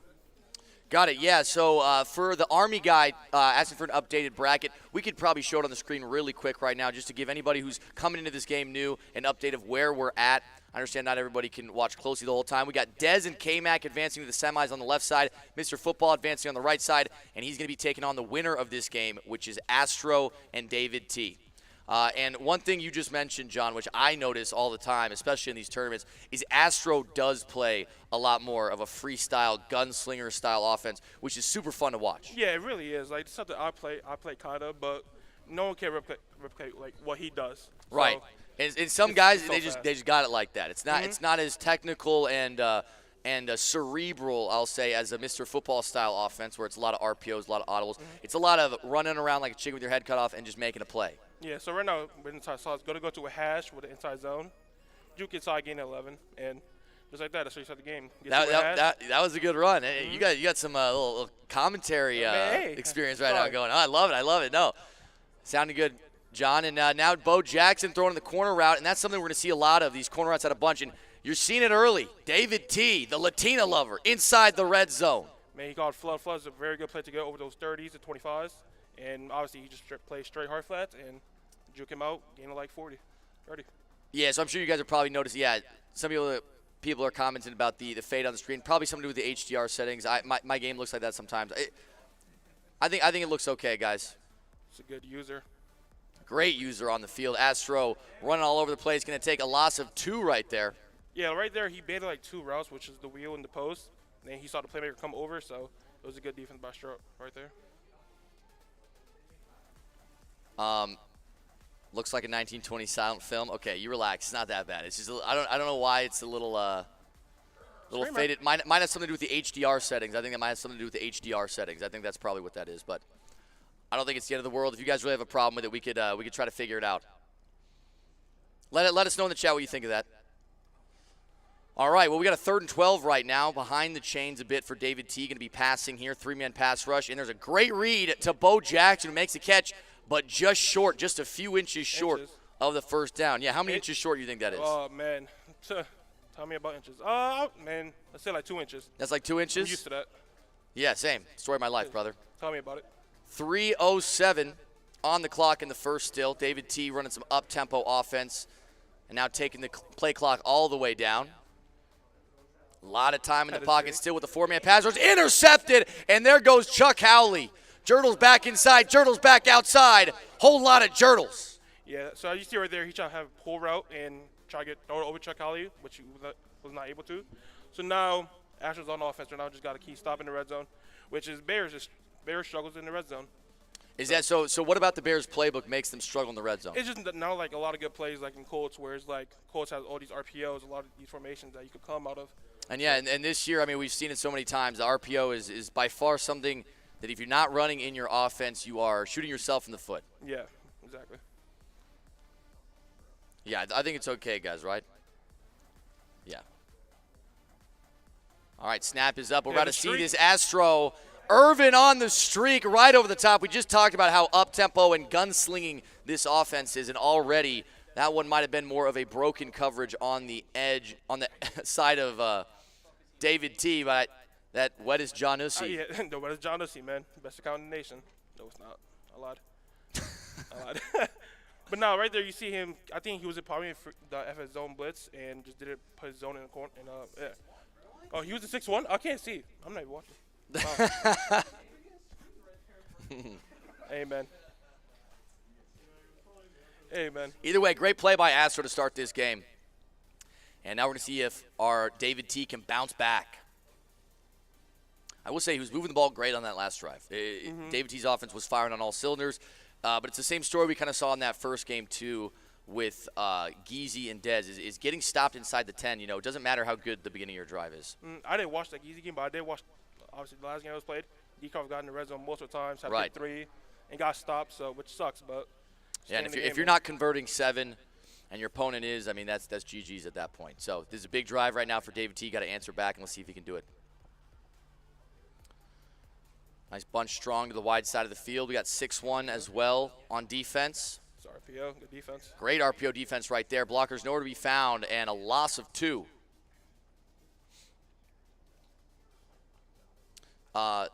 Don't answer Jules' question in the chat, John. Don't answer it. Don't even read it. That was a phenomenal throw right there from David T. Very wet. The king of the blue passes, fitting it right where it needs to go. The Latino lover. There's a nice audible into tight slots, I believe. Snap is up, run up the middle, cuts it back, jukes outside, takes a big hit, gain of 4. Yeah, try to utilize the jukebox right there. What they do, good tackle by Astro. Do you think jukebox is one of the most important abilities on offense right now, considering it's free? I mean, yeah, juke is too good, so jukebox adds like another layer to it, which is like Flash okay right there, or right? I think so. Probably. Yeah. So yeah, jukebox is like. It's insane. We saw it throughout this weekend, Madden weekend. Yeah, if you're not running jukebox right now, you better start. All right, 3rd and 6 right here. A big down. A similar situation we were in not too long ago when David T. threw the interception. Let's see if this has a different outcome. 6-1 is always a scary defense because you never know if they're going to be sending the whole front 7 or they're just going to be blitzing a couple. Snap is up. It's a 3-man pass rush. Got crossing routes over the middle. A lot of zones, and the block shed comes through. 4th down. David T's right to the line. I assume you like this decision to go for, John? Man, this one is tough. Like, obviously, like I'll probably go for this if I was playing right now. But I'll kick 3 here. You already got stopped, so should get points on the board. Right. There's a huge down right now, 4th and 10. Again, 6-1 can be very tricky, especially when it comes to the A gap. And after that delay of game, likely going to be seeing a field goal attempt out of David. Yeah, very mature 3. Something I don't do very much. So. And the kick is good, 3-7. Latina Lover gets some points on the board. Now, the thing that I think is going for David in this situation, I wouldn't say going for him, but it's kind of like a saving grace and why it's totally okay to kick 3 there, is because Astro does play so up-tempo, so gunslinging, versus someone like we just saw, Mr. Football. Yeah. There likely will be a turnover at some point in this game. You can go down and still make up for it versus somebody who controls the ball. Hey, relax. Hey, relax. You relax. You're playing your game. Mind your business. Play your game. I'm not trying to cap Astro, I swear. He really is. No, I like this style of play that Astro does. Up-tempo offense is what I like to do as well. But I just know that in that style, it's just a little different style of play. Motion's the tight end. And we got a 4-by-1 now with the running back on that side as well. Picks up the pressure nicely. There's a throw underneath. Sun God, who we just gave away in the chat. I believe we're going to be giving away another Sun God after this game. So if you missed out on the last giveaway, stay tuned. And right when this is over, you could win yourself a Sun God as well. Also on Twitter, if you ever want to have one of your tweets featured on the broadcast, use the hashtag Madden Super Weekend, and we will get you up on the screen. And that's going to do it for the end of the first quarter. Give us your thoughts on the first quarter, John. Oh, I'm very good. Very good quarter by Astro. Bro, can you stop laughing and play your game? play your game, bro. I hope you throw a pick. These two are capping each other. They're not even playing. Man, that's how it is. Very good. It was a very good first quarter. There's a throw underneath. Gardner not able to get there. Another great juke. And Sun God is all over the place. Yeah, that's what jukebox are there. You see, like he glides across the field, and just jukebox is way too good to not be on your team. Shorty, I just want to let you know, Puss Juice says it's not letting him DM. I don't know why. Puss Juice, the guy who won the Sauce Gardner. That name is wild. What'd he say? That name is. He said tweet at him. He said tweet at him. But David T just got a sack, I would say. All right, David T got a nice sack, 2nd and 15. Yeah, my bad. Come on, man. 2nd and 15, roll out to the right. Bo Jackson looking to the backside. It's caught. It's dropped. On the run, knocked out. And early in the year when there weren't knockouts all over the field, that was almost going to be a guaranteed catch every time. Mm-hmm.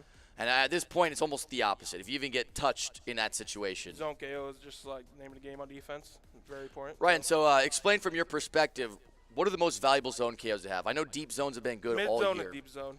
Flat zone is good for like for dollar in the slots. Flat zone is very good. But mid-zone, deep zones on your cornerbacks and safeties are just like a must-have. Right, and I think mid-zone is the difference maker because earlier in the year, people didn't have the AP to afford mid-zone. It was costing 3 AP sometimes on players. And when your limit's not that high for the AP limit, you just can't put mid-zone on the field. Now we got people with 1 AP, 0 AP mid-zone, and surprising catch right there. Must have been man coverage. I would assume it was man because there was no KO on that play. And in years past, I know man KOs were actually really good. Yeah. Are man KOs worth anything this year? Not really. No, just not that good anymore because like how fast you can just like rack out a catch. Right. So, like, right. And free forming, I think, also kind of just generally makes that style of defense a little worse. Blue? And a phenomenal throw from Astro, Blue? a blue pass. Blue? That's as blue as it gets. You gonna make you blue? And now he's coming out in single back deuce close. Got some nice 6-1 defense. It looks like he's going to roll out, throws it to the flats, and that one's dropped. I have no clue what he just called. Zero clue. Yeah, maybe a little bit of a – I think it was some type of screen. That's an Astro play call, man. All right, 2nd and goal from the 3. We got an empty look. Bo Jackson standing tall back there. Looks like some variation of, looks like that square route might be there. No, he's taking it with his legs. And the wettest John Ussi in the end zone again. The wettest. We got a 14-3 game. This chat is nasty. That's what I'm saying, Electrofly Gaming. They're doing too much. Oh, it's like right here is a big drive for David because if you get stopped. The chat's going crazy because they love this guy right here. Yo, They love this. They love this guy right here. That's why they're going so crazy right now. Yeah, man. Love. Yeah, I'm not reading most of these messages. Yeah, I'm not either. I'm never gonna read. They probably are. I'm not. Everybody's using John's account. Yeah, so John, you play on PlayStation typically, right? Yeah. And so yeah, I think we're using a PlayStation over on that side. So some of the Xbox players got to play on the PlayStation account. There goes Bo Jackson up the middle, gets to the outside for a gain of 8. And, David T gets the ball. No, he does not get the ball. He started with the ball. And so getting this to be a one-possession game is a huge deal right now. And using that clock as well. I think it's a situation where every Madden player kind of likes to be in this amount of clock. You kind of can – you don't need to play too up-tempo with 2 minutes. You can kind of still take your time. But it's not that difficult to take off the rest of the clock if you need to.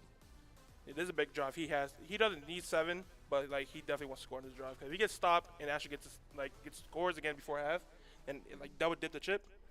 It's probably game over after that. Right. And so let's see it. The audibles are working well. The clock is dripping. When, if you're Astro, you're starting to think about these timeouts? Good tackle. I guess maybe we shouldn't talk about it because they can hear us right now. But are timeouts on your brain at all, John? If you're Astro right now? No, not right now. All right, 2nd and 6. Pressure picked up nicely. Bo Jackson, a lot of time. Drops a little far back, and we got a 3rd down. One thing I've been impressed with so far, it seems like Astro's playing really good defense. I know he's been in 6-1 for a while, very comfortable in it. Yeah. He's stayed in it for months, throughout the whole year. Yeah, and I even remember back when he won the qualifying tournament to make it here to this tournament. It was when a lot of people were just starting to run 6-1. It was very early on, and he had a lot of good Screamer. Nice throw from David T. There's pressure coming in strong. Stood tall in the pocket. Bo Jackson was not afraid and hits the receiver, Darius Hayward-Bay, down to the 38-yard line. 42 seconds left, and there is a timeout. I knew that those would start coming into play soon, but it's not from Astro. It's from David T. Yeah, right now you're not really focused on timeouts. You just worry him not to get 7 at this point. So hopefully doesn't allow 7 here. Bo Jackson fading right a bit in the pocket, throws it to the ghost route on the left side. Bo Jackson, a nice little gain there, but you might want to start thinking about that second timeout, and there he calls it.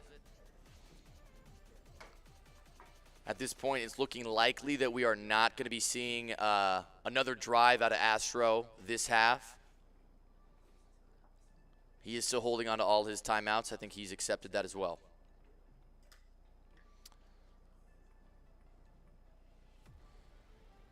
Little pressure coming in off that side. David T takes a hit. Not going to be a sack, though. And, I mean, those situations are scary because you obviously want to try to get the ball off so you don't take a sack. But if you get hit and it's tipped, I know D-line picks aren't as common as they used to be, but there's still something that can happen, and that can absolutely ruin your game. Nice throw underneath. It is dropped. 4th down. Are you taking 3 here, John? Are you going for it? Oh, man. You got to go, honestly. For me, I'm going for this. I think that's not a bad decision either, right? No matter what, like Astro's gonna have. Let's see if he goes for 3. I mean, let's see the play first. And that's intercepted by not Isaiah Simmons, not Justin Simmons, and he's got a lot of space. If his journal gets outside, and with 16 seconds, 3 timeouts, there is potential here for Astro to get 3. We've seen a lot of long field goals already today, and he only probably needs about 25 yards to get in field goal range. You kind of jinxed David there. Astro might not get the ball back. My bad. See, this is why I think it's good if they wear headphones. All right, we got some bunch formation to the short side of the field. Going to throw the drag underneath. I saw a click on underneath from David T on that D end. Sometimes you never know, they jump up on those. And I don't know if you got lure guards on that dude or not, but that could have been scary. Absolutely. All right, 11 seconds remaining. Got out of bounds. We saved that timeout. Likely not going to need to worry about timeouts anymore because only 11 seconds. He's probably got about 2 plays left maximum. He's going for a bomb, though. Rolls out, throws it away. 6 seconds. Now, right there, that was a very aggressive play call from Astro. You know, you potentially risk the ability to get 3 by taking off too much time. But again, if David T's sleeping at the wheel, that could be an easy 7. He only needs like 7 yards here. Right. So 6 seconds is a lot of time. Right. We got one play right now for him to get in field goal range. He's still got all his timeouts, so the middle of the field is completely open. If it is, and there is a streak. It's intercepted. Will he have the space to take it back? Derwin James to the outside. Jirtle's back, and he's getting some nice blocks. And even though he didn't get any points out of that interception, a nice bonus for David T not to give up 3 points right there. We got an 11-point game at half. That's just playing with your food right there, man. Playing with your food. You play with your food ever? Oh, a lot, all the time. Come on now, all the time. So the nickname John Feast, is that something you get behind, or? Any nickname, honestly. I don't care what people say. Got it. Well, I like the nickname John Feast. Yeah.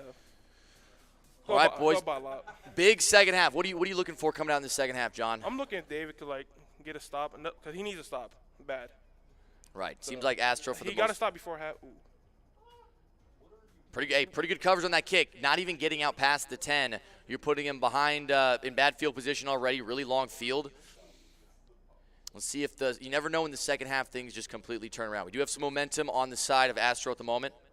We got Bunch to the wide side of the field. Snap is up. It's going to be a run up the middle. Bo Jackson takes a hit.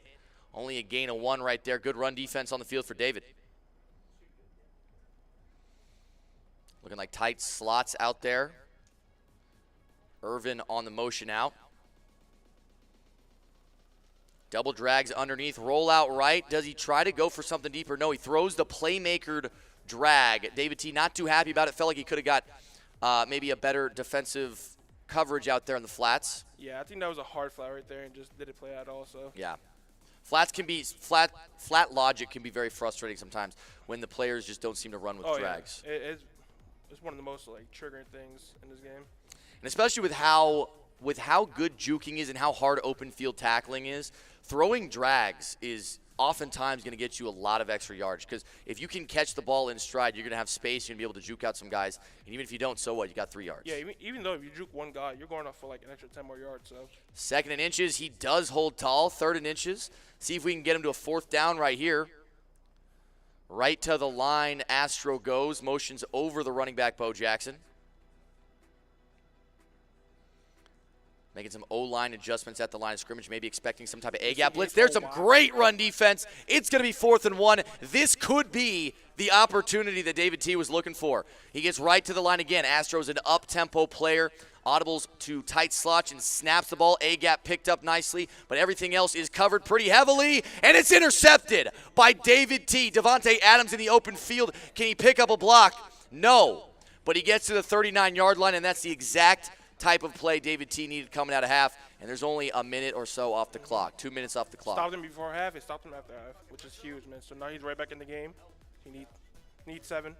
And I mentioned it earlier, but everybody who's in this tournament right now had won a qualifying tournament. David T won the final qualifying tournament, and in that tournament, that's a terrible throw right there from Bo Jackson. No blue on that pass. There was no blue on that pass. I did not see any blue. But I was going to say, we saw in that tournament run that David had just before this one here, a lot of games where he was down, a lot of games like this, right? And he fought down the stretch and came back. So I definitely think anything can still happen in this game. Michael Irvin, a tough catch over the middle. That's another 1st down. That's a good job. That's a good job by Ash. I mean, no mid zone. You think on that mid-zone. one? Yeah. It was close though. It was close for you to get there. This All right. might get dotted. 1st and 10 from the 17. Nano detection in the A gap. Bo Jackson rolls out right. Not a whole lot open. Throws it away. Going to 2nd down here. What's your mentality here? I know he went for the 4th down instead of kicking his 3 to make it an 8-point game. I'm calling verticals here. If you get like right here, it's a prime verticals call right here. I was gonna say if you get caught in a situation where you need to make a decision about a field goal again, are you gonna continue to go 4th and 4th? There's a throw down the seam, almost catches it. Nah. Even though that was hit loose, I will say there's been times when they're in the end zone where they catch it and gets knocked loose, but they still call it a touchdown. Yeah, so like sometimes where like that right there, like, especially like with the sideline, you catch the ball at the sideline and they still drop it, still consider a catch. So that could have happened there, but did it so. It's on a 3rd down for Dave right now. 3rd and 10, the user on the safety. Not a whole lot open. Bo Jackson throws it underneath almost. a risky pass, 4th and 5. Now, this is the decision I was just talking about. David T not going to go for 3, not going to try to make it an 8-point game, but going to try to convert here on 4th down. Another huge play for both sides. There's a throw to the seam, and Michael Irvin in the end zone. And Latina Lover is showing a lot of heart, a lot of fight, and we got a 4-point game, folks. Man, that just took off a lot of pressure off David, just scoring in the red zone right there. Right. First touchdown of the First- game, too. Yeah, took him long enough, but he's on the board now. Now can he get his 3rd straight stop? And there's still over a quarter left, and as I was saying earlier, when both players are playing relatively up-tempo, we still probably got 3-4 possessions in this game still. Yeah, because who knows? It could be a shootout, and just now it's just Back and forth trading touchdowns, right? Yeah, and just now David will consider onsiding. And yet, Onsiding's a factor now. You're right, trying to save as much clock as possible. You know how Astro likes to play, and you know how he will continue to play. And this is a big drive to answer back. The last 2 ended in interceptions. So will we be able to break that streak right here? 1st and 10. Snap is up, 3-man pass rush, picked up. Looks like circle's going to be open. He doesn't throw it, throws it to the drag instead. Out of bounds. Good play by Astro, but trying to have a broken play, which didn't work right there. Right. But it was a good read because he was open at the end, so. But fortunately, he did catch it, so now we're on a 2nd down. All right, 2nd and 10 right now. Sun God motioning over left to right, makes it a 3-by-1. Got some edge pressure coming in from David T, and it comes around. It's intercepted! And Max Crosby, the greatest defensive lineman of all time, I'm not even that biased, gets in the end zone for David T, and he's going to take that lead. Now it's a 3-point lead for David, and in the first half, things were looking a little dark for him. Yeah, and DB5 comes to scream right there off the edge, and obviously, I don't know who picked it off, but Max Crosby. Oh, well, Max Crosby. You better remember it was Max Crosby. All right. What's your thoughts on Christian Wilkins? Christian Wilkins, I'm very happy the Raiders got him. Stoked. The interior D-line was an issue for us. Obviously, they've had some good edge rushers with especially Max Crosby, but I like that they're building up their D-line a bit, but I don't think any of it matters. Give me a prediction of the record. See, you never want to ask me because I said I'm not that biased. I'm incredibly biased. I'm a delusional fan. So, I mean, you want me to give you an honest, non-biased? Give me a non-biased. Undefeated Super Bowl champs. Oh, wow. Is that safe to say? I mean, yeah, you can say that. Yeah. Anything less, I'm disappointed. There's a post over the middle. KO, no. Great possession catch from Irvin. Couple guys there to hit him. Couple guys hit my ex-wife while we were still together, sadly. We'll get over that one, though. 1st and 10 now, again, after a great catch. DB fire, man. Just coming in. That pressure, I think David might have switched up some things about his defense. We're not seeing as many A-gaps. I'm seeing him blitz those slot corners a lot. Setting up protection. And there's that A-gap. Picked up nicely by Astro. Not a whole lot open, though. Phenomenal defense from David. Astro's going to throw it away. 3rd and 20. Huge down. If you're Astro, you don't need to get all this back. Converting 20 yards is very difficult, especially if David is playing deeper zone drops, backing off corners. And so I think getting at least half of this back, making this a manageable, comfortable 4th down should be the priority right now. But then again, if things are open, things are open. And it looks like we might have a deep corner route open, but the KO. No. This is what we saw earlier. Yeah, they gave him the catch on that. Even though the pass did get knocked out, he got his feet down and out of bounds, I guess, before. And that's going to give him the 1st down. That was a huge play right there. Fours up in the chat. Any fours? Put your fours in the chat, boys. Put your fours in the chat. Crowd's dead. Crowd is not active.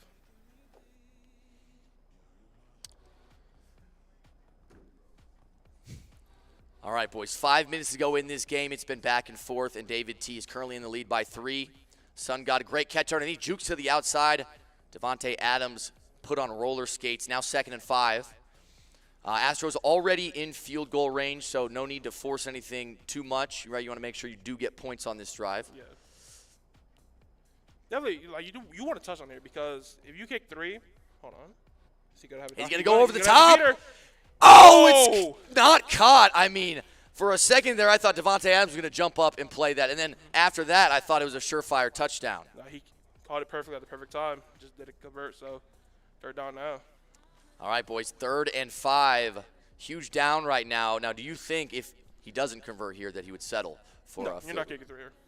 And there's the throw up top. Oh, good a swerve. swerve. Almost caught again. Wow, we're going back to Madden 16 days God. with the swerve catching. Looked like he had his corner out on the left open if you waited, but 4th down. He saw something he liked, and now we're in that situation I just specified. 4th down. He's not electing to tie up the game. He's going to go for it. Biggest play of the game so far, an opportunity for both teams to get a little bit more momentum on their side. Pressure's picked up so nicely. He's going to throw the post, and it's caught. David T looks to the sky after that one. I'm thinking is Tariq going to have some zone KO because He didn't light up. He didn't light up he's for not anything. lining up. That was an Astro dot, someone said. That is such an Astro dot. Not lying.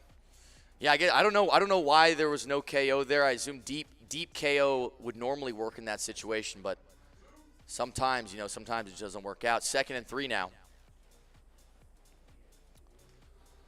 3:30 left on the clock. And now the question remains on how is David going to play this potentially last drive. No, the last drive is the last drive of the game, in my opinion. Well, wait, what do you mean? The last drive is no, the but last the drive? Next drive. My fault. Yeah. And it's going to be 4th and 3. Now, this is a huge decision right here. And he's right to the line. He already went for it on the 4th down not too long ago. He's staying consistent, and he's been good at converting these. Will he continue that streak? 3 minutes to go in the game. Another thing to keep in mind is you still got 3 timeouts as well, so even if you don't convert, you're going to need to stop either way. Right? You're going to need to stop either way. He runs it, breaks a tackle, but a steroided out freak almost gets it. But the Latina lover stays strong, holds the door, and now with a 3-point lead, we got 2:50 left. Like I said, though, 3 timeouts still for Astro. You're going to need to stop either way. Yeah. And now you actually have them pinned at the 1, so it's not the end of the world. This is very similar to what happened with Lambo and Kmac. Right. Very similar. Right. When Lambo got a stop, he ended up getting a pick 6. So hopefully Astro could look for something like that right now. And it looks like not a whole lot open. He ran into his own lineman. That sometimes could be grounding. Sometimes they'll call that. But he had the flat there, so poise and just threw the ball away. Good for David, but kind of scary. All right, this 6-1 defense is doing wonders right now. If Astro elects to blitz, he does not. It's a 3-man pass rush. Great read to Hayward Bay over the middle. A huge dot for David T. That's not only going to take off clock, but that's going to get you out of that danger zone near the goal line. Yeah, I think he passed that up to get away from the lurk arts right there. So good up by David. Hopefully he's probably going to run the RPO, run the ball here to take it 2-2. Yeah, he's only got 5 seconds left, so it doesn't really matter what he does right now unless Astro's going to start calling his timeouts. Nice run, gets to the outside. Great run. Fumble? Yeah, sometimes in those situations. Only 6 rushes for 37 yards for Bo Jackson. Not getting a ton of carries today, but in pivotal moments like this, it's very important that you don't fumble. Tell me about it. All right, the 2-minute warning's hit. Looks like the backside post again. Great throw from David, getting underneath these deep zones. If you don't freeform that just right, if you don't click on and come back to the ball, that's knocked out every time. Yeah, David's like that play. I hate that play. It's white trail out of what is it, Butch Strong? Yeah, Yeah. So white it trail. gets under like thirds and like deep halves, so you're just able to throw it in. And there goes Bo Jackson up the gut. Nice gain of 8 right there. Again, that's a pretty demoralizing run. I feel 2nd and 2 when they're trying to chew clock on you is like a worst case scenario. 2nd and short. You'd almost rather them get the first so then you don't got to try to hold the door here. Yeah, right now you don't want to waste the timeout because if he gets the first down right now you can waste the timeout. And there we go. Well, There we the way I see situations like that, it's going to be 30 seconds No matter now, what, 30 after that seconds play, later. he was calling the Yeah. timeout. Definitely need to start using those timeouts. 3rd and 4. All right, 1 timeout's done. We got 49 seconds on the clock. A first down here essentially ends the game. I wonder what Stroh's going to do here on defense. I don't know if he would scream, play zone, so we'll see. 4 yards to go. Bo Jackson is activated with bazooka. Not likely to come into play with only 41 yards to go. And you only need 4. And there's a great throw to Darius Hayward Bay again. That's going to be the first down. David T with the fist pump and Astro with the pause. Great game to both players. Great game, boys. Great game. The Latina lover. And we're gonna get some David T action over here. It probably is. All right, David. Welcome, brother. You gotta hear. I got you. Yeah, there we go. Good looks. What's up, brother? Hey, congrats on the win, man. You played great. Thank Tell me about your mental state at the beginning of the game. I know things didn't start off super well for you. How are you thinking in your head? I was more so thinking this is how I lose every single game because I just can't score inside the red zone. But I don't know, play good defense in the second half. Right. So, Yeah, your defense is really what came up big for you. And tell me about that tip D-line pick six for Max Crosby. That's something that you feel happens offense in that style of defense, I should say, when you're blitzing a lot of corners. That you're I feel like that's when you get the most D-line pick sixes. Yeah, I mean, it's obviously like lucky that he was just there, but I mean that's why you send pressure, get lucky shit. So. Right. And one more thing, did you do it for all the Latinas out there?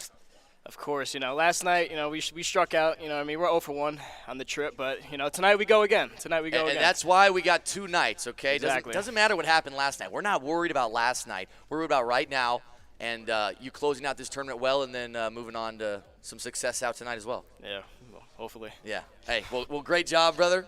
We'll be seeing you in the semifinals. Now let's take a look at the bracket here, and we can show you what we got going in our semifinal matchups.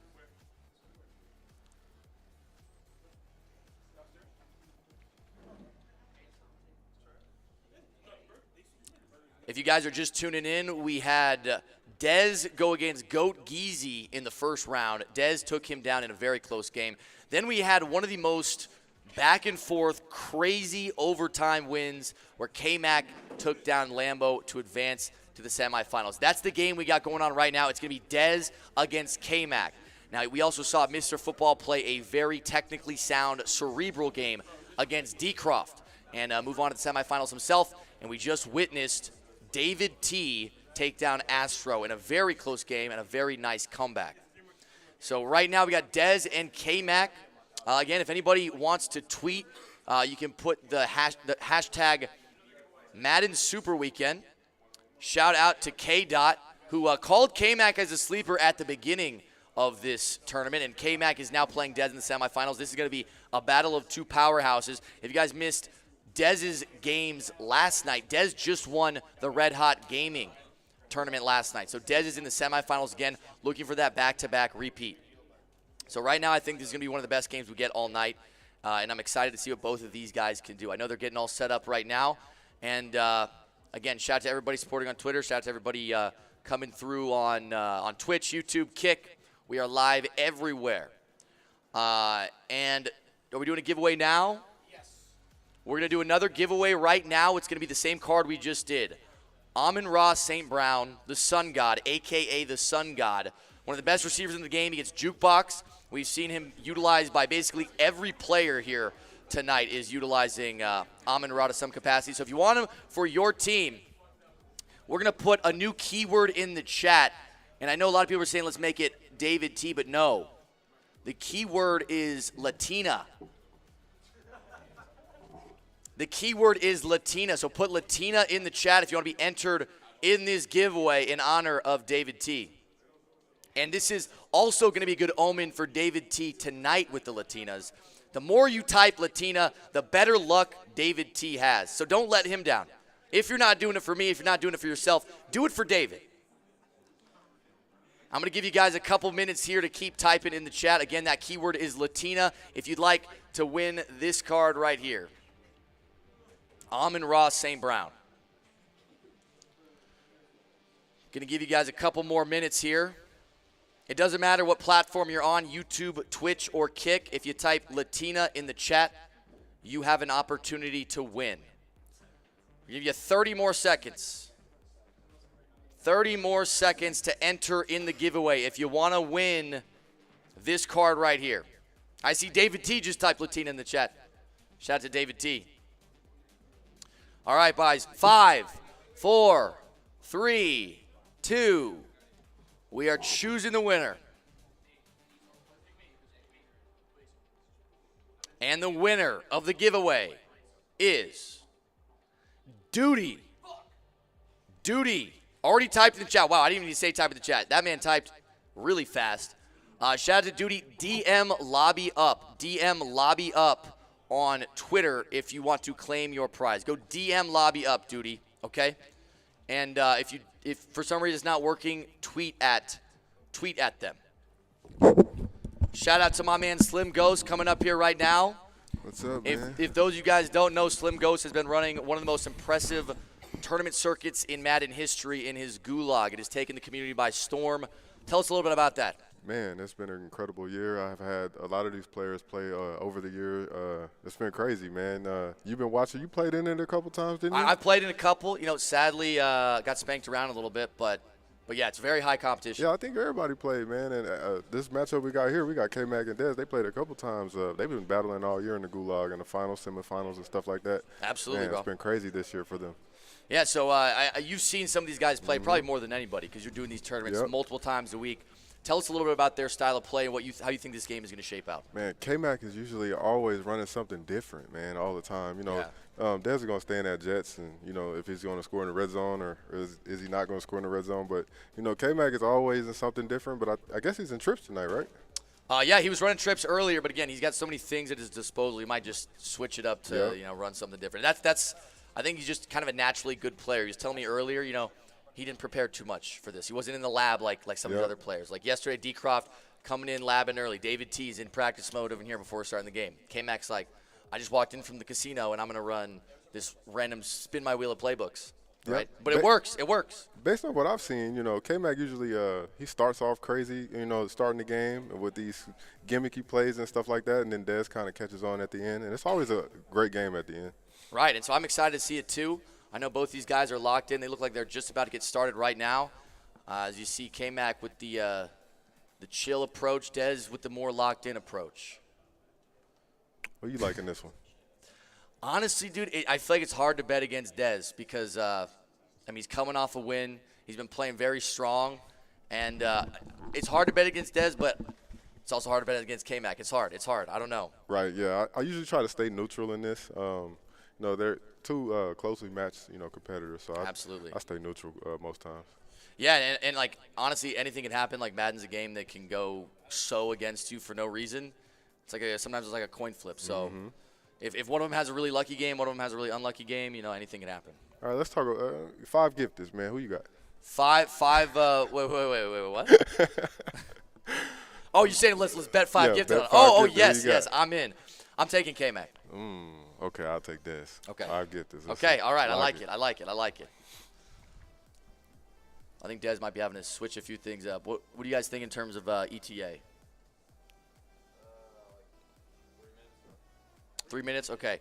You guys want to take a quick intermission, and we will be back in a couple minutes, and we can get started then.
All right, boys, and we are back. We got Dez versus Kmac.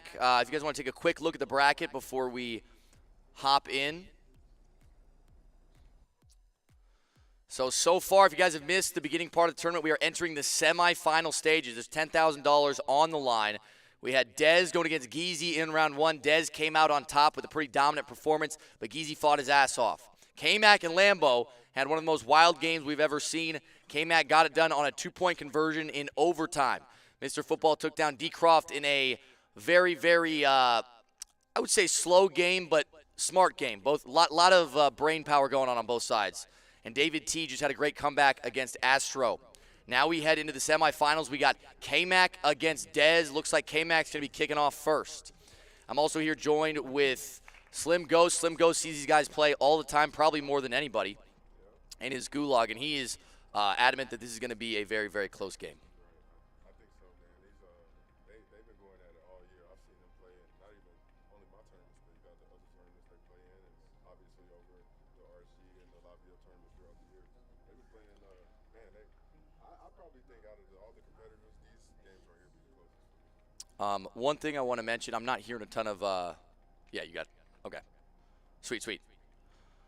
All right, boys, so getting kicked off now. Earlier, we saw Kmac running nickel 3-3 Cub. I think that's like one of the best, most just versatile defenses in Madden history. I'm glad to see it's making a comeback in a competitive scene. How do you feel about 3-3 Cub, 3-3 wide, or 3-3-5 wide? I've always felt like it was the most symmetrical defense where you can kind of disguise it either way. Right. And the alignment, for slot corner, it's just always been, I like those defenses where you can kind of hide the defenses and disguise them the most, like dollar and stuff like that, nickel normal. I've always felt like you can try to, throw your opponent off guard, four times in that. Absolutely, yeah, you never really know what's coming. 1 second, I'm going to be right back. Yeah, so I think, yeah, his mic. Oh, yeah. You got it? Okay, there we go. I just heard it there. Yeah. Gotcha. Awesome. Okay, so if you guys didn't hear that, yeah, we just had to turn up the audio a little bit. We should be okay now if you want to honestly just repeat what you said. Yeah, so basically for me, I always like those symmetrical defenses where you can kind of disguise, what you're like running. 3-3-5 wide or Cub, has, just the linebackers look the same. Only the slot corner is different. Same thing with nickel normal and, dollar, the one everything runs. And I just feel like, man, you can kind of disguise it more, cover 4 and stuff like that. Whoa. Almost got an interception on the first play. Dez trying to take the top off of the deep corner. Cornerback almost made a phenomenal play. But were you finished with that thought? Yeah, this year I would think, dollar's king, Absolutely. Oh my, Another close call as the user's just right out of reach and a little risky, but hey, if it works, it works. A huge gain right there. Now Dez in opponent territory at the 41. Again, up tempo to the line. There's an RPO to Plaxico Burris on the left side and another gain of 5. One thing I've always respected about Kmac, he always his user is very sneaky. He can kind of trick you into throwing things that you might not necessarily throw. And, in defenses like this, it fits him well. He can kind of sneak up on you and get a stop. Right, and what you said about it being symmetrical is why I've always liked it, and that's also why I like dollar a lot. I don't like it where, for example, if they flip their play here. Now, I know there is a nickel corner that's going to be flipping in 3-3 Cub, but you got the edge defenders that you can zone out. And now while they are linebackers, it's nice just to be able to have 2 guys on the line that you can always put out. And that's the same reason a lot of guys like 6'1", is to have those guys to put them in flats straight from the line. And it also helps that they scream off the edges too, man. Right, right. Yeah, the ability to send pressure or put them in zones is something that not all formations offer. And there's a 4-man pass rush right now. The throw to the seam, a great free form, doesn't get the feet in. Sometimes like that, when you see those animations, they get the 1 foot, they count it anyways, but not in this case. Yeah, he just got unlucky there. It was a touchdown. Yeah, that was good read, good free form, just, RNG. And now an empty look from Dez, 2nd and 10 from the 18. This is where things get real in the red zone. Bo Jackson looking to the drag. It's Debo Samuel, a lot of space, and Debo in the end zone, and Dez starting off his drive with a touchdown. Yep, he had a crosser route over the middle. Kmac took that away, and he just took his last read, his drag. Touchdown, man. Smart read right there. Yeah, and those drags, I mean, they've been so brutal to cover because even sometimes you have a hard flat. They don't play the drag coming all the way across the field. Right. And so it seems like almost every play, like that's been probably the most consistent route we've seen on the field is a drag. Yeah, I run trips, so last year you could run a slant, but this year the slant stopped so much across the middle. The drag is your best friend. Yep, and so if you're in the chat, you want to get better at Madden, Throw more drags. Yes, sir. And use jukebox. I would think what's the most safest route that you could possibly use in Madden this year? I think it's got to be a drag. I mean, I think even like in routes and out routes from your running back, that used to be like the money shot. Like you could always just dump it off almost no matter what. But now I feel like they get caught up in the line a lot, where sometimes they just don't run it right, or sometimes it takes too long and pressure gets in. Versus a drag, I mean, they'll beat often man coverage really early. You could throw it early before it gets to a mid zone, or you could wait for it to get all the way across the field, in which case almost no zone plays it consistently. I totally agree, because I feel like, the user is just going to take the running back first or any quick read over the middle, and the drag is just always there late. It gets under everything early, gets under everything late, so good route. And something someone in the chat said is a running back flat route is also pretty good too, which we're seeing right there from Kmac. But sadly, because it's not going across the entire field, it's just not covering as much distance. A drag, you force your opponent to have zones across the whole field, versus a running back flat route, they can just put one guy out there and it covers it. Correct, man. And it works out as a great pull route too. Opens up some other routes down the field. All right, and we're seeing an audible right now to gun doubles. Kmac came up and made a lot of his success in spread, and so he's always loved the doubles, 2x2 formations, things that are more spread out, even sometimes empty. Yeah, for me, I've always watched Kmac over the years. For me, I've always, fell in love with his pocket presence. I've always felt like, Dcroft and Kmac had the better pocket presence in their game. It's right there. It's a good play right there. Great playmaker right there, and a good juke to follow it up. Darius Hayward-Bay to midfield. Now, does he have playmaker on Darius Hayward-Bay or QB playmaker on the quarterback? Man, I can't tell. When it gets to this point of the year, he kind of got me. So I'm not sure what he has on him. That definitely looked like some variation of a playmaker ability. That was not like a natural playmaker. Yep. Looks like that post might be there. Does he take the shot up top? No, he doesn't. And again, there's a playmaker to the outside. Josh Jacobs, another first down. A nice spin. And another first down for Kmac. Back to the earlier point about Kmac's pocket presence, he always seems able to buy a more time than, average time to throw. He buys that extra second where he can throw underneath in those drags and those running back routes, or a route can bounce off the sideline, and get him a big gain. Yeah, absolutely. And you see, I don't think we've seen a couple playmakers here and there, but with Kmac, it's a pretty consistent part of his offense is playmakering stuff and getting it open. And there he has to throw it away because of that double A-gap pressure. One thing I've noticed that I'd never really run it this way, but usually when people are running that free safety zone blitz where the free safety starts in a blitz and you just man him up to somebody or you put him in a hook, if you just let him come down and almost just stay in that angle through the A-gap, you got two guys in there, it becomes almost impossible to block. Right. And also, oh my God. Another thing, a lot of people are coming out in double safety go, which I never really got down to that meta, but I feel like that's very effective too because you can disguise it. You don't know if they're coming or not. Right. It's crazy. Yeah, that's one of my favorite things to do is come out and it looked like a run commit almost. And Kmac answers back. A great touchdown, a great answer. And these two going neck and neck. Yeah, man, it's just a classic Kmac Des game. Kmac just walks down the field, takes his time, and, yeah, 7-7 ball game. Yeah, I'm interested to see if both of them continue to kind of play a little bit more up-tempo or if things start to slow down a bit as we get towards the end of the first half. I know Dez, we've seen him already do it today, could chew off a whole quarter. And, that might even be his goal coming out right now. Obviously, it would be tough because Kmac plays good defense too, but you never know. Yeah, obviously when I watch Dez, he always finishes the game real strong. He ends up getting that stop, but he's prone to throw you one in the first half. Sometimes he'll make a aggressive read, and you can kind of get off the field. But it's at the end of the game if you try not to make a mistake against Dez. All right, great juke right there from Pitts. Dez gets 8, 5 for 7, 71 yards and a touchdown. Nearly flawless game so far offensively. As the first catch Kyle Pitts has had of the day. Now 2nd and 2 for Dez.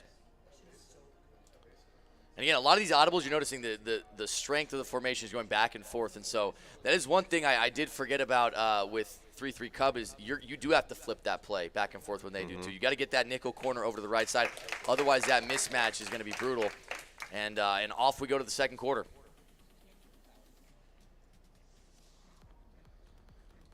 And there's that flip again. And the nickel corner follows. Ooh, bad throw. Going to put him in a 4th down. Unfortunate for Dez, but this could be a huge opportunity for Kmac to get an early stop and get off the field. Yeah, this year isn't really no defense for real, so it's like you kind of need these extra downs. You get them to 4th down, it's just a dice roll at that point. Right, and here we go. A lot of good defense on the field. He throws the There it corner. is. Will the KO get there? No! Great free form, great possession catch, but that is a risky pass on 4th and inches. Yeah, all those KOs out there on 4th down, that's a big play. Yeah, but now just like that, he's in opponent territory at the 37. Big sack, almost tipped and caught by the D-line. We've seen too much of that in Madden history. I'm glad this year they've toned it down a bit because I think it was last year when it was like, it felt like. You think it's toned down? I mean, before it felt like it would happen like once a game, no matter what. Now, like we've seen one this tournament, which it was a huge play in the Astro game, but I don't think it's as bad as it used to be. I think it's just as scary as it was last year because you never know. If you, Yeah. I promise you they're begging for it. You're right. And like it's weird. You can just like tell when it's gonna happen. You just see him like get right up there, and a huge sack right there from Kmac, 2nd and 19, and that clock is continuing to tick now. Only a minute actually off the clock here, so not as much clock taken on this drive as I would think. I actually think Dez is probably going up tempo because he doesn't want to give Kmac an easy clocking opportunity. Right. And there's a throw to the seam wheel. Great catch by Kyle Pitts. No KO there. Looked like that was man coverage. Yeah, I just honestly feel like how you play is how you play. Usually Dez in the first half is really aggressive in his play calling. And he just kind of is a gunslinger in the first half. And Kmac on defense will kind of, take what you give him and, just try to make it the field shorter when he gets to the red zone. Because that's where I feel like you can finally get a stop on Dez because it's hard for anyone to score in the red zone in Jets. So Facts. And if Kmac can get a stop here, it'll be big for him. Yep, 1st and goal from the 5. These were games are won and lost. And the way that clock is looking, it's looking like it is going to come down to likely clocking opportunity at the end of half. And if both these guys are struggling to get up the field defensively, then it really does just come down to who can play the clock better. Great defense on the field. All those mid zones able to stay underneath those little stick routes. That's tough to cover because a lot of like stock zones don't cover those routes, and those are meant to beat zones. And so to have the right zones there, whether it's a vert hook or a hook curl, that makes a big difference. I think this is going to be a crucial set of downs here because this is really the only place you can get Dez to make a mistake here or not get in. And there goes Bo Jackson, hit from behind. Ooh, there's also a couple guys converging on it. If he wouldn't have gotten down right there, it maybe would have been bad news on a bigger tackle. Here we go. We got a 3rd down here, man. It's a big play in the game. I feel like it's going to be a turning point in the game if Kmac can get a stop here and hold it 3. Yeah, and you think Dez would take 3 if it got down to that? I do think he'll take 3 at this point of the tournament for sure. All right, well, here we go. 3rd and goal from the 10. A little motion from Thomas. Makes this a 3-by-1, snaps the ball. A lot of pressure coming in, but picked up nicely. Throws it and intercepted. Tried to get it over the head of Derwin James, but he jumps up. Kyle Pitts couldn't do it, and now there's one man to beat. Bo Jackson getting a little help from teammates now. And that is a huge turn of events for Kmac. 2:02 on the clock. He's at the 46. Now he can clock him. He can double dip that chip.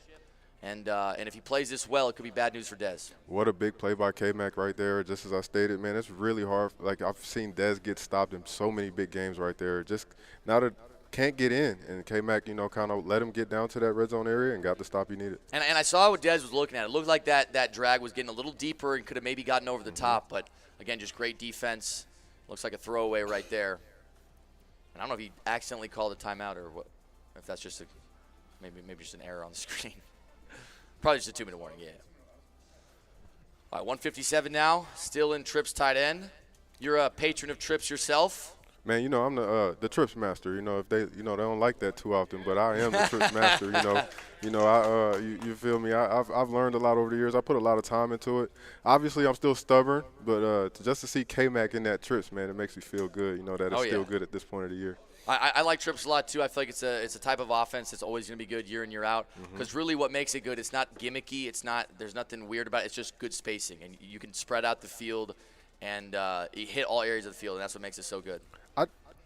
Just good play right there. I just like the versatility of Trips. A lot of people play Trips a different way. I feel like it's a style to it and how you approach.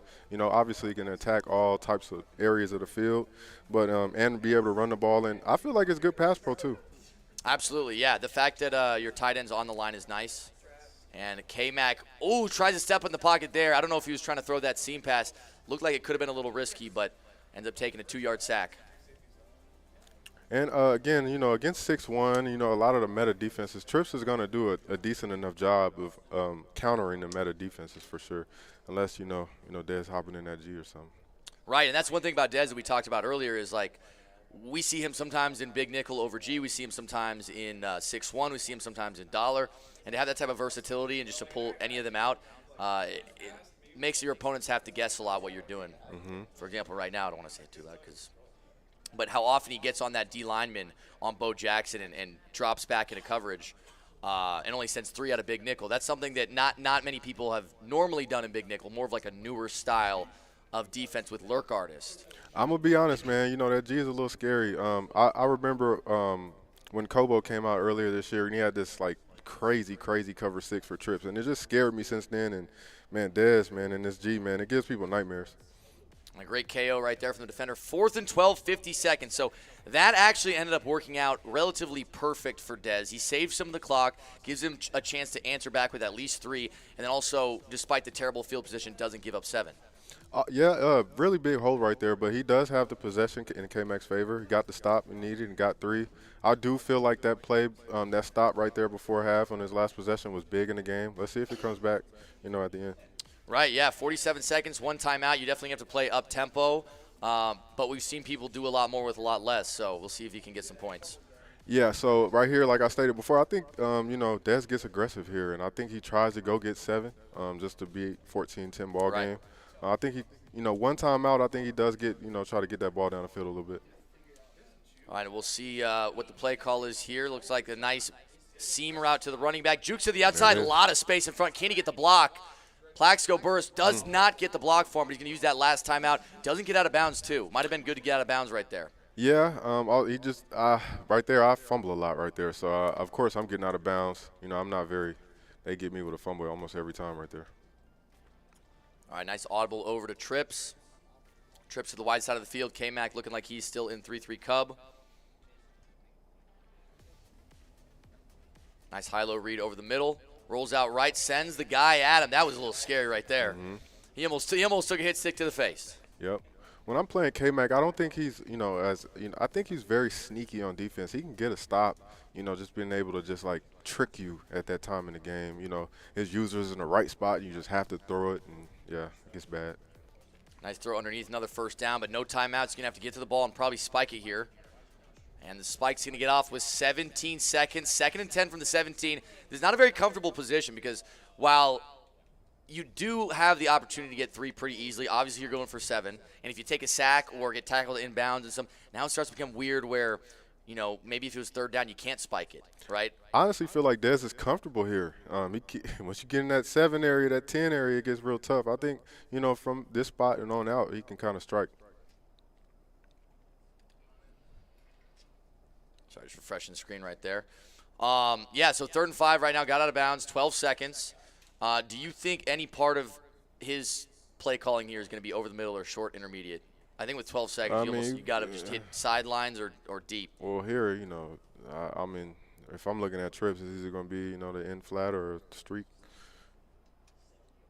He rolls out right, throws away, 4th down. Big decision right here. A true gambling man might go for it, but I think the smart thing to do is kick 3, and we're going to be seeing a tie game likely at half. Yeah, like I said, it's going to come down to the red zone. And if Dez can find a way to get points inside the 10-yard line or, in that case, the 12-yard line, Kmac is going to give up the field. In my opinion, he's just going to let you walk down there, and then if you can get in the end zone inside the 10, you're going to shake your hand. It's going to come down to getting a stop in the 10, yeah. Right. And he did a good job right there, did his job. Now, last time we were in this situation, Kmac made a big play right before half. Almost saw it again, but this time doesn't even get the Hail Mary opportunity. Obviously, probably not that big of a deal, but we're going into the second half, tied up. We said it was going to be close, and we got a close game, boys. Tied up 10-10. Kmac's ball, though, so he does have a bit of an advantage, has some momentum on his side, getting that huge stop in the red zone. And now we'll see if he can capitalize coming out of half. Yeah, man, traditional slugfest, man. Like I said, I've seen this matchup so many times over the year, and it's always been this type of game. It comes down to the red zone and whoever gets the ball last. Right. We're seeing a lot of changes in audibles here. Maybe some different ideas coming out in the second half, different style of play. Yeah, Kmac has a big opportunity here to take, the lead and coming out of the half and being able to be up points. Looks like B is going to be running right in that zone KO, and there goes that 99 speed. Bo Jackson up the side, a lot of space, and he's going to go out of bounds. I've seen sometimes people try to do too much, even though you can't take a hit with your quarterback in that situation. Sometimes that juke is looking too nice. Yep. and I tell my friends this all the time. That's the difference between being a good Madden player and a great Madden player. There's a lot of good quarterbacks out there, but, man, that speed ability on Bo Jackson, being able to extend plays, and it wins up people a lot of games that way. And we're seeing this pocket masterclass right now. Almost hit that left sideline. That was maybe a little bit of a risky throw, but almost got it off there. It's now 2nd and 10. Yeah, Kmac's time to throw, man. He could buy a lot of time back there, just standing just behind his 5 linemen. He just stand there, and they just play protection for the quarterback, and he usually gets a route late. And there's that A-gap pressure. He gets a pass off just in time. Josh Jacobs jukes to the outside. Almost. One last guy got him. Charles Tillman right there. If he wasn't there, he might have been gone. Tripp's looking good right now, moving down the field. Absolutely, yeah. And like you said, though, I kind of feel both these guys have been playing a similar style defense where there hasn't been a lot of trouble getting down into the red zone. It's more of like what happens in the red zone. Correct. And so, again, not to jump the gun there, but great read from Kmac over the middle. Way to be patient on that backside in. Again, man, that pocket presence, just buy him enough time. He's just standing right in the middle of the apex of the pocket, making a good, solid throw right there. All right, snap is up pretty quick on the ball. Looks like the drag was wide open. There comes the KO, though. It looked like he's going to have a lot of space, but that KO broke really quick. Yeah, those KOs are on, I believe they're on every player. On all 8 defensive players, they have mid-zone or some type of zone KO, and it gets really difficult to throw those balls down there. Pause. Yeah. All right, we got 2nd and 4 right now, 3 minutes to go in the third. Pistol bunch tight end. Bo Jackson making some audibles at the line. There's going to be a snap and a run left. Josh Jacobs got a spin move, not successful, loses 2 yards. I think he missed the hole up the middle right there. I think he had a dive right behind the guard and the center. He had a little yeah, lane sometimes there. it's better off to just, like kind of lower your head, take a few yard gain. Maybe you get through there still, but there's always that desire to want to get bigger play. And there's an RPO that gets the first, so no harm, no foul. 3rd and 6, that's like my nightmare right there. 3rd and 6 from the 10, it's to me such a tough situation. So for him to convert that, not have to worry about a 4th down, probably just a weight off his shoulders. Yeah, and I believe Kmac is in probably the run and gun playbook, and they have better red zone than a Bills or Patriots. And you say that because you think that has like better RPOs and stuff like that? Yeah, you got better options, and especially in the trips and under center. It's just a lot more stuff that you can call down here. I was in Bills the whole year. Actually, I was in Pats and Kobo, and here it got me to switch to Bills, and there was just no red zone. And now I got to switch again to run and gun. So red zone is a big deal in this game. Yeah, no, absolutely. 3rd and goal right now. Looked like he almost was going to squeeze through there into the end zone, but good tackle from behind.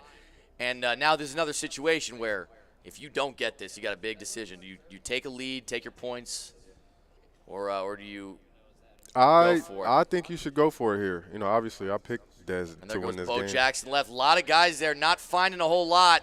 And he throws it late, and that's going to be illegal touching, probably stepped out the back.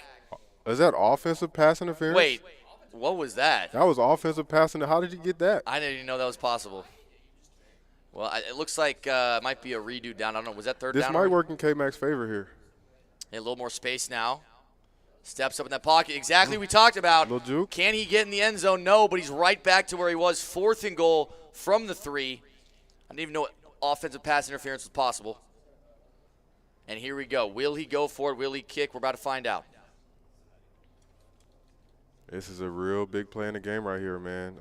Right before the 4th quarter, this is a big possession of the ball game, whoever has the ball here. But if Dez can get off the field here, he's in business.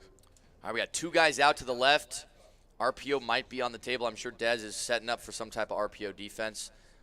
We might get a motion. We're getting a motion right now from the slot receiver. Going to be a 2-by-2, and there's a delay of game. Does this change a decision? Let's see. It does not. Yeah, it gets tough down here. Once you get inside the 10, I would take the 3. It's just too tough to score inside the 10-yard line for me. For 4th and goal for the bread. Right. No, I agree. And like, points are points. A possession is a possession. Now, if you were in a different situation and you were losing by 7, losing by 4, obviously I think you got to go for that. But in a tie game, you're going to need to be winning in the end, whether it's 1 point, whether it's 3 points. So at least getting one little bit of a lead here, I think, does put pressure on Dez to get points if he does turn the ball over. Now, things are starting to look really different in this game because of that field goal. And also, I believe that – and there's a huge amount of space out there. And I think, you know, you got to get a stop anyway, right? And Kmac, you have to get a stop anyway, and Kmac is probably guaranteed himself the ball back. So he kind of insured himself with that 3. Showtime, yeah. I'm not sure what you're referring to, brother.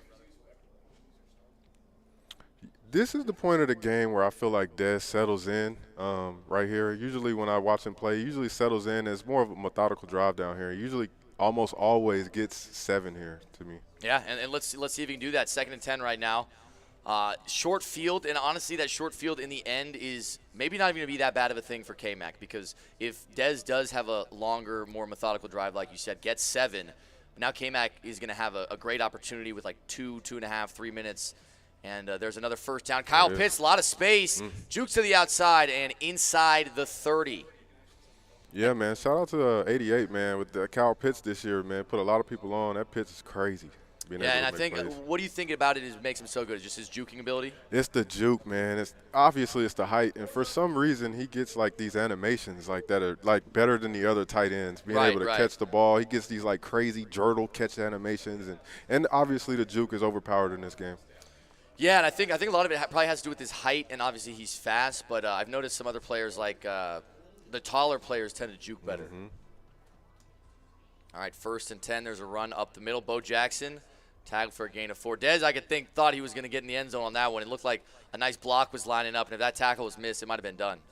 Yeah, this is why this game is so good. Oh my goodness. That's great RPO defense right there. Yeah, because usually in this part of the game, you know, this is a perfect setup for the end. You know, usually Dez gets 7 here, and then Kmac is just going to have one of those Kmac drives. Right. You know, comes down to the end. And still, I mean, if you do give up 7 right here, great throw to the sideline for Plaxico right there, inside the 10 now. Even if you do give up 7 right now, if you're Kmac, that still goes to show why that field goal was so important. Correct. You might think, like, oh, I could have got 7, and I would be tied up. But it's like, no, because you're going to have the last drive anyways. And so whether you know, it's easier to get 3 at the end of the game than to have to go down and get 7 on your money drive. But I just think that 3 points is going to be pivotal, and let's see if Dez can punch it in from the 9.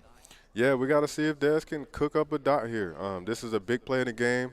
Money, you gotta convert here. Let's see if you can find some red zone.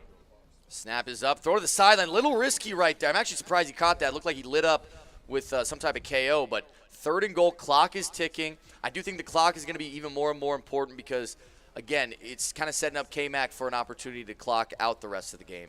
And so if you're Dez, you might be thinking, like, I need to save as much clock as possible. I don't want to make it easy for him to clock me at the end of the game. I think he's trying to get 7.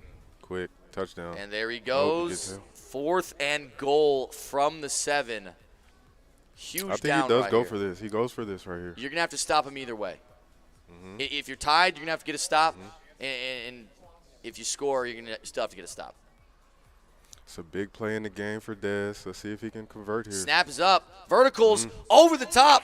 And P-length buddy. Dez in the end zone. Now, that was something I think maybe caught a lot of people off guard. I don't know if you were ready for that right to the ball quick snap. A lot of these other plays we've seen a lot of thought, a lot of trying to read what maybe the defense is doing, maybe audible formations. That was one of the first times he's just got to the line and just snapped verticals. And John actually said that earlier. He's like, a lot of players do go to that on 4th down. It's like you almost like save it because everyone knows how good verticals is, right? But if you don't run it very often, then when you really need it, it's just they're not maybe going to be thinking of that in the first place. Yeah, in that particular situation, I felt like he was just going to go quick. Usually he's just really aggressive there. He got the score. I mean, it worked out in his favor. Yeah, that was a big turn of events. Now Kmac in a situation with 3:49, down 4. Going to have to look at getting 7. Steps up in the pocket, goes with Bo Jackson for a gain of 7. And this is going to be a big determining factor. So he goes no huddle. So that makes me think he is not trying to chew clock. He's not trying to make this the last drive. And he's trying to score as quick as possible. There's a throw underneath the running back again. Goes down. We'll see if he goes right to the line again. Yeah, this is what makes this game so good. You know, usually it's coming down to Kmac, you know, and Kmac is good on these final drives. And Dez is playing great defense. You know, this is where they get stops and where the best players show their talent. All right, Bo Jackson Not finding much open, but got a lot of time in the pocket. Is A going to be the open receiver? He is. Bo Jackson with a catch, jukes to the outside, and just like that, Kmac's inside the 10. Holy hell. Yeah, but he can't clock anymore. So Dez gets himself at least a possession on defense. Let's see if Kmac can get in here. He's going to need a touchdown. Snap is up, passing again. Looks like he might go to the back of the end zone. No, he's running. No fumble. Very, very ballsy call not to throw that, not to go down. And thankfully doesn't end in a fumble for Kmac. I'm surprised he went so aggressive right there. Kmac usually is more conservative in that. He just went for it. All right, 2nd and goal. 2-minute warning might hit, and we're going to go to the 2-minute warning, folks. We knew it was going to be a close game, and we got a very close game. Yeah, I feel like in this situation, Dez is very, very comfortable. And when I watch Kmac, he usually wings it down here. He just kind of just cooks some stuff up just draws it up in the sand.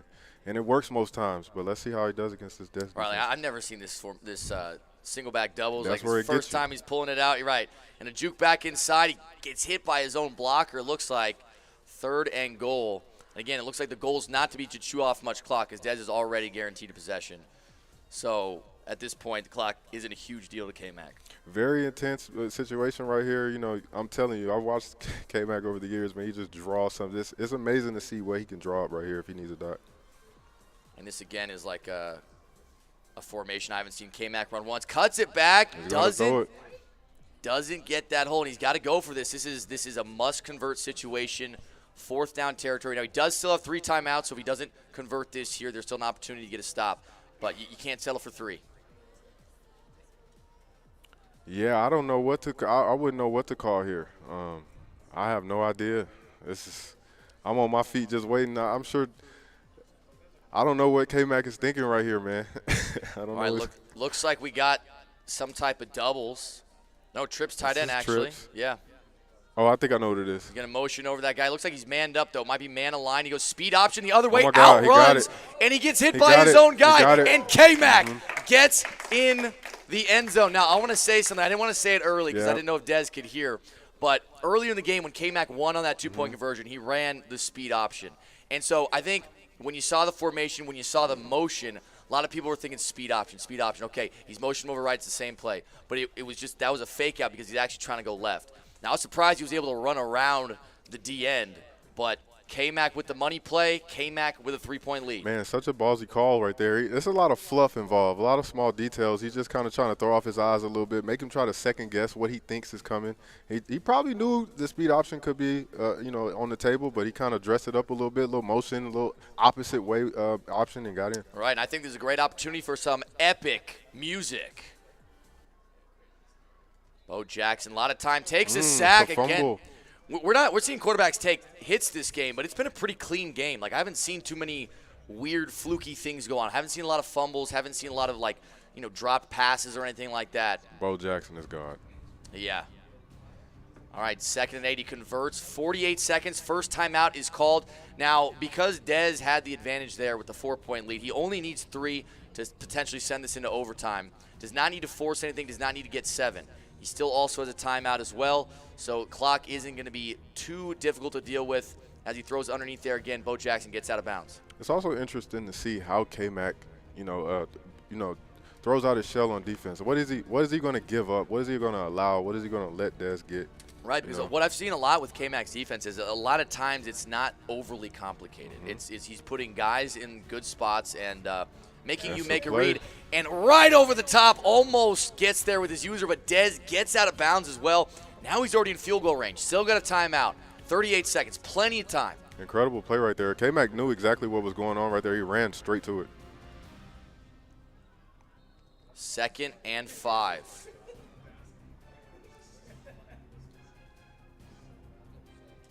All right, 34 seconds, gets out of bounds again. I think on this drive, that's what I've been noticing the most. Dez is consistently getting out of bounds and saving that last timeout.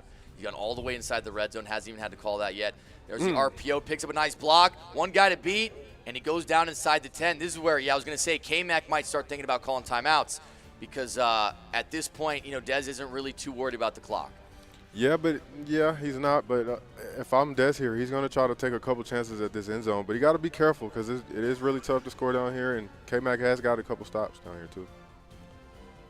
First and goal, we got an audible coming in right now over to Trips tight end flex. Run up the middle, and again, we're seeing a lot of formations we haven't seen a ton of earlier in the game. It's like they save certain plays to the end because, this is when it matters most. Yeah, this year you got to be super creative in the red zone. People going deep in the bag in the playbooks, just trying to find some weird stuff that no one's ever seen before. Hopefully they can just get a steal touchdown. So, it gets kind of crazy out here at the end. Under center now in I-form wing. Now audibling to I-form wing pair. No, sorry, single back wing pair, my bad. Second and goal, stretch out to the left. Has a little space, but the user's all over it, and it's going to be third and goal. Kmac coming up huge here inside the 10. Yeah, it's going to come down right here, man. What does Dez do here? Does he, does he try to go get 7 and try to force it in and maybe risk an incomplete pass, or it's a tough situation, or just concede 3? All right, third and goal. We're going back to the 3-3 Cub look on defense. We got gun bunch halfback strong on offense. We already saw verticals from Dez earlier in the game. Now it's looking like going back to the RPO. Great RPO defense again from Kmac. 17 seconds, though. No timeouts for Kmac. Are we going to overtime, or is Dez going to try to punch this in from the 7? Man, we would all like to see Dez drop his nuts here and go for it, but he's probably going to just take 3 and go to overtime and take his chances. But, I would agree with that as well. It would be exciting if Dez goes for it, but can't think that's the expected call. And there we go. Probably going to be kicking 3. I mean, probably the right choice, man.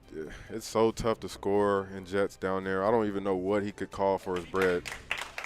All right, boys. Hey, great regulation. We're going into overtime. We knew this was going to be one of the closest games of the night. These dudes always battle it out, and this is a battle. This is war. What is your gotta-have-it play, Mayz, down there?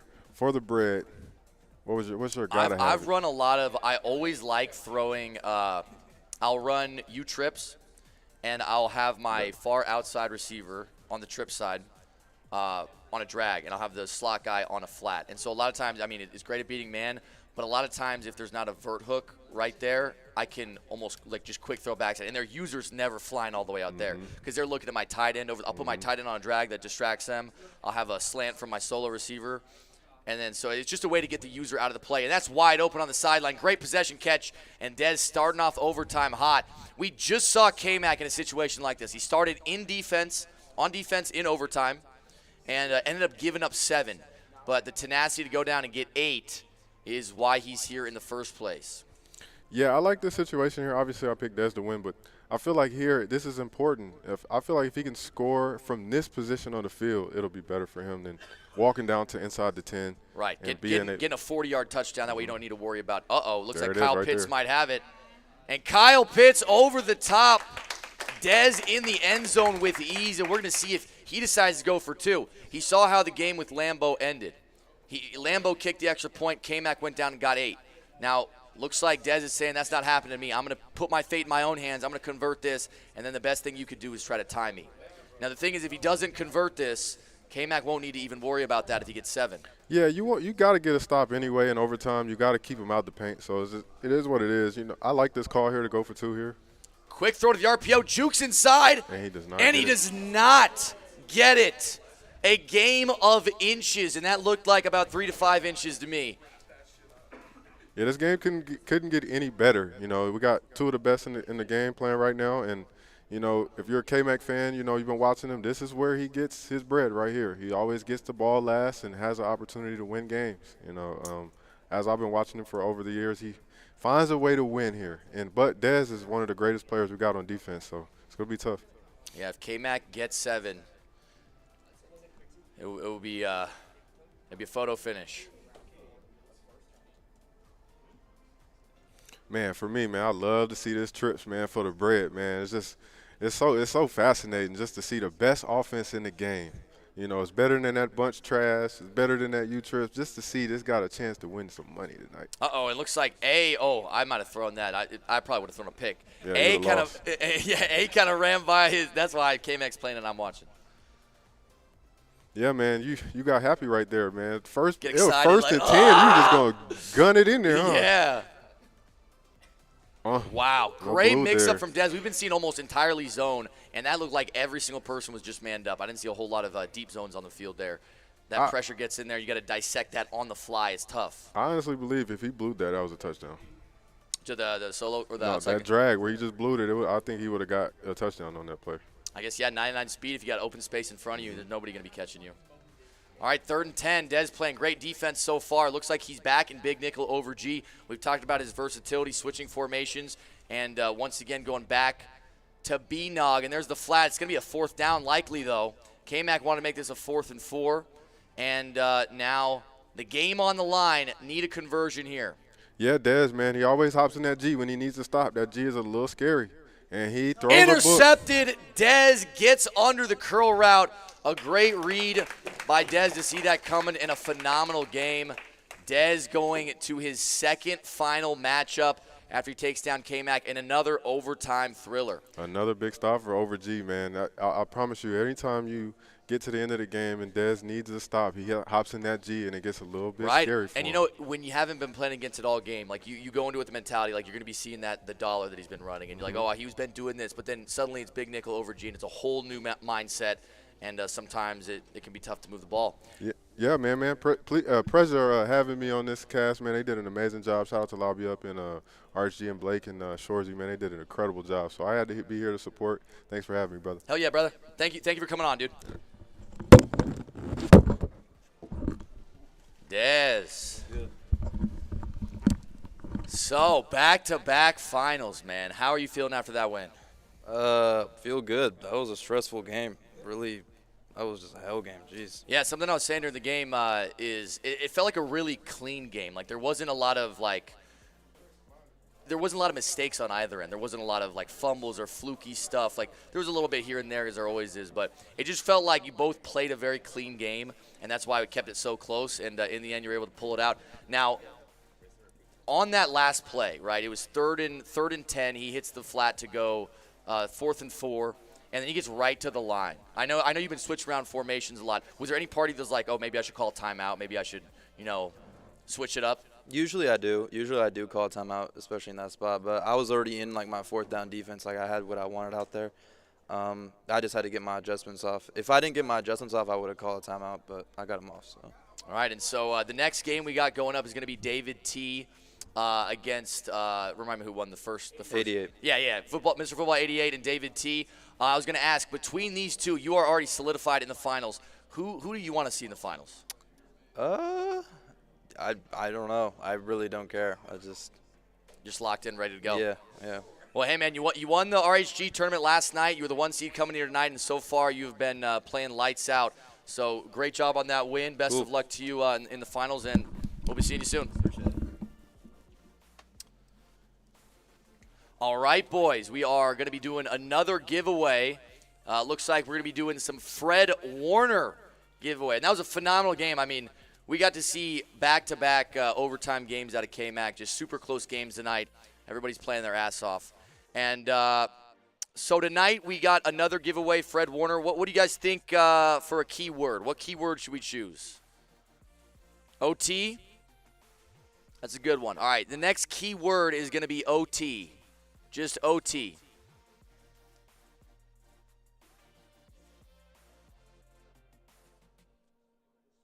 All right, the next keyword is OT, boys. So type OT in the chat if you want to win this Fred Warner right here. We're doing our 2nd semifinal matchup.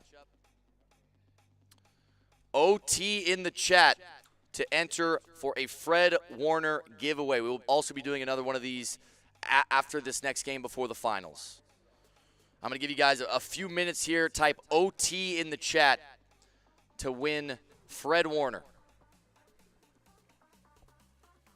Couple more minutes, boys. OT, OT, OT. Doesn't matter if you're on YouTube, Twitch, or Kick. Just type OT in the chat for your opportunity to win. We got about 30 more seconds.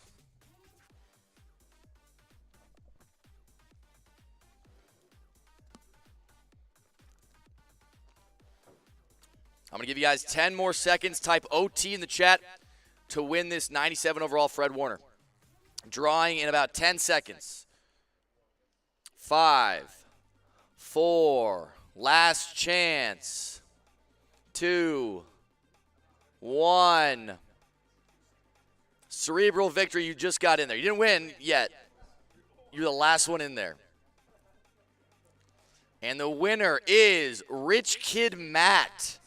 Rich Kid Matt, I don't know what platform you're on. Type in the chat.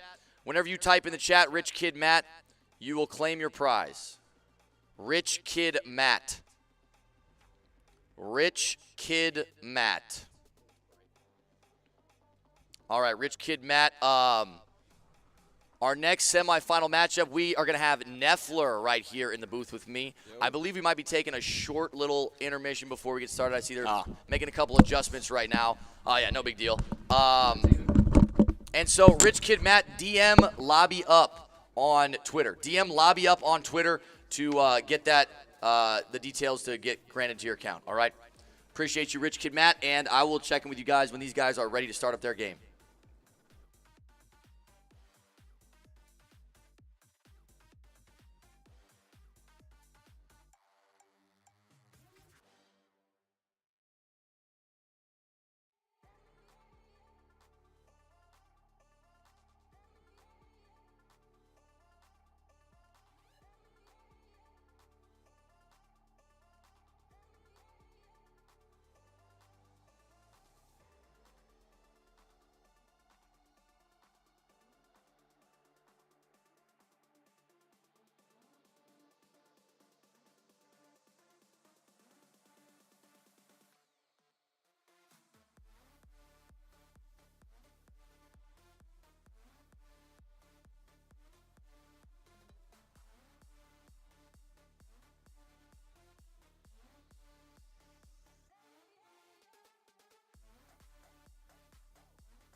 Alrighty, boys, and welcome back. We have our second semifinal matchups right now. We're joined in the booth by Neffler. Yes, sir. And Neffler is a fellow patron of U-Trips, my favorite formation. And I'll show you the bracket and how far we've come and what we got going on still left. Right now, we're going to have Mr. Football 88 taking on David T in the semifinals. We just had Dez versus Kmac in an intense overtime matchup. Dez ended up winning by getting an interception in overtime to ice the game. Now Mr. Football, who took down Dcroft in round one, is going against David T, who took down Astro in round one. David T had a great comeback, and Mr. Football played very, very clean, well, good Madden football. I think these guys are ready to get started, and let's get right into it.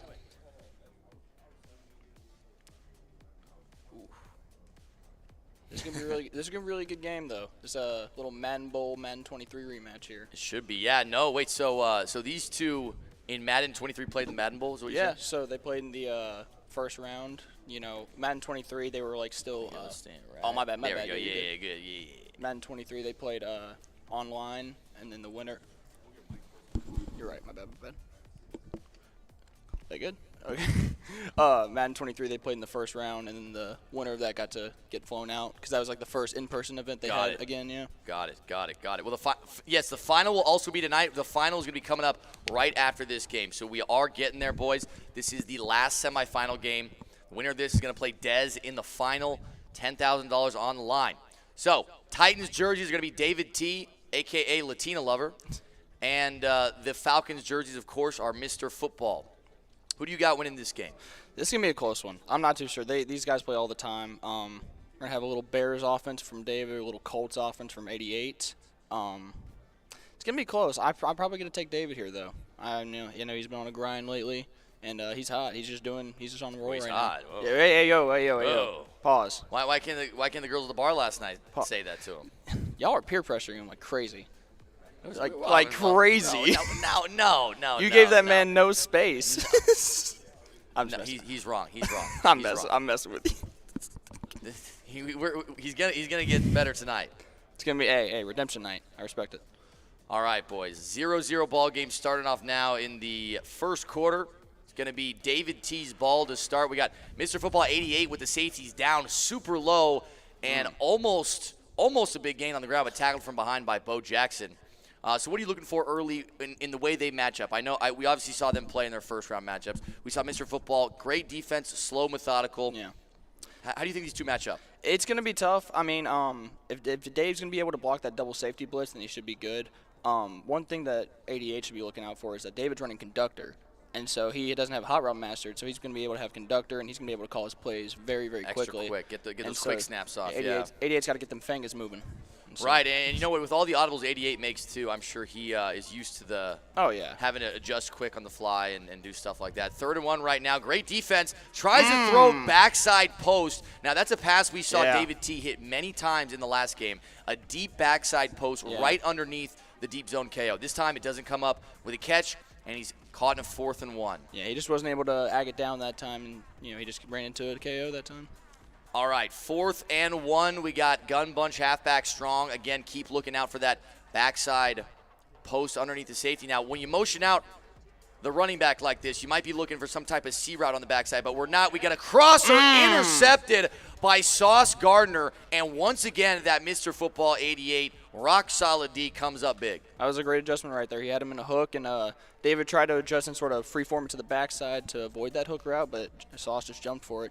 Having a 6'3" corner out there, it's a big advantage. And now we're about to see yet again this Mr. Football offense. He already got a stop, and it's incredibly hard to get back on the horse when you're playing Mr. Football because the way he controls the ball, the way he controls the clock, and the type of plays he calls, right? A lot of runs, a lot of RPOs, not a ton of risky plays, not leaving a lot up to chance. Yeah. And we'll see if David T can find out a way to stop these RPOs and how good his RPO defense really is. 88 is a very smart player. He doesn't do anything crazy. It's just a lot of the basic. My bad. A lot of just the basic meta route combos and stuff you see. But he's just a very smart play caller. He knows when to call plays, and he's just very good situationally. Absolutely. And once again, we're seeing that quick audible right off the line. Looks like he could potentially go into, something that I didn't even mention is stock verticals action. Yeah, and that throw to the sideline dropped. Great play by the safety to get out there. I didn't know if he'd be able to avoid that KO or not, but that KO got over there. It just depends on how you what possession catch you get. Sometimes you just get an unlucky draw. Right. Sometimes they fall right to the ground. There's no chance to hit them. And there's the snap again. Christian McCaffrey. Up the middle, jukes to the outside, solid gain. And that's the Mr. Football that we're used to seeing. Like 5 to 7 yards on the ground, pound the rock. Especially on like a 2nd and 10. You're not really expecting a run on 2nd and 10 often. So that's just a good time to call a play because, you wasn't expecting it. And a hot one over the middle. Michael Irvin into the open field. That's a touchdown for Mr. Football. Looked like David T might have got caught on the D-line right there. I'm not sure if that was intentional or not. But a wide open space over the middle, and Mr. Football not only with a great stand early defensively, but a huge touchdown. Yeah, no, 88 likes calling that double post, and especially on that 3rd down, he went no huddle, just called stock double post with Texas right out of the backfield and streaking that R1. And I think David was trying to. Sometimes David will go on his D line so he can kind of send that extra blitzer and put someone else in coverage. So it's a little the blitz still will get through, but you can have an extra guy back there. And a nice juke back to the outside for David T. Almost gets another one. Almost. And we're going to see if he can bounce back because, honestly, Mr. Football is not the type of player that you can really go behind early on and expect it to go well. He's gonna just chew that clock. He's not going to give you tons of possessions, and so you got to stay on top of that scoreboard. Yeah, no, he's a very smart player. Like I said, he doesn't make a lot of mistakes. So if you get down versus him, it's kind of tough to climb back in it. HG says you sound exactly like David. I see it now. Now that he said that, I'm like, listen, yeah, you guys' voices. David's got like a New York accent. I'm from Tennessee. I think it's just your voice. I don't think it's necessarily. I guess. The accent. I guess. Now I guess. No, I don't sound like David T anymore. Yeah, not anymore. That's crazy. I don't have that much of a country accent. I wouldn't think so. All right, 3rd and inches here. Looks like a 3-man pass rush. There's the run from David. A nice conversion. No gap shoot there. I wasn't expecting a run right there, David. I know David doesn't really run the ball on 3rd down a lot because, running for the bread it's a risky move. Right. It's kind of like a coin flip sometimes. Oh yeah. Nice backside throw right there, and it's hit loose mid-zone KO on 25, I believe that Collins. Yeah, Zaven Collins. Great play from the hook zone over the middle. Maybe if David threw that a tad bit earlier, would have been caught. Yeah, no, that stock flood out of Bunch Strong. You can just drag that backside route, hit it early. Snap is up. Bo Jackson stepping up in the pocket, goes to the sideline. I thought for a second he might be trying to wait on that deep post. But a great play from David, gets a solid 1st down, and now he's moving the ball nicely. Great pocket right there. Great patience on waiting that crossing route to clear. And, just good 1st down pickup. Yeah, one thing I noticed is, a lot of people struggle with Mr. Football's style of defense. I feel like he does a great job, but David is kind of finding ways to get over the top right now on this drive, and so far it's working well. Already at the 36-yard line. Almost had another big play right there, but the ball just sailed over his head. Maybe didn't blue. Maybe didn't blue it. No blue. Mr. Blue himself didn't blue it. Almost. Snap is up. A-gap pressure coming in hard. Broken tackle from Bo Jackson. He fumbles when it goes out of bounds. That would have been a huge bad break for David. Thankfully for him, the ball rolls out of bounds. Mr. Football not happy about it, but a 1st down nonetheless. That's unfortunate for 88. You don't get those strips often, and for it to roll out of bounds, that's such an unfortunate break there. Hey, I appreciate you, Tigran. I appreciate you. Looks like that corner out almost was open, and again we're playing with fire here. There's fire. You can feel it. It's burning. It's singeing. So close. Two plays where he almost had the ball right back. The ball didn't roll his way. 2nd and 10 now. Nice audible right there to tight slots. Snap is up. And one thing I've been noticing about the Mr. Football defense, I love when the safeties come down. I think safeties, especially from their native position in dollar where they're starting, is way too much space. Oh, yeah. And especially if you're running some variation of cover 2 or something like that, it's just they don't really play much other than like streaks. Yeah, no, those safeties coming down, you can kind of have better run fits. You can sort of play some mid zones if you want. They just cover a lot more ground. Nice throw over the middle. Can he get outside the defender? No, it's going to be a 4th down. Another big decision for David. Right to the ball. Got to go for it. And despite the successful drive so far, if he can't get a conversion right here, none of it matters. Yeah, no, this is big right here. He's got to convert this, or he's going to be fighting again. Back in tight slots. We got some very aggressive defense on the field for Mr. Football. Hook on that left side safety is going to be close. Pressure coming in off that left side. Nothing really open. Throws the sideline, and he threads the needle. That was a crazy freeform. I don't know how that slot corner didn't jump for it. But David T., the father of the freeform, gets out of trouble. Conversion all the way down to the 1-yard line, and now a deep breath of fresh air as it's 1st and goal. You don't need to worry about turning the ball over. Right now he throws a quick out route, and that is Tiki Barber for the touchdown. Shout out to David T. with a great drive. As he takes a deep breath right there, locks back in. And he can feel good knowing he just tied that game up. That was good recognition right there on the goal line. He saw there was no one on that outside guy. He just snapped and threw it instantly. So got a great animation as well. Shout out to Dignity in the chat. Yeah, Dig. I miss Dig already. You miss what already? Yo, Dignity. Oh, shoot. All right, boys. Mr. Football up once again. His first drive went really well. That double post, one of the hardest plays to stop in the game. I might even say it's the best play in the game. Just a pure passing play. Obviously, RPOs, I think, take precedence this year. But honestly, double post, one of the best plays in the entire game. Oh, yeah. It's a great quick hike play. And, the more it got popular, more people kind of developed a defense for it. But corner out's wide open. I was actually surprised that defender underneath, like when he put his hands up, looked a little closer than I thought he was at first. That corner looked wide open. Yeah. Would have been a crazy Homelander interception if he got it, but yeah, it was a little too underneath for it, but I think he was just trying his best, giving his all. I don't think it was gonna be a pick. Snap is up. Screamer. Great pressure from David. It's gonna be a 2nd and 15. See what the play call is here from Mr. Football, right to the line. Looking through his audibles right now. Going to go to gun empty. Interesting call. And this is the thing about Mr. Football is he'll go to audible to something and he'll have 10 different formations that he's actually looking through to choose from. Most people have like a couple maximum. Like I got like trips tight end, you trips.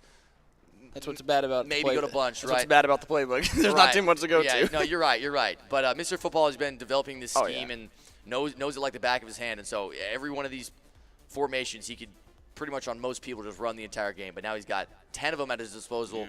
How are you supposed to guess what's coming? Yeah, that's a benefit about staying in like one playbook all year. Sort of, you can get to learn it a lot better. Great read over the middle. Threw it early enough to avoid the mid zone in the middle because, frankly, if he waited a little bit longer or free-formed it at a different angle, there's a chance that Sauce Gardner would have jumped up and intercepted that. Oh, yeah, no, that's the possession catch animation we all want. There's another throw to the corner route. Wide open. Hayward Bay fumbles.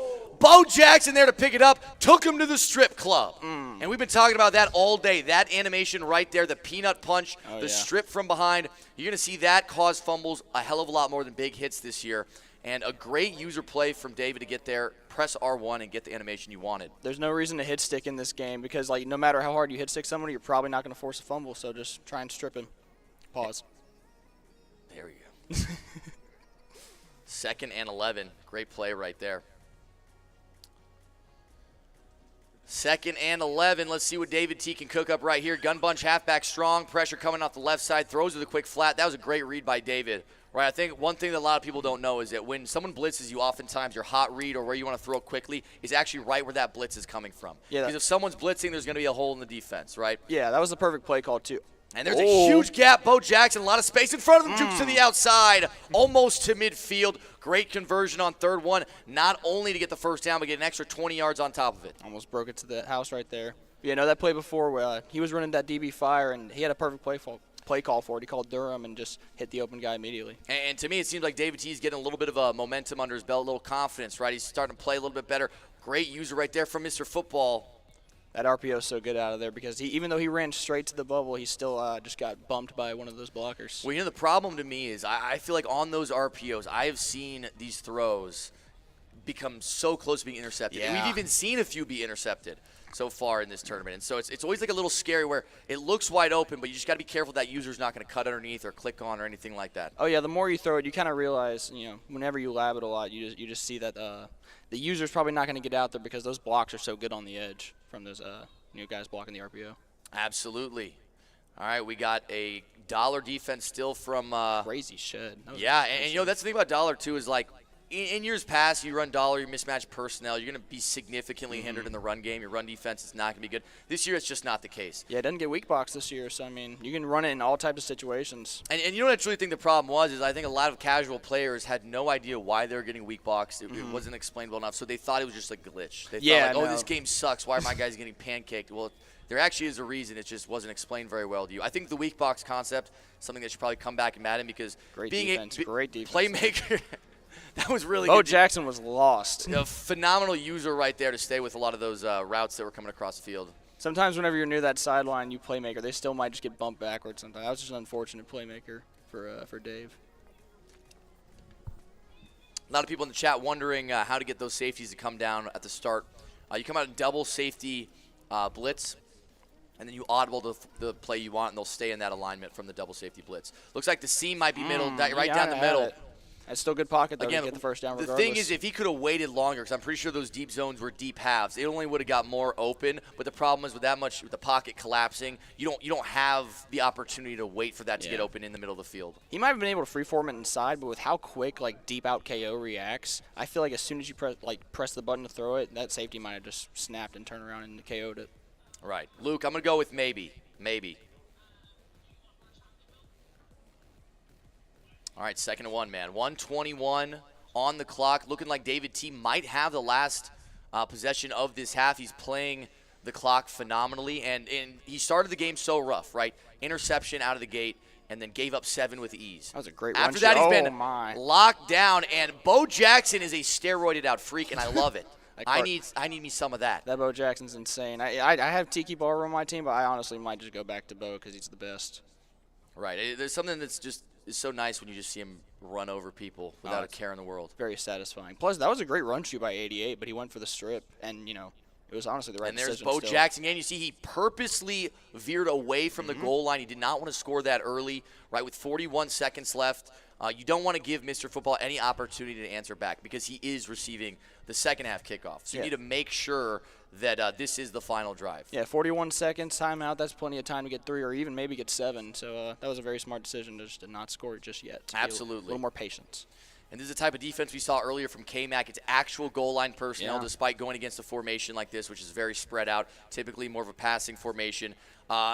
It's funny because goal line defense, actual goal line personnel defense, kind of went out of style for a while. Not many people were running it like this. And lately, this type of defense, right, that you were seeing on the field from Mr. Football is some of the best you can have. It's so good. Like, you see what formation they're coming out in, and so you go to goal line. And if they're in more of like a spread out formation, they're gonna be more prone to pass, and that gives them time out of goal line to make those adjustments to try and cover instead of just like you playing the run.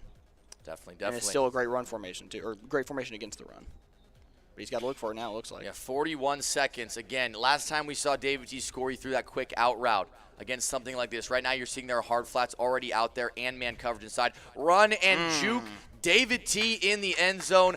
Might not have taken off as much clock as he wanted, but you cannot complain about points. And even though you still left 39 seconds, there's no timeouts for Mr. Football. It's a weird situation. Like, yeah, you want to burn more time, but at the same time, it's so hard to score down in the red zone. And so, if you take your chance, you just gotta get in the end zone there. Absolutely. And David T, despite again starting down kind of bad, has bounced back. We saw the same thing in the game against Astro. A rough start, maybe a little nerves, right? Maybe a little nerves getting to the best of him. But at the end of the day, he knows what he's capable of. Now that he's a little more comfortable, you see his head bobbing right there. He's vibing something right there. What do you think David T's listening to right now? Probably some Kanye. Probably some Kanye or Jay-Z. Right. Yeah, definitely. That dude is an avid Kanye fan. He's the GOAT, man. Great click on David T showing why he is here and he's not leaving. He didn't blow it. A screen pass like that, you playmaker it up. You think you got a little more space than you do, but I could just see David T click onto one of those D linemen, and you don't think big boys can jump. He was lucky enough to click onto one of the lurk artists, though. Right, so you got lurk artists on some of those guys down there in the trenches, and now with 30 seconds, 2 timeouts, you're already inside the red zone. You're up 7. Now you're looking to actually take a multi-possession lead, and again, the way the game started, that just adds so much momentum, so much steam behind you. 88's got to get a stop here and at least hold to 3, because if you can score 7, like if you hold them to 3, score 7 out of half, you're only down 3. The game's not completely over yet. There's a nice throw underneath Bo Jackson. Going to look like another first down. 23 seconds. Calls that last timeout. And now first and goal from the 12. Now, this is a situation where when you're sitting at home, it seems obvious on how to play this with the clock, right? Like, okay, if you go down, well, you better just spike it or make sure you get out of bounds or throw the ball away here or there. But when you're in this situation and you're really nervous, you don't have any timeouts, sometimes you can get a little flustered. And just the fact that there are no timeouts might make you a little nervous. Like, right here's going to be tackled inbounds. You got to come up and spike this. But now you're in a 3rd and 6, right? So you got 9 seconds, 3rd and 6. If you get tackled inbounds again, you can't spike it, 1. Yeah, you're going to run out of time. So now at the point you got to realize, like, now you could really screw this up. You could walk away without 3 if you get tackled inbounds, if you take a sack. And so you need to be very careful if you're David T. Yeah, that last play, he had time to, get one play inbounds and then spike it. But, he's got to get out of bounds or in the end zone or just, throw the ball away. Absolutely. Snap is up. Not finding a lot, throws away. That's a smart decision right there. I like that. You take your points, you take your multi-possession lead, and now you got the pressure on Mr. Football in the second half. That was a great decision there. He saw early that nothing was going to be open. He didn't want to risk, staying in the pocket too long, didn't take a sack. So just threw it away quick, leave him with only 3 seconds. Unlikely anything happens. So great decision right there. Absolutely, man. And so 17-7 ball game. David T's on a 17-0 run. And obviously you don't want to count your chickens before they hatch, but 3 seconds left, anything could happen. We've seen the theme of this tourney, even like the RHG one. It's just been a lot of blown leads, though. So anything's possible, honestly. I don't wish that upon David or anything, but hey, some exciting John would be nice. All right, looks like we got man up 3 deep. He's going to be running a nice stretch to the outside. A lot of guys there to make tackles, but also a few blockers. He's got some space, and he's also got 99 speed. It's going to come down to his stamina, but he jurtles, and now he's out of stamina, and he fumbles. He tried to pitch right there. Now will Isaiah Simmons make something out of this? He's got some space in front of him and a blocker. Can he pick up that last block? He jukes. Oh, he tries to pitch. They just kept trying to pitch it back, and just their guys were running out of stamina. They were just doing anything and everything. What a wild play that would have been to end the half. I literally said it right before. I was like, yeah, 3 seconds, nothing crazy could happen. We almost saw 2 touchdowns right there from both teams. That was a great play by both players. I mean, that was exciting. That's a really smart play call, honestly, against man up 3 deep, though, because with how good Jukebox is, right, if everyone's going to one side, one juke, you have a lot of open space. And the pursuit angles, despite having like 99 speed, the pursuit angles are so rough. So ass. And so you got a running back with 99 speed, you got a DB with 99 speed, but if he takes a shitty pursuit angle from across the field, it doesn't matter. Pursuit angle's been broken for a couple years now, and with how good Jukebox is, it makes it so hard on the open field to tackle anybody. Absolutely, absolutely. All right, we are in the second half now, 17-7. Despite a rocky start, David T has a full momentum bar almost coming up on it, and I feel like there's going to be a lot of pressure on Mr. Football here on this opening drive coming out of half. Let's see if David T can capitalize on that. Great read over the middle, and the KO does not come into play. I was honestly good defense right there. It's just got to have a better user from David. Everything else was covered on the field except that post, and it was a good recognition by 88 to see that he could throw it behind his user. All right, 1st and 10 again. We got a nice flood concept out to the wide side of the field. Quick throw to the flats, and McCaffrey get a little space in there, gain of 7. And if you saw his D-line right there, that 6-1 is insane with the disengagements right there. Absolutely. If 88 had waited just like another second, he was getting screamed at by like 3 different people. And when they all pinball over the center like that, they all converge on the center. You never really know if they're going to block him or if they're going to let him right through. And sometimes terrifying. They do just come right through, and you don't have a second to blink. You're going, what? And Mr. Football looks like he's playing a lot more up-tempo right now in the second half. He's on the ball quickly. He's passing a little bit more than he was before. And there's that pressure from David. 6 right there, yeah. And that's what's so scary about 6-1. Half the time, David's going to be sending 3, sending 2. And you're not going to have to worry about it. But then the other half of the time, you're going to have 9 dudes coming on you. Not what I meant. Stop it. Stop it. Y'all heard that too, right? All right, just making sure. Looks like a throw to the running back. Almost intercepted. Blue. Almost intercepted. That's a crazy dot right there. But a great dot for Mr. Football. Yeah, pause. 1st and 10. Oh, there it is again. And that pressure from David's getting to him now. And you know what? I want to say why I think that's the case. Because David's not really having to respect the RPO in the run anymore. That's true, what Mr. Football has been doing time in and time out. Now that he's down, he's got to play a little bit different. And David's starting to turn up the pressure, make him be uncomfortable in the pocket. It becomes incredibly hard to make a read. Yeah, he's got a lead now, and so that he knows that 88 has to play a little bit more aggressive, and so he doesn't really have to watch for the dinks and dunks. He can really just play, solid coverage. All right, 3rd and 7 right now. Good job by Mr. Football to get about half that back. 2 minutes still left in the 3rd quarter. That's a key thing with this game, by the way. Even in like 2nd and long, 3rd and long, take your drag route and make the next down easier for you because of how good Jukebox is. There's a lot of space on that RPO. Juking back inside, breaking tackles. Now, we already saw 1 fumble. Yeah. Right, and when you're juking like that, it might be tempting like you want to get a lot more yards. But you're seeing every time David's clicking on his stomach, they're coming in with a peanut punch. They're pressing R1 to strip, and he's already got 1 of them. Yeah, sometimes it's scary with how many jukes you got out there. You just one big hit or 1 strip, and you're done for. Right.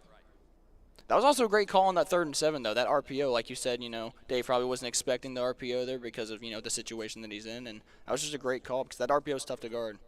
He gets caught on a rack pull right there. I think he does have lurk artist, but it doesn't matter. There was no one in the seam. A great drive for Mr. Football coming out of half. Despite being down, despite having some momentum against him, he brings the game within 3 points. That's a great ball right there and great recognition. Dave manned up one of his linebackers on the edge on that slot receiver, but when he was on a streak, he just had no chance of ever catching up to it. And that was a good free for him. All right, still plenty of time. I think he took off about 3.5 minutes of clock. David T taking over. And if David has a long drive, a long demoralizing drive, and he gets 7, that's just because even though the game is not close to over, David can start to think about trying to take as much clock as possible on this drive. You're not going to be able to take it to the end of the game, obviously.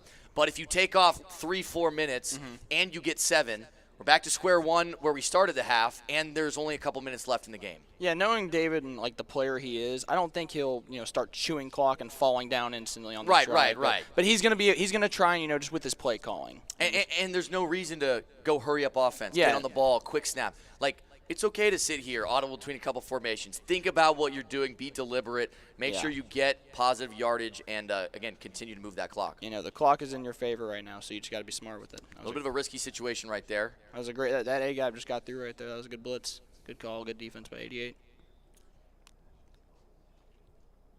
All right, 3rd and 8, boys.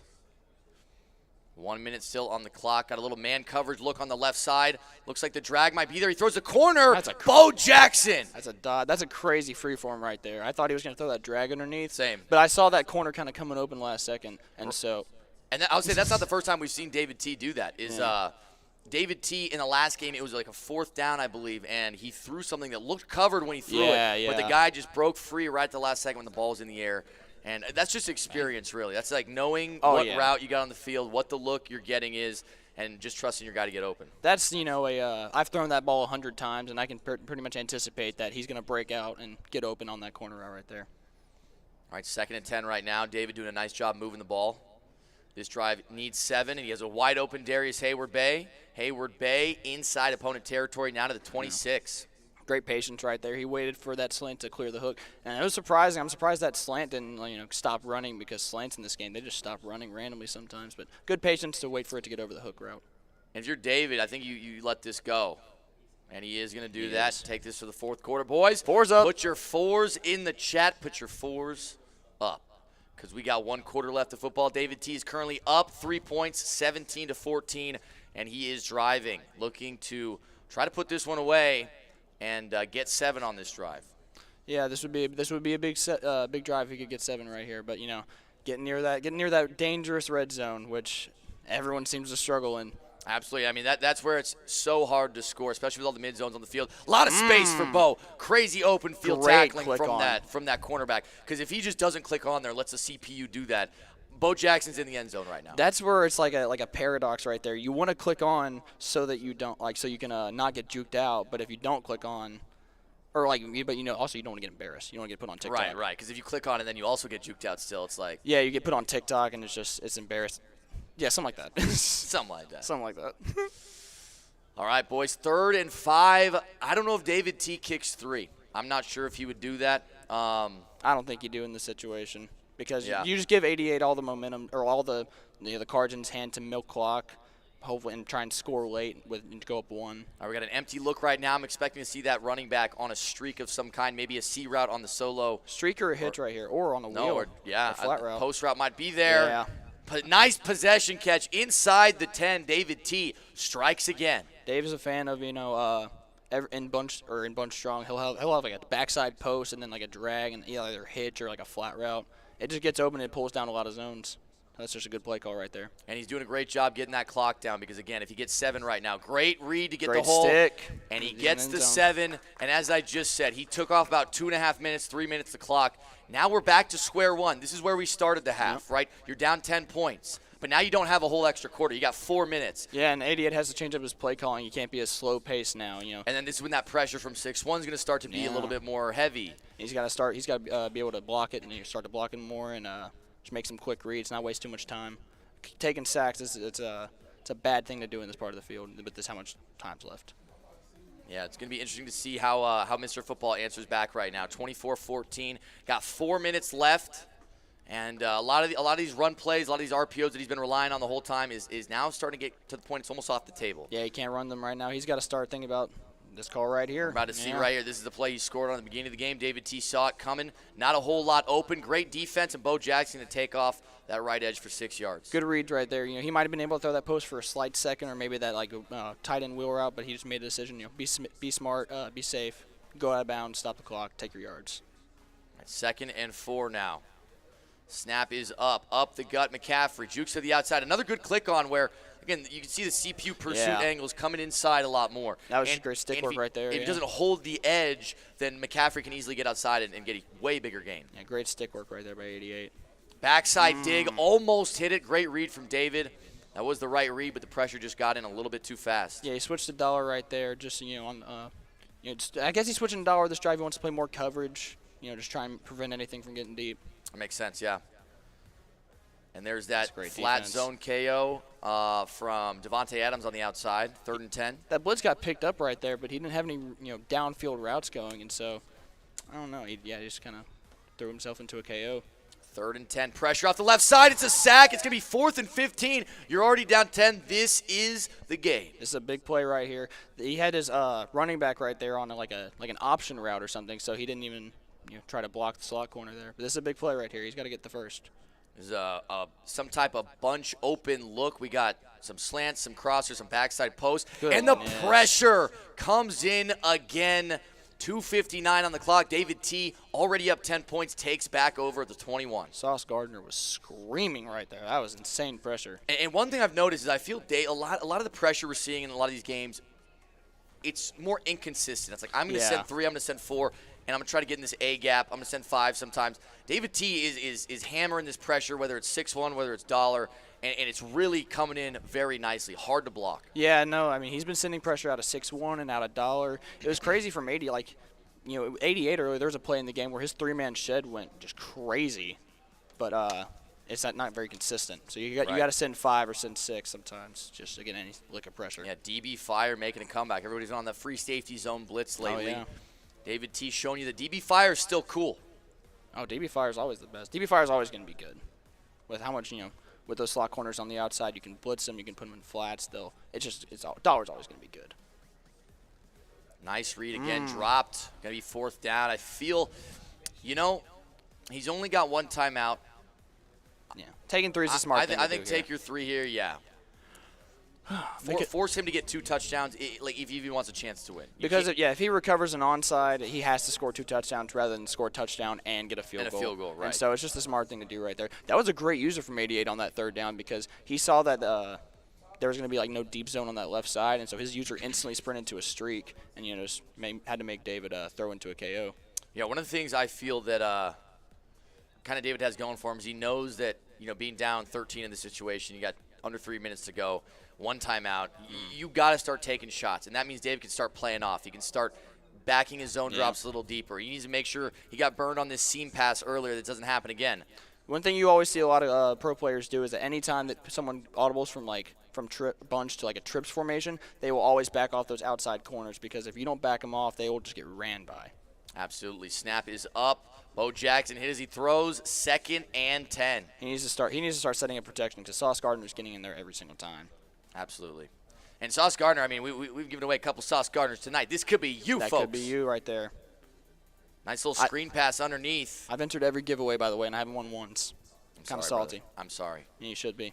Hey, I think my name's on that list. I think if you won, it would be insider trading. Insider trading? Collusion. Crazy.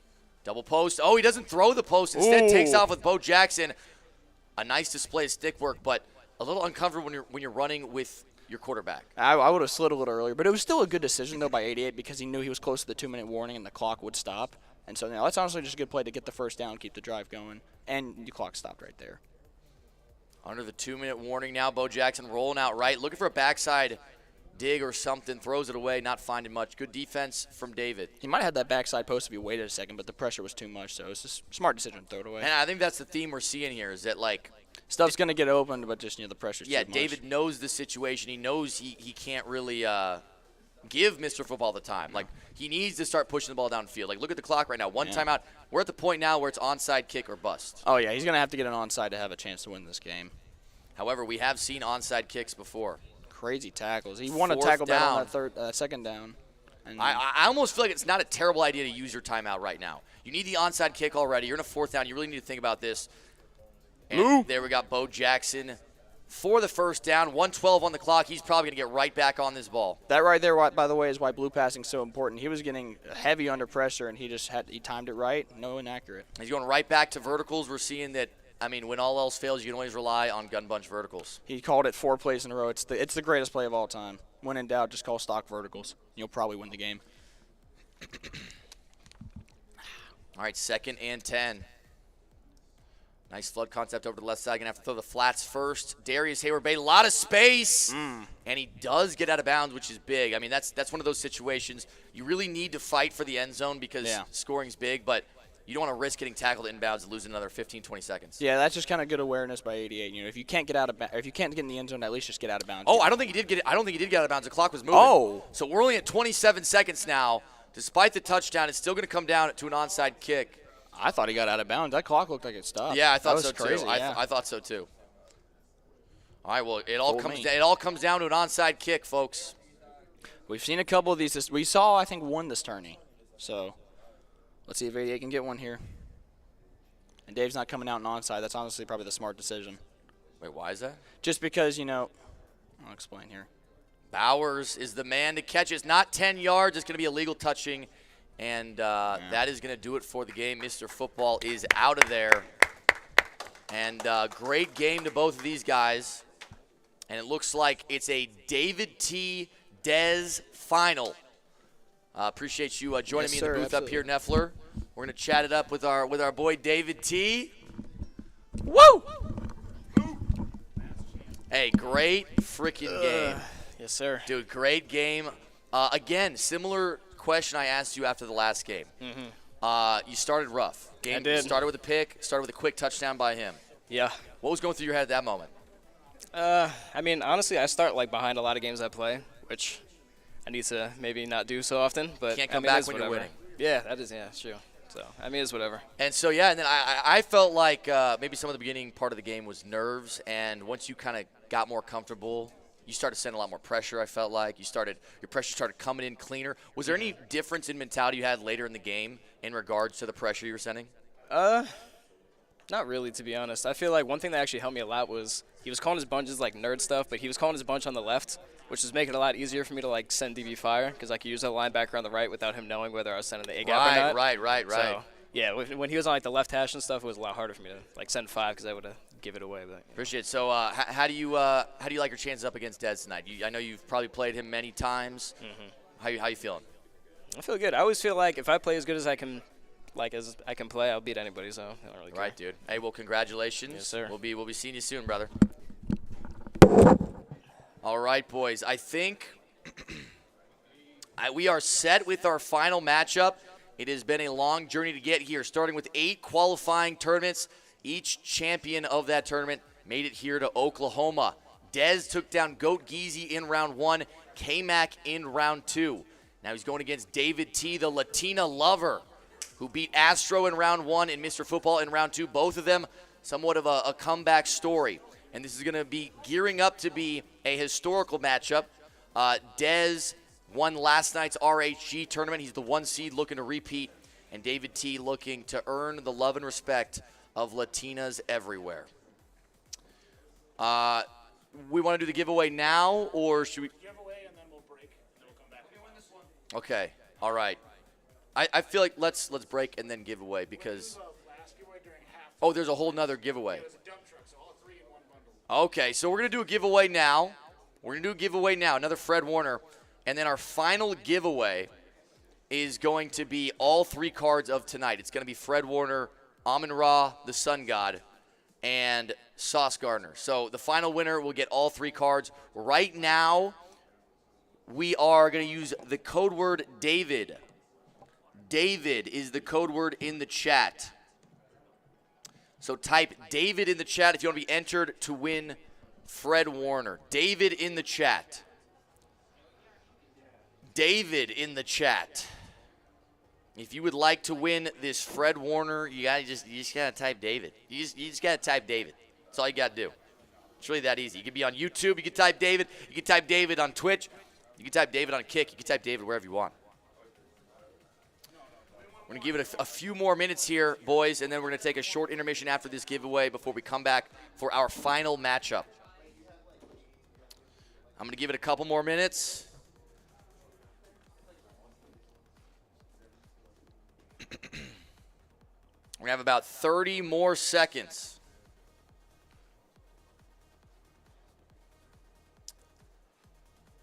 David in the chat if you'd like to win this Fred Warner right here. All you got to do is type David. Type David in the chat to win this Fred Warner We are drawing in 5, 4, 3, 2, 1. And the winner of 97 overall, Fred Warner, is going to be CEO KJ. CEO KJ, type in the chat to claim your prize, and you won the Fred Warner. Congratulations to CEO KJ. CEO KJ. All right, CEO KJ, DM Lobby Up Esports on Twitter, and they will make sure that you are taken care of in regards to getting that. I appreciate you guys, and we will be back with the final matchup here in just a moment.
All right, boys, welcome back. I am joined here with the CEO, owner, and founder of Lobby Up Esports, the people helping run all of this. Shout out to you, Shorzy. You've been doing a great job this week. I appreciate it. Thanks to big shout out to all the people that are helping make this possible. So Blake from Red Hot Gaming, the crew here, the production crew helping set up all of our terrific equipment out here, making our jobs really easier. All we had to do was set up the chairs and get the people here. They made the rest of it really easy. So shout out to the crew. Everybody give a round of applause to the crew.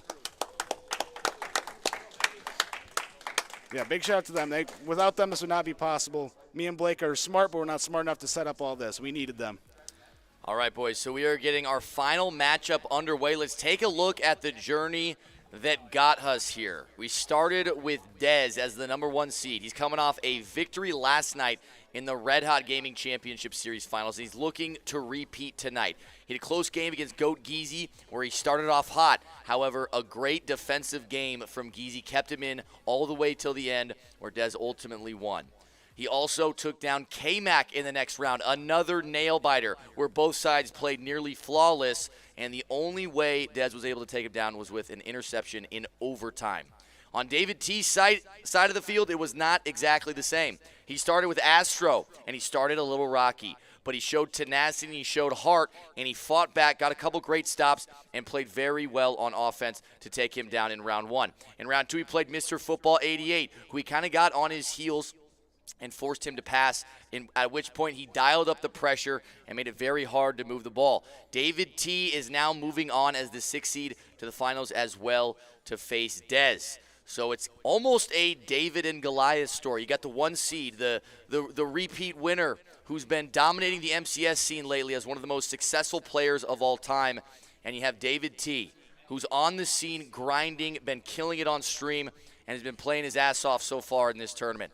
These two are going to be going at it right now, and the winner will be crowned and take home their share of the $10,000 prize pool as the champion. We're going to be getting into this game right now. We got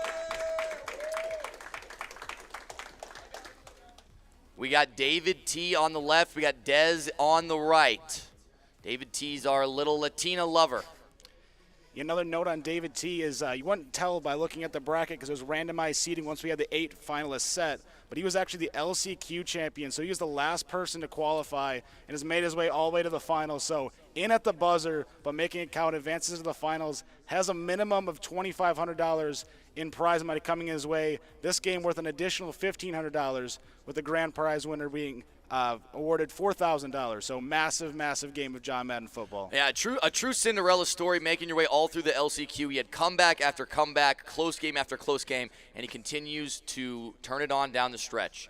And now he faces maybe his toughest opponent yet in Dez, who has been stone cold killer for this entire tournament. And it looks like Dez is setting up his audibles early. One thing you may have noticed as you've been watching the games is Dez is a very versatile defensive player. He goes between many different formations, big nickel over G, dollar, 6-1, and it makes it very hard for an offense to expect what's coming at any turn. David T, however, has been dialing up a lot of pressure in 6-1 himself, and so it'll be interesting to see what type of defense he decides to go with as well. All right, we're going to be starting with David T on offense. He's in the white jerseys. Dez is going to be in the blue Panthers jerseys. 1st and 10 from the 25. Gonna take the delay and it looks game. like he's going to take the delay of game. If you guys aren't familiar, there's a gentleman's agreement where just so you guys can set up all your audibles, get everything for the game set, usually one side will just let you take the delay of game. That way we can start fresh with fresh play clock and everything like that. All right, so here we go. Now we'll have our actual first snap. Now we're going to have our actual first snap. We got Fred Warner on the outside. Looks like David T going to run it up the middle. A big juke to the outside. Almost escaped that to that sideline. It would have been a huge gain, and he hurries right to the line in a 2nd and 7. So Dez starting on the dollar defense. You talked about the versatility. Coming out starting in dollar. And Dez sending a lot of pressure, intercepted on the second play of the game. Dez sent a ton of pressure off the side. It looked like there might have been a space there to fit that in, but not the best throw from Bo Jackson. David going down early, but it's not a place he hasn't been before. Both games before this started off rocky. Can he recover here? Got to stiffen up here, deep in his own territory, get a stop here, try and hold Dez to 3, or if he can force a turnover. But worst case scenario, give up 3 here, take back over on offense, and respond. Right, and like you said, it's not any place he hasn't been before. We've seen this in every game we've watched tonight with David T. Starting off a little bit behind, throwing an interception on your opening drive, and then in the last games he actually ended up giving up more points. So we'll see if he can lock up here and hold him to 3 like you said, but you know Dez is feeling good after that opening pick. Yeah, absolutely. And Dez is not the type of player you want to be down on. You want to be right with him or get ahead. Falling behind on a player like him that's cold and calculated like this is going to be tough. But as we said, David's the type of player that can get it done. So definitely not out of it at any point here. Tons of football left. Absolutely. There's a backside throw to the drag. Debo Samuel outrunning defenders, diving and missing. And it's almost like we're getting deja vu here. A very similar start to how the game started against Mr. Football. An early pick on one of his first plays, and then a quick touchdown from Mr. Football. And we're not even 30 seconds into the game, and Dez is already up 7 right here. And so, again, not any place he hasn't been before. Let's see if he can fight back again. Yeah, hopefully that gets rid of the jitters for David T. Locks in now and puts together a drive.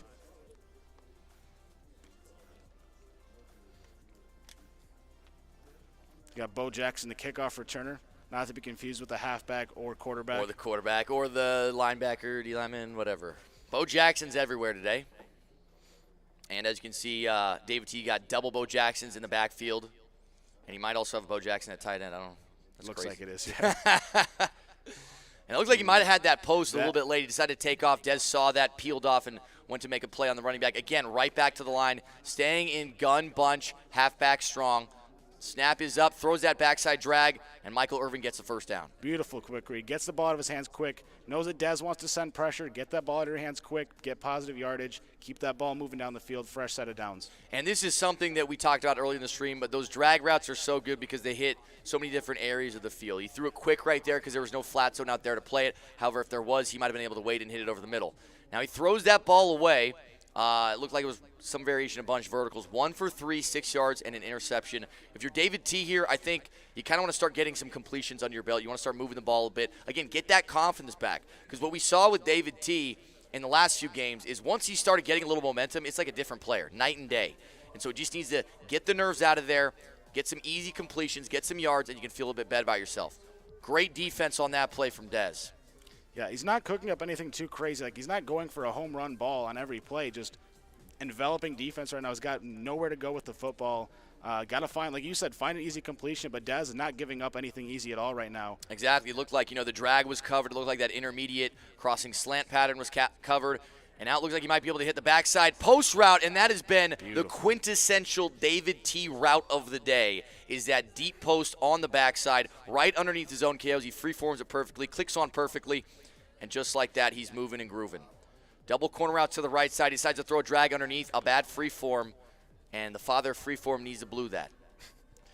Yeah, those backside posts are so hard to defend because your user gets caught up in all the stuff that develops early in the play. By the time that backside post is cutting across, you're way out of position. So unless you recognize it early, it's really hard to get back to and defend.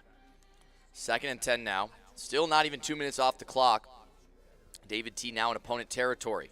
Answering back with 7 and getting a full field to try to play defense would be huge. Obviously, starting with a short field is never preferable. You're going to run with that corner, get to the backside post, and will the zone KO get there? Yes. Great play by the DB out there.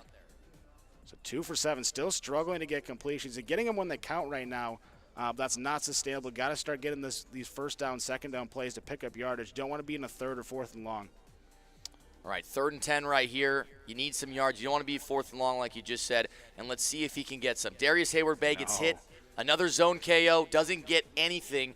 And now you're, again, in a tough situation. You went down early. You threw the pick in the opening. And now you're settling for 3. So you're still going to be down 4. And Dez is getting that ball in the second half. So you're going to have to start getting on that horse on defense. Yeah, last possession, Dez scored on the very first play. This time he'll be starting, barring a miracle kickoff, be starting deep in his own territory this time.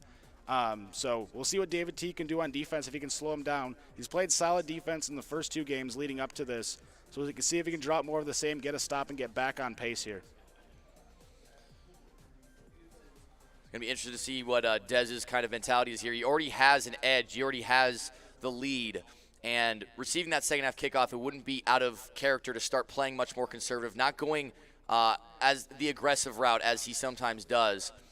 And you see an RPO there on the first play, gets 7 yards, and that puts him in a great situation on second.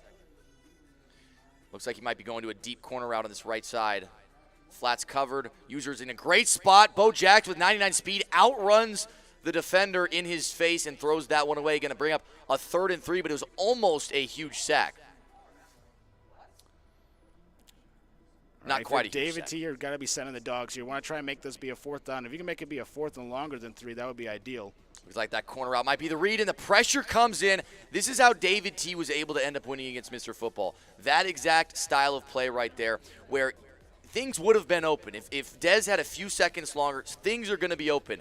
But you don't have a few seconds because his pressure is elite. He throws a backside RPO. A tackle in the open field would have been a turnover on downs, but Plaxico Burris jukes out the defender, puts him in a blender, and rather than a turnover on downs, it's a 68-yard touchdown. That just shows how good the jukebox ability is. The jukebox ability was the difference between a turnover on downs and 7 points for the offense. That very easily could have been a tackle, too. I mean, in a different universe, David T does a diving tackle rather than a more conservative tackle.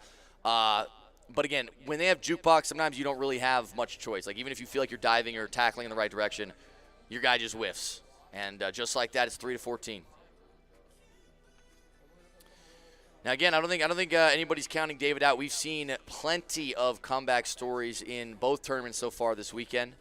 And David T still has points on the board and still has opportunity with plenty of play clock in the first game clock, I should say, in the first quarter. We got an interesting defensive set here from Dez. Looks like he's sending some edge pressure. David T gets the pass off to Bo Jackson, jukes a man out, jukes back to the outside, and that's going to be a first down for David. Good quick read, getting that ball quick. That's what we were talking about last drive. Got to find quick reads here.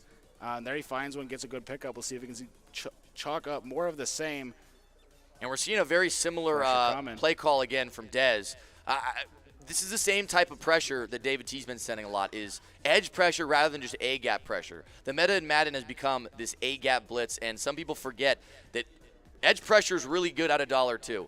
And so today that's become a little bit more common than we've seen in the past, and it seems to be working so well. David T now in a 3rd and 10. Yeah, neither of these guys are giving their opponents an opportunity to stand back there and make a read. They're forcing them to get that ball out quick.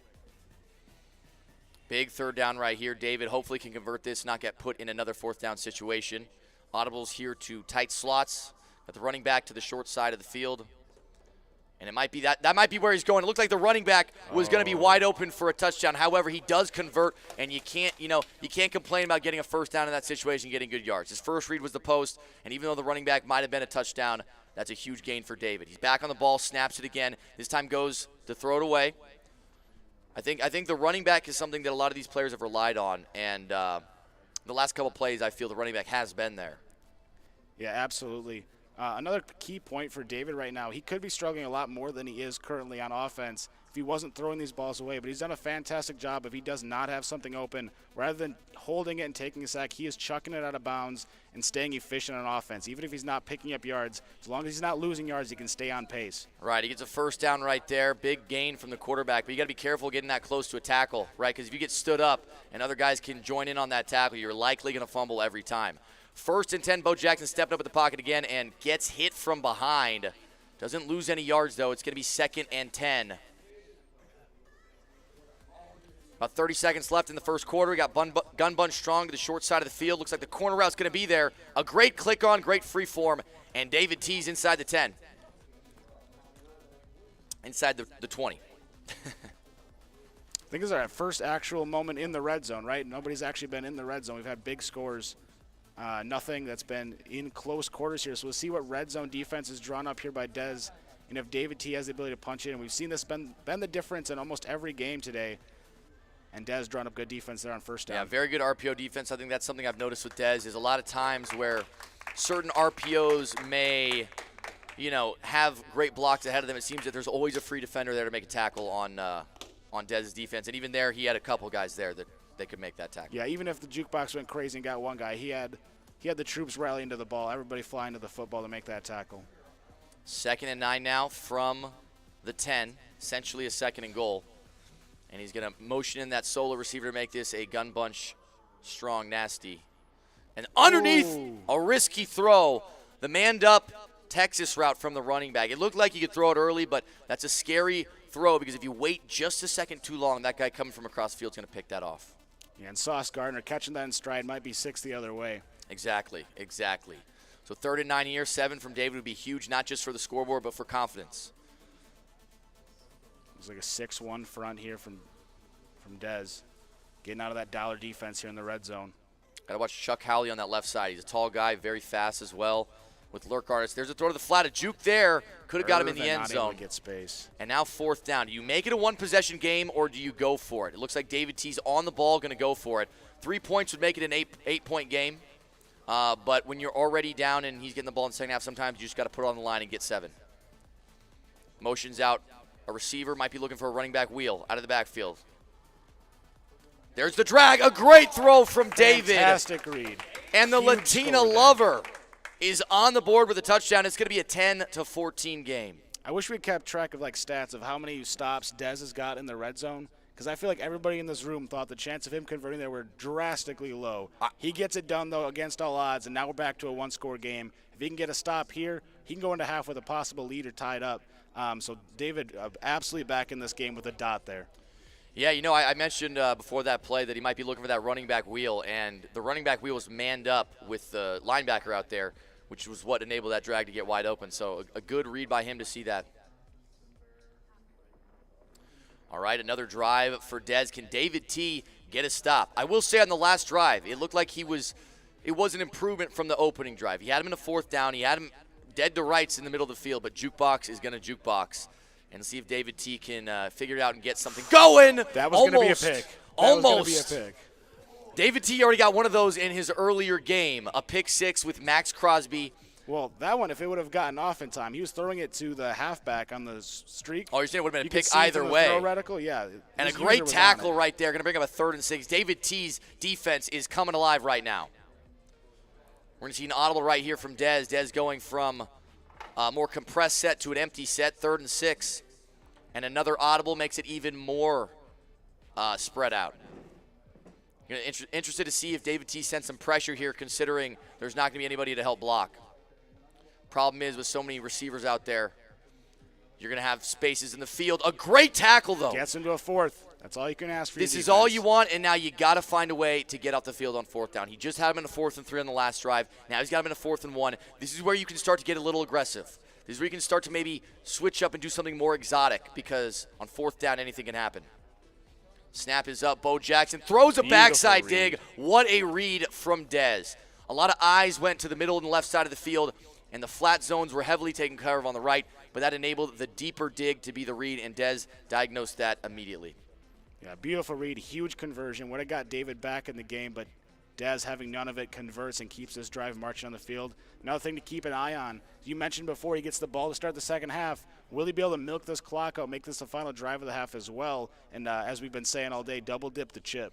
Right, and in a nightmare situation for David, you're going to get the oh my gosh. That man is in concussion protocol. Yeah, crushed. Nightmare situation for David is, you chew down the clock. You end up getting 7 if you're Dez. It's a 21-10 game. Dez gets the ball again. Slow, methodical drive, gets another 7. At that point, 3-possession game and you're out of it. You're right. And so this is a huge finish to the half. A tackle right here would be big to get another 4th down. 4th and inches. And again, we keep getting these 4th downs, but eventually you're going to have to try to find a way to get off the field. We'll see if there's a snapper. This might go to the 2-minute. I was going to say, I wouldn't be surprised to see Dez take it at the 2. And he does. And that's what we thought there. All right, 2-minute warning, 4th and inches. Right, and if you're Dez, you're going for this. We know Dez is going for this.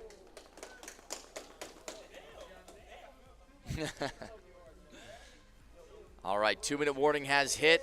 4th and inches. Another conversion here on 4th down would be the 3rd of this quarter, and that would be pretty demoralizing if you're David. Yeah, absolutely. Under center looks 4th downs, looks like he might be running the ball. Double teaming interior, might be rolling out too.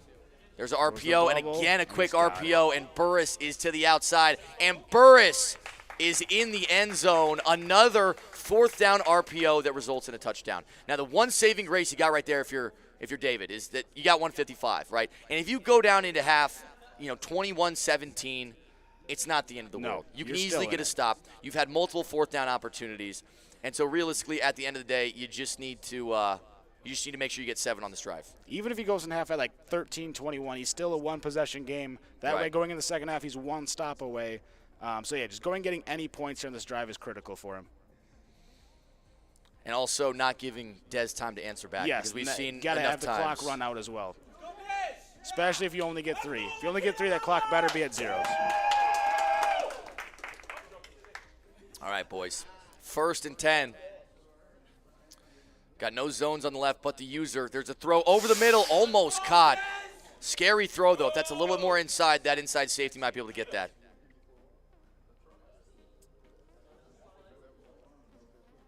All right, 2nd and 10 now for David. We got 1:52 left on the clock. Kind of a scary throw he made on the last play. Let's see if he goes for something more conservative here. Again, great defense. Everything seems to be covered on Dez's end. He's doing a great job. Yeah, these zones just in the perfect spots every play. He's very well prepared. 3rd and 10. If you get put in a 4th and long, it can start to be a really tough situation. Looks like we're going to have that post over the middle. Great read from David, but and it's not caught. Couldn't get a fall down animation. It was a possession catch animation, but not a good fall down one. Slowly dragging the knee down. Gets crushed, loses control, and now we've got a 4th and 10. That's a possible game changer. He's going to motion out Bo Jackson, get an empty look right here. Also looks like Dez is going to be user and Chenal on the D-line coming off. And there goes Bo Jackson, 99 speed. You got to get the first. He fights for it and gets it. Insane. Bo Jackson putting in the extra effort, keeping David T alive. That was huge, man. If you don't get that right there, we might be looking at the end of the game. So, big conversion right there. Still 1:23 left. Yeah, I could not believe he didn't juke or anything. He just lowered the shoulder, fought for the yards, and got it. Huge pickup for Bo. The snap is up. Bo Jackson throws over the middle. Again, a KO. And it seems like, we keep getting these throws to these shorter intermediate routes over the middle, but there's always either a safety or someone dropping into a hook zone right there. Not much space at all. Yeah. Not only not to catch the ball, but you're definitely not going to be making a juke after the play. Backside, and that's that route that we keep seeing from David, the backside post, right? The safety was a little bit lower this time and able to make a play on it. And again, another 3rd and 10. Dez is locked in right now. We got Bunch strong to the wide side of the field. Fred Warner is going to be the user. Right, it's looking like, I don't want to say anything about the player in case anybody can hear me.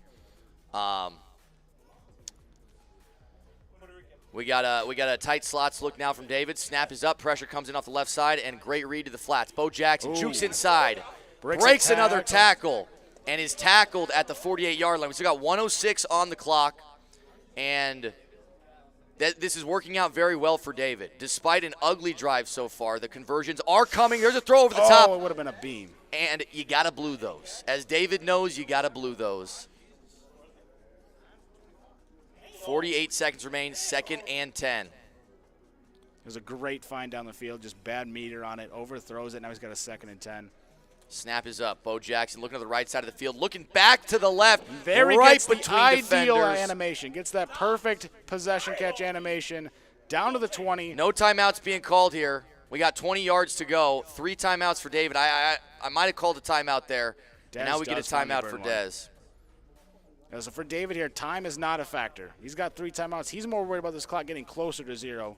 Not really worried about running out of time at all. He just wants to milk this clock out before he scores. 22 seconds. There's the RPO. You're going to need a juke here. Doesn't get it, and there's a timeout from David. I know he's not happy not calling a timeout on the last one. Burned about 20 seconds by doing that, and in this situation, you just can't do that. 18 seconds while you have plenty of time to score.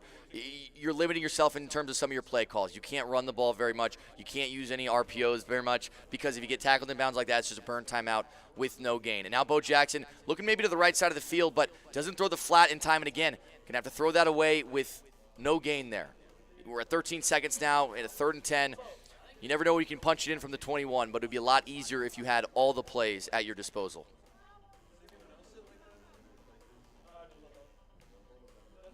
Tight slots yet again. Looks like David T is, Dez, I should say, is looking in some kind of double blitz audible look. Safety's down low.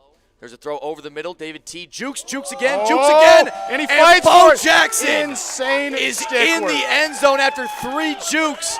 And you know what I said before? Even though it was an ugly drive, even though there were some mistakes and it wasn't played perfectly, it's looking like we're going to be going into half 17-21, and that's best case scenario on that drive from David. Yeah, they don't ask how, they ask how many. That's 7 points, and a crucial 7 points gets him to within 4, and now he's in perfect position, as perfect position as he could get into on that drive going into half. So in a better spot now than he has been in previous games, to be honest. So great half from David to fight back and get back to within 4 here as we go into the final moments of the first half. Yeah, so far David has proven to be a second half player, and we'll see if that trend continues here. Now, I don't want to speak too soon because we have seen some crazy fuckery going on in the end of half here, and with 2 seconds left, Dez gonna have even another play. I mean, with that juke right there, that just looks so scary that if he gets to the outside, gets some space, he's gonna be gone. We haven't seen a Hail Mary all tournament long, all weekend long. Can we get one here in the finals? And there's a throw. It's going to be in the end get zone. There. My God. Picked up at the back of the end zone. And just like that, we are going into half 17-21. David T. trails. Dez is going to be receiving the second half kickoff. And I want to let everybody know in the chat, we're about to do a giveaway right now, a dump truck giveaway. So all 3 players we've given away so far tonight. We've given away Sauce Gardner. We've given away Amon-Ra St. Brown. We've given away Fred Warner. And now this final giveaway is going to be for all 3. So the winner of this is going to get all 3 cards. Type dump truck in the chat if you want to be entered in this giveaway. Type dump truck in the chat to be entered in the giveaway. All you got to do to win all 3 of these cards is type dump truck in the chat. Just like David T's got a dump truck. I see the YouTube boys just getting on this. Dump truck. I'm going to give you guys a couple more minutes.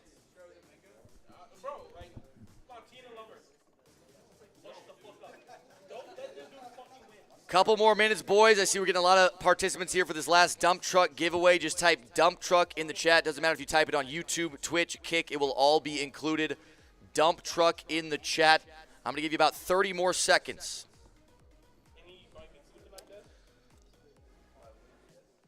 $30 more seconds on the dump truck.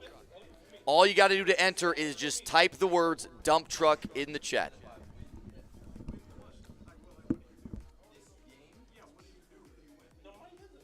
$10. 5 more seconds.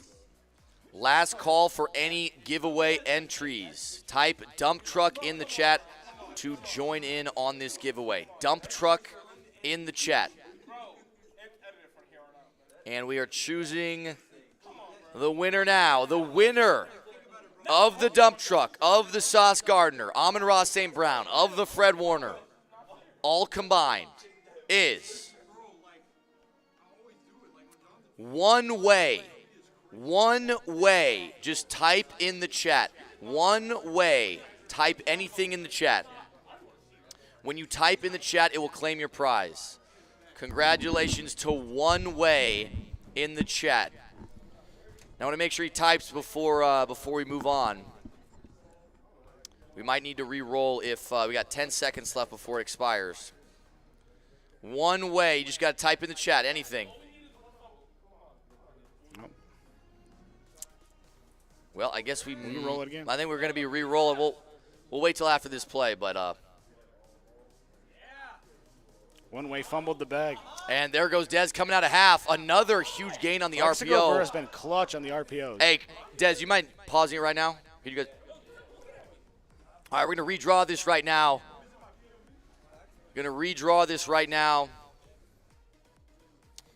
All right, the winner of the giveaway. One Way sadly did not type in time. It expired on the thing, so we're going to re-roll right now. Case Ace JK. Case Ace JK. Type in the chat to claim your prize. All right, we are all good to go. Case Ace JK, just DM lobby up, and they will take care of you on everything you can go. Yeah, you guys are good to go now. All right, boys. Back to the second half. $24,000 game of Madden. They should, hey, game. one way, we'll take care of you. We'll take care of you. I'm sorry. We'll figure it out. I see you're on YouTube. There's a little bit more delay on YouTube. Hold on. Sorry, there's more delay on YouTube, and so it expired on the app I use. We'll take care of you. Don't worry. We'll figure it out. Send a DM as well, one way. Send a DM as well, okay? Yeah, we'll take care of you. We'll send a DM as well, all right?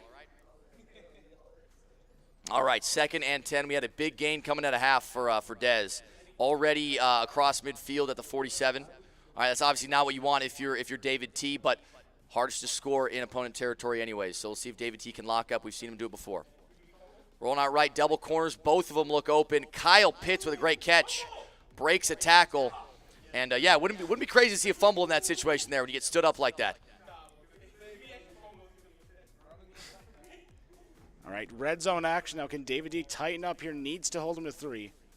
Yeah, holding him to 3 would put you in a great spot, right? But Dez has been moving and grooving. He throws it back. Oh, I thought he was throwing it too. He threw it away, but the thing that came over is that thought he was highballing it right at the user.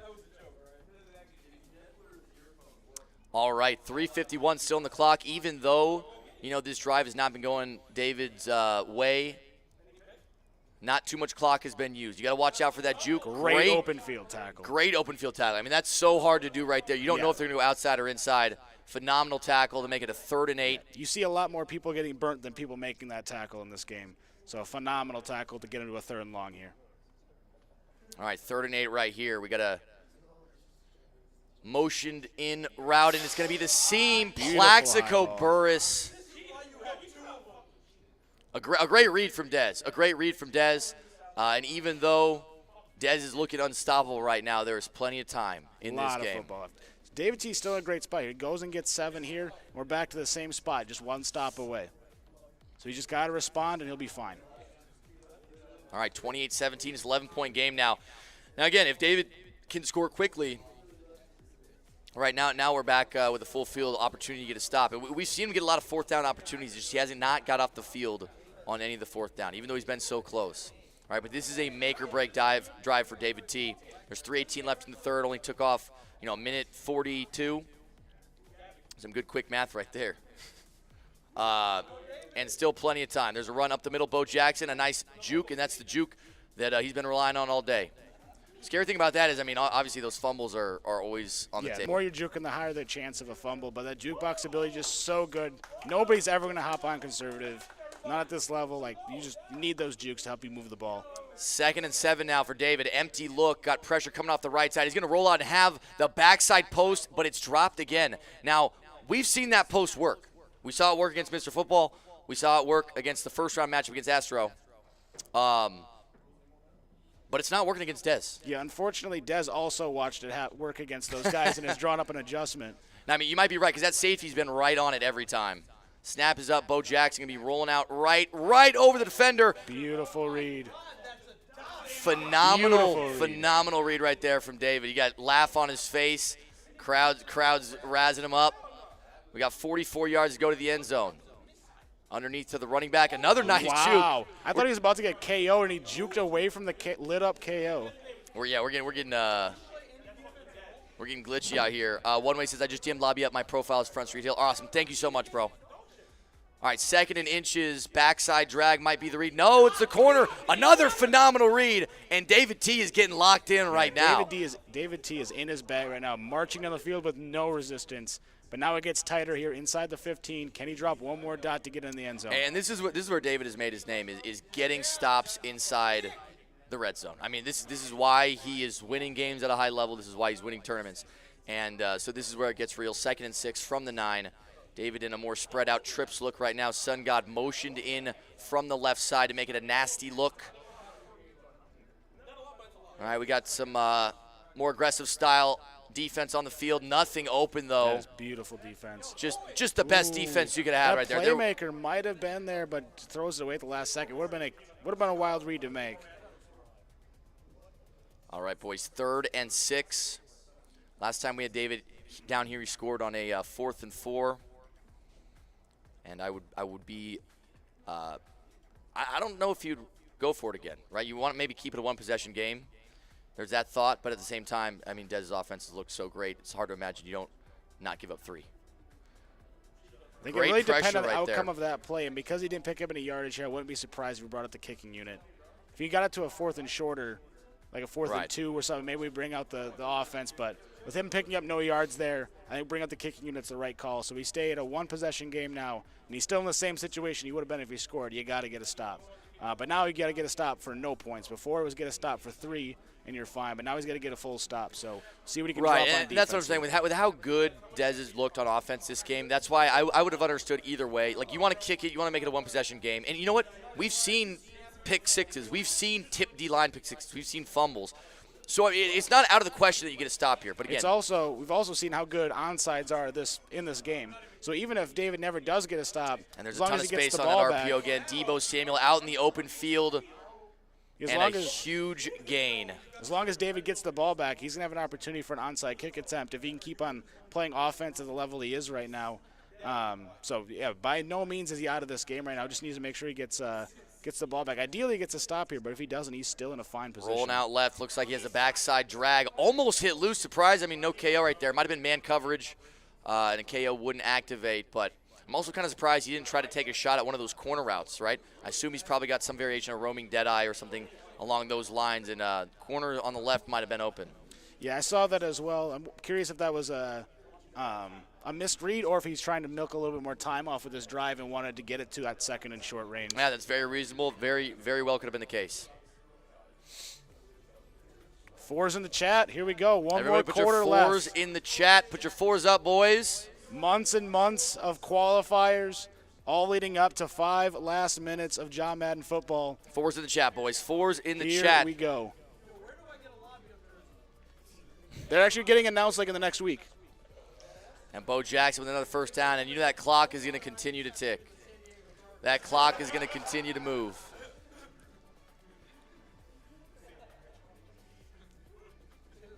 .26-yard line, 1st and 10 again. We're likely going to see chew clock be on for the rest of the game for Dez. And there's the throw to the sideline. A great read to Thomas again. Great tackle by David. But the problem is I mean, Dez doesn't even need 7 at this point. He just needs points and tick. Right. You keep watching that clock. Coming up under 4 minutes now. 5 wide. No, with the chew clock on, I won't really have time to audible down.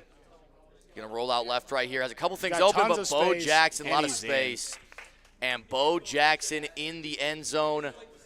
Now, he didn't chew off a ton of clock, though. So, honestly, it's still a 2-possession game, whether that 2 possessions is 15 points or,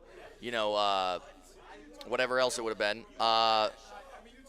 You got a little extra time now. David T just needs to focus on scoring quick, and that's all you can do. Yeah, one step at a time. Obviously, we're looking at, does he need an onside kick? Will he end up kicking it deep after he scores? But one step at a time. He's got to go get 7 or 8 on this drive. Either way. But that's step 1. Go get points here. Then we'll worry about where we're at, what the clock's looking like. No, Jules, I'm gonna be traveling tomorrow.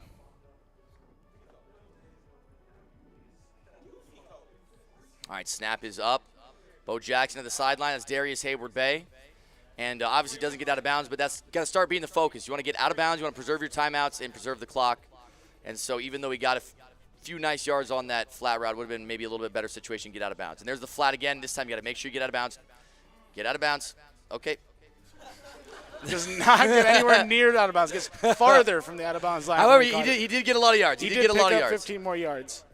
And snap is up again. Bo Jackson throws the corner route and the KO. I feel like that was a terrible animation. His receiver, if it could have carried more momentum, could have got away from that KO, got out of bounds, but the animation it gave him just slowed him down so much. The KO catches up, lights up, and forces that incompletion, costing David about 25 yards. All right, we're coming up on 3 minutes left in the game. 2nd and 10. Bo Jackson throws it down the seam. Almost had somebody, but it's going to be a 3rd and long now. We've seen him try that throw 2 or 3 times. This game has not connected yet. We'll see if he comes back to that at any point because it looks like it's there. He's just failing to connect with the receiver. There's people complaining about ads. Just people in the chat tell them, go to Kick, go to YouTube. I don't have any tolerance if you're complaining about ads. There's other platforms with literally no ads. Gets the backside post. He's been looking for that all game. Got it a couple times early. It's been KO'd the last couple times, but there he finds space. Gets a big pickup down to the 28. All right, 2:40 left. Looking for that crosser. It looks like it's open. And if you can rack this, If he was Down able to get a to the good rack 5. on that, he could have been in the end zone. But now, again, this is going to be clock ticking off, and it's incredibly hard to score from this position. We'll see if Dez's goal line defense continues to dominate or David T's able to get it done. Snap is up. Looking for that back line. Almost. So a huge deal there was because David T went no huddle, he had Dez still in dollar defense. And it looks like Dez is still in dollar defense now, actually. I was expecting him to switch to 6-1. Yeah, Dez has been running 6-1 a lot in the goal line. There's an RPO. Again, really, really tough rack animations for David. It seems like every animation he's getting on a rack animation is slowing the receiver down quite a bit. He's going to remain that. Okay, I'm surprised with this. I thought for sure he'd be going to the 6-1 defense here in the red zone, but not feeling the threat of this run game and feels he can defend it from here. So staying in the dollar defense, will he be able to get a stop once again here? He's stiffened up here multiple times this game. Snap is up. Not a whole lot open, but he finds the late route to the left And it's sideline. And David We got T ourselves a game. is back in this game. He's still got timeouts. Still got 2 minutes to go. And it's going to come down to keeping Dez out of field goal range. So now your opinion on this is down 9, you go for 2 the first time. So that way you know if you need to onside or not. Oh, sure. Yeah. Instead, he I kicked the like extra that. point. Yeah. I always feel that way, but some people disagree. I feel that, if you're going to have to get a 2-point conversion, I'd rather do it early than late because then you could onside kick at the end if you don't get it. However, if you save it till the end of the game and you don't get it, you're not going to have an option for an onside kick. Well, yeah, you still would. I'm thinking. I think we're talking about different situations. No, we're talking about the same situation because they're saying if you don't get it, you lose. But also, if he gets 6 now and goes for 2, then he also loses. Right. But it just gives you more clock to work with if you don't get it. But if you go for 2 early, you know that okay, I need to make up that extra possession. Where if you go for the 2 at zeros on the clock, you do not get an opportunity. You need a 2-point conversion at some point. And so it's better to know early or late whether you got it or not. All right, 3rd and 2 here. He's gotten him in a 3rd and shorts and 4th and shorts before, but has not gotten a stop yet.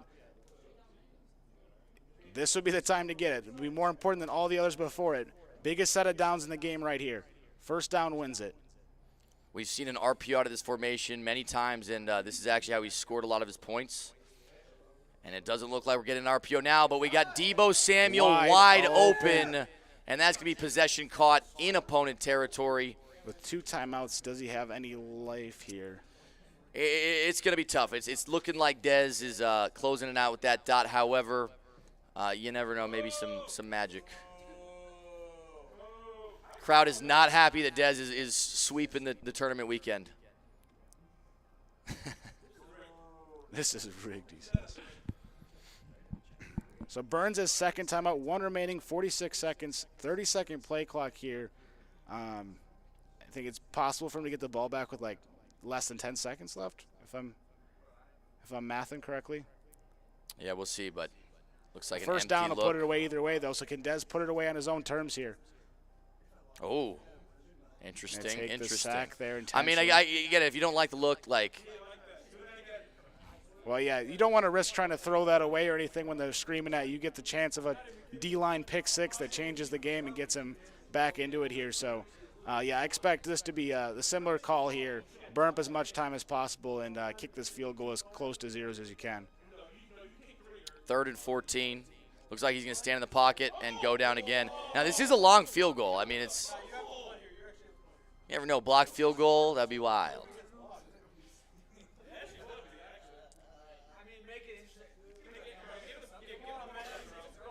So the difference between the play clock and game clock is 10 seconds. So if he kicks a field goal here, most likely have about 6 seconds left.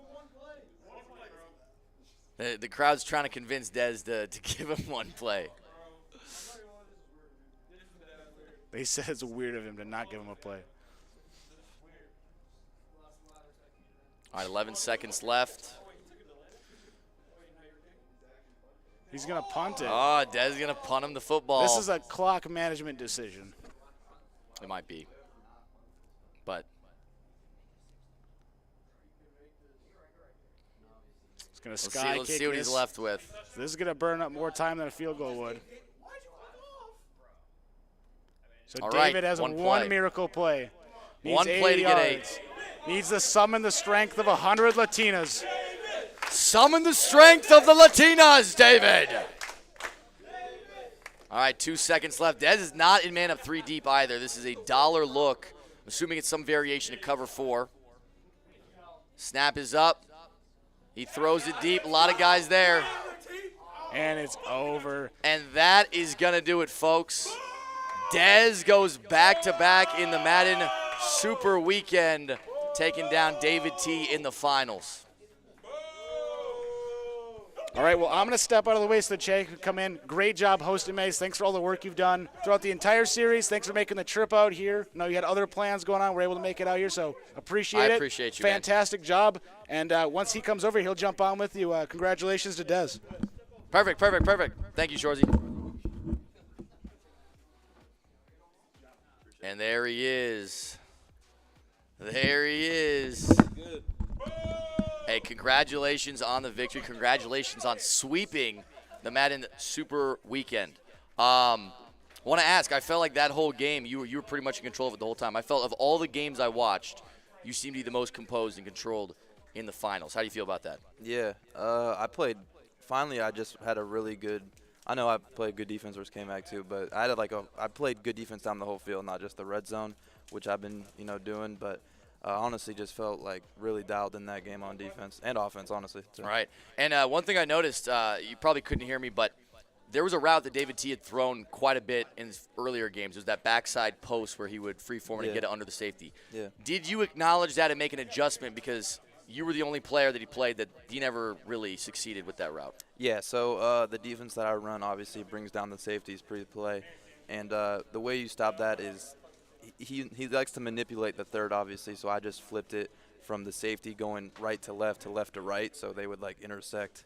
It sounds stupid, but, it works. I know what you mean. Yeah. You know what, it did work, and that's part of the reason I think your defense was so locked down because he wasn't able to ever rely on that play, that was such a staple in the previous games. Mm-hmm. So are there any other tournaments on your horizon in the Madden 24 season, or is this kind of the end of it? This was kind of like the last big 2 tournaments of the year, so I'm really glad that I got won both of them, especially after losing Madden Bowl round 1. So this was meant a lot to me. Absolutely, dude. Well, you killed it this weekend. You're ending on a high note, and I know you're going to kill it next year. So appreciate it. Good luck, bro. Congratulations again, and I'm sure we'll have a few drinks tonight. Yep. All right, boys. I also want to give a big shout-out to everybody who showed out this weekend. Big shout-out to the University of Oklahoma and their esports program. Big shout-out to Red Hot Gaming and Lobby Up. And, of course, everyone watching at home. And how could I forget EA Sports? Shout-out to EA Sports for making Madden football. All right, it was a great time, boys, and thank you for tuning in tonight.